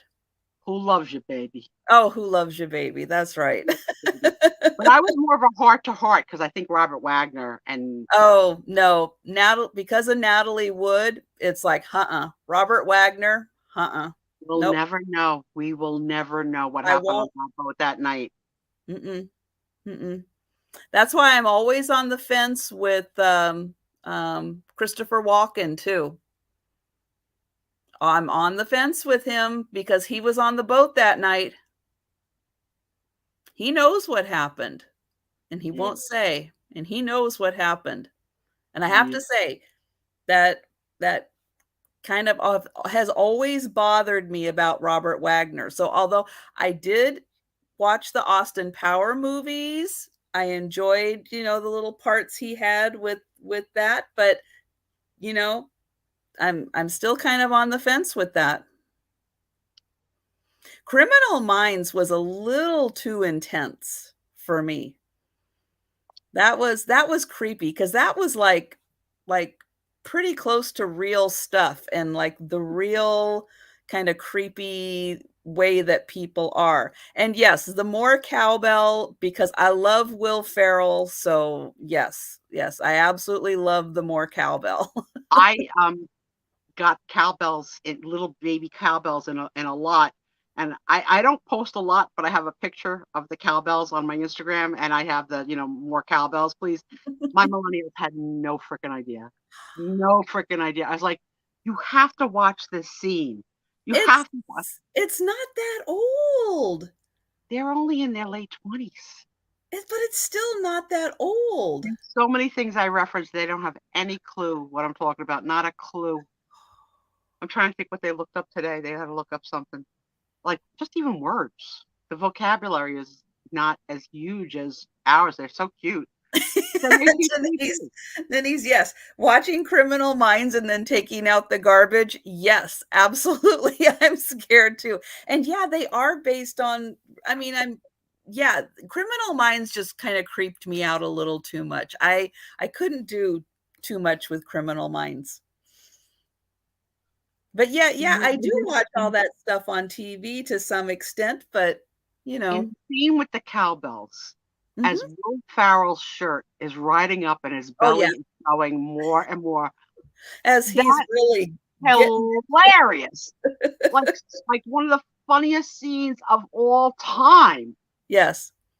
And I showed it to the girls. I was like, this is brilliant. But you don't get this? This is funny. I always ask them every week, you got anything from my show? What happened this week? And they tell me something like, I don't know, Shakira, blah, blah, blah. I was like, nobody knows who that is. We're not going to know who. I says, you got to come up with something else. So they didn't have anything. They didn't have anything this week. We didn't get a lot of time together. And one was off, so we'll see. My kid laughs, though. My kid's like, Mom, you're so out of it. And I am out of it. I didn't know Rita's had custard. I'm so glad now I know. It'll be a regular customer. I don't have a Rita's. What am I going to do? Icy, so it would melt. But while we were chatting before, you ever get the sensation of a bug on your body and you just feel it walking? Yeah. So I looked down. There was the tiniest ant crawling on my arm. He was beige. He wasn't even old enough to be black yet. Where did he come from? I don't know. But he was taking a nice little stroll. And as tiny as he is, I felt him. So it's good to know my nerve endings are good. But then I had to look again. I had to, not like do the normal bug scream like, Tommy, come kill this bug, right? Because when it's on my body, I will kill it myself because I don't trust them to come fast enough. But yeah, and book says no custard for you. That's right. No custard. Because I don't even have a Culver's. I can't even get Culver's custard. They haven't made it out to Washington yet. Right from the movie star herself. Most of the Dick Wolf and network procedural dramas are based upon ripped from the headline storytelling, sometimes too close to home. And sometimes too soon. Like, sometimes you got to let something settle a little. Let the family grieve a little before you do the story. Yeah, well, Blast from the Past. I love that. I love that movie. Yep. And he was a really handsome young man that really didn't age well. Brendan Fraser? Yeah. He was very handsome, but not so much. And Jack Nicholson now is Instagramming sunglasses with Jack. He's doing silly like little dances. Like he's cracking me up. Like he's got to be really old now, Jack Nicholson. But yeah, he's doing some funny stuff on Instagram. I'm enjoying it. Sometimes I don't know how things get in my feed. Like like you wonder about like how the intelligence of like smart internet, start YouTube. Like it's scary sometimes what comes into my feed. I'm like, why did you give me that? Like because you probably Googled something at some point that was close enough that they thought you might be interested in it. The way those algorithms work. Yeah. Shirley, if you like Blast from the Past, you probably would like The Truman Show with Jim Carrey. That's very good. And Pleasantville. Yeah. Was also really good. All three. Yeah, Brendan. He looks like he needs a good bath. Yeah. He looks a little crazy now too, like a little crazy eyed. Well, if you kind of go back and kind of look at his history, he had it really, really rough with I can't remember exactly how it goes, but yeah, he kind of got blacklisted a bit with either studios or producers or something. Get him in trouble? No. He was inappropriate? No, he wasn't inappropriate. Someone was trying to be very inappropriate with him. You don't hear a lot of that. And because of that, he was blacklisted kind of for a bit. So, yeah, he's kind of been making more of a comeback, which I'm really happy about because his acting is still very good on the things that I've seen.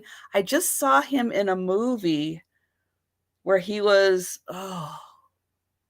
like some kind of a thug from Texas. Oh, okay. Big cowboy hat, but he was kind of like the rough guy. Never have I ever kissed a man wearing a cowboy hat. I can't remember the name of the movie, but it was really good. I've been watching him on what is it? Doom Patrol? Doom something. And he's been really, really good. So I was a huge fan, loved his work, loved all the goofy stuff. The caveman one, the Airheads, all those movies, they were fun. The 90s, they were offbeat. Barb came out of the shadows. We didn't even know you were here all night. Hi, Goody Ma, to say, okay, I have to say this. One of the best dramas ever is Christopher Walken in At Close Range. I have not even heard of that, so I'll have to check that out. Thank you for that tip. Trisha, back to you, though, on the murder story that we're watching. Oh, yeah. What about when they called the redhead in and he was like, I was really quite, the looker and, player in the day. And now, like, he looked like he ate bullets.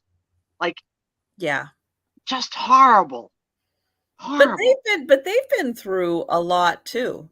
They've been, I mean, I understand that. And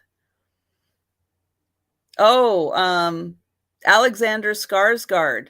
Yeah. Alexander Skarsgård. Hello. Yeah. And his brother Bill Skarsgård. Can't get a bad Skarsgård. They're both. So I got turned on to True Blood, and I thought it was good, but you know that expression, it jumped the shark at the end. So I think it jumped the shark at the end, but you had to finish it because it got like the beginning was like so different than anything. I don't think I ever made it all the way to the end. You're all right. You don't need to go back and watch. It gets really stupid. Oh, you had a visitor tonight? Good for you, girl. We've just been visiting with each other. We had to let Aaron go out and play, Well, because he got his car back. Yes, I do. And you know what? A tasteful nude is all right with me.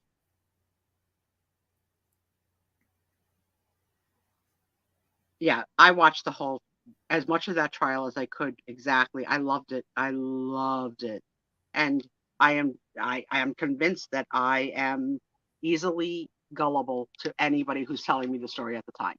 Terrible juror. I'd make a terrible juror. That is really hard about being a juror is, yeah, being able to hear both sides because they're both very convincing with how they tell the story of Absolutely. what happened.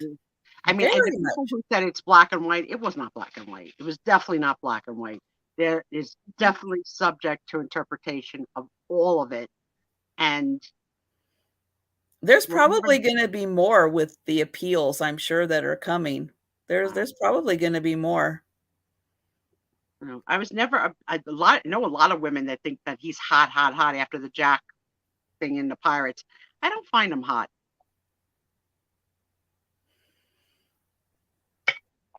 Not my type. Too much hair. Too much hair. Too many leather rubber bands around his wrist. You know, lots of like fringes hanging from things. No, keep it tidy. I don't like all that messiness. Well, and then there's, it's like the separation, the persona an actor has while playing a character Yeah. is very different from who they are as a person. Even when they're playing multiple different characters, still the screen persona of who they are, very different, Well, I think a lot of times. the interesting Except study Tom is the Hanks. study of the people, right? The people who made a judgment based on his character in movies before ever hearing any testimony. So the Johnny Depp Pirates of the Caribbean fan were like over the top. Like, you don't know. You haven't heard anything yet. Like, how do you know? But like they're there with the posters. I had a girlfriend who had like a life-size Johnny Depp cutout in her house. It's a little over the top, no? Oh, chocolat. That was boring to me. I could just make the chocolate. All right, it's not that hot to watch chocolate boiling. It didn't work for me. I I will thought it was say hot. Ghost was hotter when they made the pottery. That was hot. no, Making chocolate, not so hot. I did not like, and this is just me, but as soon as I saw Jack Sparrow running, I went, "Ew, that is not a good run." Have you seen my husband run? I've only seen it once in 25 years. No, the Johnny Depp as Jack Sparrow. I'm talking about Tom Lynch as Mr. Spiezio. No. Once in 25 years. I can't get it out of my mind. It was not good. Yeah, but as soon as I saw him like running, I went, no. Watching somebody run is No. an event. It's just like, so for Tommy, I had no reason. I met him as an adult in my 30s. Why would I see him run? There was no reason to ever see him run. So we were on vacation. He was in the water, and a fish, I think he called it a tiger fish, like was up in his face, like to take a chunk. And I had no idea because I was on the shore. But all of a sudden, I see Tommy running out of the water like like the guys from Baywatch. But once he hit land, first of all, in the water was funny. But once he hit land and the sand and watching him run in the sand towards me, I was trying to make it so romantic. I was like, oh my God, he must really miss me. Oh my God, Tommy runs. Oh my God, Tom looks ridiculous running. All right, pull it together. He's going to come. He wants to kiss you. He misses you so bad he's running. And no. It's the only time, since I met Tom in 1995, I only saw him run once, and he never saw me run. And he never will. Oh, And Tony, I like what you said there. Our lives are based on storytelling, what narratives we buy into, the stories we tell ourselves, the stories we tell each other. This is why I consider myself a storyteller. Yeah, that it is a powerful thing. You are absolutely right. Mm-hmm. And that's true for me for comedians too. I never liked a yuck yuck joke. I never liked a joke with a pun. But a storytelling joke that came from your life experience, like your kids, your wife, your family, your father. Yeah, Seinfeld's whole career. Hilarious. All like Observation and storytelling. Yep. Yeah, that's a good time for me. My favorite comedian is right now. I'm loving this Sebastian Maniscalco. Of course, he's Italian, but he does stuff that cracks me Oh, up. I have seen him.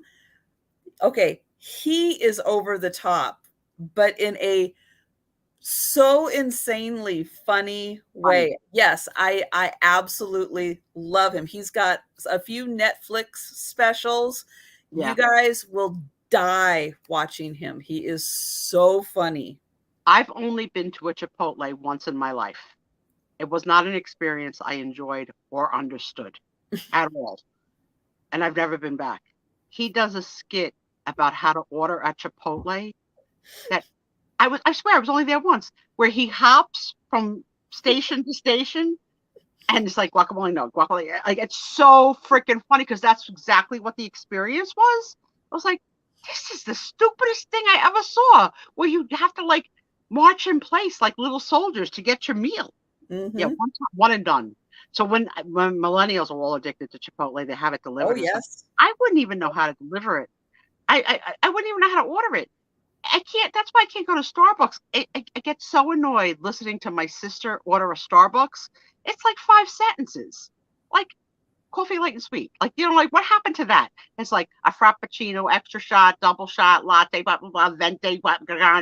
I'm like, no, I have no time for that. Delbert, what'd you do that you got your face slapped? Whoa. You dirty boy. What'd you do? Now Was it we did it have need anything to do with guacamole? details. Too. Yes, Sarah Lee. Liam Neeson can run. And Liam Neeson running in the snow? Hot. Yeah, do Yeah, tell. he has stayed very fit. Yes, and he For lost his wife in a horrible, like that I brain know. aneurysm in down the ski slope. Like, I what? know, it's so sad. What? She was a wonderful person. And they had a happy marriage, like like Mm-hmm. And then the kids were with them. Yeah, that was very, very tragic. And hello, Simi. Nice to see you. And yep, I'll bet it's something. Delbert wanted extra something, and they went no. I don't think I've ever slapped a man's face. And no, I've wanted to, but I never have. I've never had reason to. Um, but my ex-husband once threw a glass of something in my face, like a glass of liquid in my face. Oh, Yeah, so that was like the beginning of the end. So we were at first of all, I am not an Elvis fan. So why we went to this, we went to an Elvis review with a guy dressed as Elvis doing Elvis songs, and oh, he was giving out scarves, like his sweaty scarves, like to the women that were being the fans. And me, I was being Sue Spiezio. I was gonna go along with the party. And my husband felt that was a little bit too much Sue Spiezio. uh-oh. He warned me to stop, but the crowd was loving Sue Spiezio, so I was doing it. And he threw a drink in my face. And I don't think I've ever been as insulted by anything in my whole life as the person you love throwing a drink in your face. Wow. Yeah, that was rough. That was rough. We were out with other people, and here I am stinking like of a Mai Tai. Luckily, I ate the cherry already, or it would have probably stuck to me. Now, a Mai Tai is not the type of drink you throw in someone's face. Nope. No. No. I can't. Like, That's a bad that's choice. so rude. Like like how did that happen? Like, what empowers someone to do something so like mean to someone that you supposedly love? I guess like you can get mad, you can walk away and take a time out, but to Mhm. have to throw a drink in someone's face that you're married to, like what the frick? Look, I said frick. It wasn't Yeah. proudly. Well, yeah, considering you're going to be seeing that person again. Yes, Why would you do that? we have to spend a whole weekend together for the wedding, starting on Friday, September the 17th. That's the night that I will not be here. And Jan is going to be selling and not doing Sue Spiezio impersonations. She's just going to sell. Although I'm sure I'll be mentioned. I cannot guarantee that she is not going to try doing. Try. You guys support her. But yeah, so I haven't had to see my ex-husband in a very long time, and he's never seen me in a wheelchair. So I have a lot of pent-up emotions about my ex-husband seeing me in a wheelchair and thinking to himself, because I know how he thinks, and his thoughts would be, thank God I dodged a bullet to be stuck with that crap. I know that's what he's going to think. And you know what? It doesn't matter what he thinks because you're there for your daughter and for Thomas. My fantasy is that my current husband, okay, I'm going to have fantasies. My fantasy is that my current husband of 20 some more years says to my ex-husband, hey, so-and-so, nice to see you. You know, I never got a chance to thank you for divorcing Sue because she's been such a gift to me in my life. So, hey, man, thanks. But Tom can't pull it off, just like he can't run. But I'm going to pretend. But you know what? The attention that Tom is going to give you is going to exactly send that message to your ex. Yeah, and we're going to be at the same table twice, the rehearsal dinner and the breakfast the morning after. But for the actual wedding, we'll be at separate tables. And now he married again after me, and they're also divorced. So she's Nicole's stepmother, and she has 2 sisters with her, so she'll be there too. So he'll have both ex-wives. Oh, won't that be fun for him? Now, has she remarried? Do you know? Will she be bringing her new husband? She has, and she traded, like my ex-husband is a very handsome man. I got to give him that. He was handsome as a kid. He aged well. He's handsome. He's got that Remington Steele sort of a look. That's what he looks like. He's Brosnan.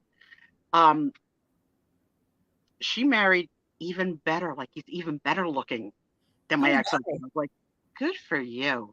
Good for you. And she is a small business owner and doing really successful post-divorce. And it was her idea to divorce, I understand, through the grapevine. But, you know, for those of you that are in the ex-wives club, Barb, I met him September of 1977 on the first day of college in my T-shirt that said Sue.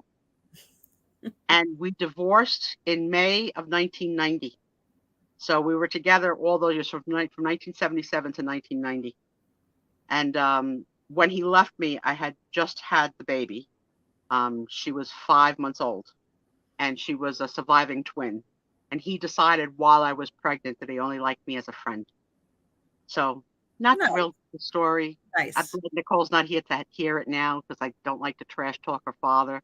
But it's a psychological thing to push through having someone you love so much hurt you so bad. And I know a lot of you women have been hurt by people, female siblings, fathers, mothers, whatever. And I still, after all these years, and all these years I'm remarried, it's still very extremely painful. It's an extremely painful story. And my daughter's like, I know, Ma. Because he was a good father. You know, I can't say he wasn't but I would have chosen for him to be a father in the house with me and like having park days and beach days and picnics together as a family. So I wouldn't have made that choice for her, but I wouldn't give it back for anything. Yeah. It was very, very, very hard, very hard. And because you wouldn't have Tom now, and that was an upgrade for you. Yeah, Tommy, I was 5 years single. So I mean, one night I have my black book from the 5 years I was single. With my notes from the dates. I swear to God, because we're going to write a book. But the book ended when I met Tom. But I knew Tom was the one because he was just kind, just really kind, just and at that point and still to this day, I needed care. Then I needed more emotional care. Now I need more physical care and emotional care. And he's the guy. So Yep. it turned out all right. But I wanted more for my baby. Obviously, every woman that gives birth to a child wants everything for their baby. Like, God, we're gonna have to erase this part of the video. She'll never watch it. It's not like she hasn't heard me tell the story before. But yeah, so yeah, I have a little bit of panic about the weekend, but I have support. I have my two best friends are going to be at my table, and my two sisters are coming from Florida, Oh, and yeah. who are not talking to each other. So I have to put them at separate tables. But it is what it is.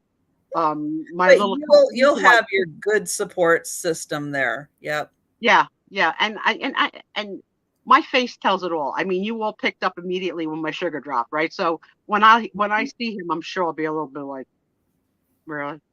Yeah. Just watch. But Yeah. I told my daughter, I said, Those you have to sugar teach me levels. how to be a face actress so that I could be like, hello, how you doing?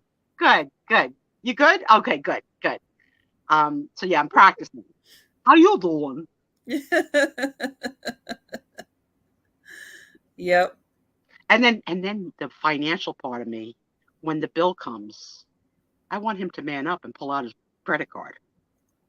Like, I don't want the kids to have to pay for like the rehearsal dinner. Like, pull out your credit card. And so, like, Nicole's like, Mom, don't say anything. I says, I just want to know I have permission. Do I have permission when the bill comes to say, you want to split it? Nicole's like, Mom, just let it play out. Let it play out. Right. Give him the first opportunity to do the right thing with it before you get snarky. He's not cheap. He's not cheap. So he's been very generous. He's got a very high, well-paying job. So money's not the object. It's a point of being smart enough to do the right thing. Right. And she's the first of the three. He had three daughters. So whatever he does for her, he'll be like, the same's got to be, like, everything's going to have to be the same. So if it's this many thousand, then you're going to get that many thousand, what. And believe me, we put our kid through NYU with no loans. So we paid for it, both of us. And she came out without a student loan. So nice. Yeah. So he was good. But because we were divorced when she was only a baby, I had a killer lawyer that put in everything. You put in, like, based on your salary, he's going to have to pay 75% of the college tuition, room and board. And sure enough, it was, 18 years later. What happened? You want to go to NYU? $60,000 a year? Okay. But yeah, we were very proud of her. She really is so talented. I'm so glad she went there. She got the best education, the best opportunities, opened up a theater company with her friends when they graduated, and the opportunities are coming. I see her friends on, like, all the kids that she graduated with on everything. I can't turn a channel without seeing a kid in a commercial, a movie, like, it's so great because I got to see them as, pimple-faced, college kids doing their shows. But like, I was an over-the-top mom. So if she was in a show for school and the show ran for 10 days, I went every night. From New Jersey, I drove in like an Italian mother. I drove in. I went early enough so that I could find parking because I couldn't, even before I became disabled, I couldn't walk that great. So I would go early so I could find like the closest to the theater. Right. And I always brought in a tray of food. Right. So, and when I didn't have time to get a tray of food, if there was a Chinese restaurant next door, I would get like bags and bags of beef on a stick. So I would come in and be like, hello, I'm Sue Spiezio. I'm Nicole's mother. I send this back to the cast. And I just felt like I got one kid. I'm going to go see everything she does. Everything she does. Yes, it's the same. And Tommy's like, why are you going every night? I was like, how could I not? I mean, like, it's only Manhattan. I know that there'll come a time when maybe she's had to do shows out of town, out of state, that I couldn't go. Right? What am I going to do? But when she got the lead in that play in Washington, I hauled ass. Now that I didn't go every night. I went once, but it was great. That would be hard. Right. Thank you, book. Right? She's my blessing. My baby's my blessing. Yeah, we all carry luggage. It depends on whether you let it be a burden on your back or you carry it parallel with you. That's what I think. So you can't erase the bad things that have happened. But if you let it weigh you down, then you're screwed. But if you carry it, because you have to carry it with you, and you push through, there's hope at the end, right? That's all you can do. And I've been watching a lot of inspirational quotes, and I'm not that like deep, but like quotes about getting rid of people who are toxic. I've learned to do that in my old age. I wasn't able to do it younger. And I no longer accept invitations to things I don't want to go to. I've learned to say no. That's hard. That's really hard to say, no, thank you. I don't want to come to your house for dinner. Thanks for asking. But now my friends know I'm never going to come to your house.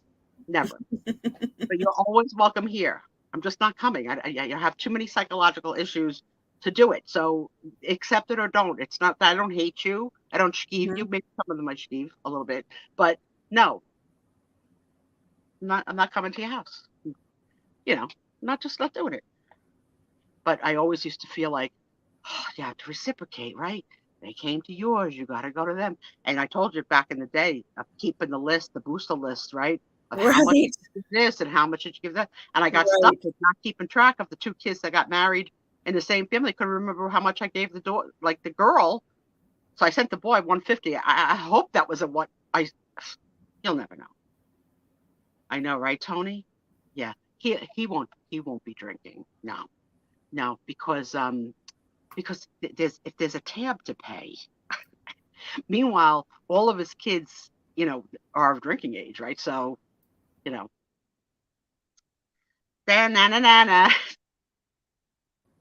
like, you have those moments in your life, like, oh, this is gonna sound awful, but in the movie Misery, when Kathy Bates holds him hostage, tied to the bed because he won't finish the book, and she just will not let him go with his broken legs until he finishes the book. And it gets to be a little bit, not a little bit, way over the top, right? So yeah, I have that fantasy of like, they say like, what would you want to know? Like, I would love to have like, a truth serum in him and say, I gotta know, what the hell were you thinking?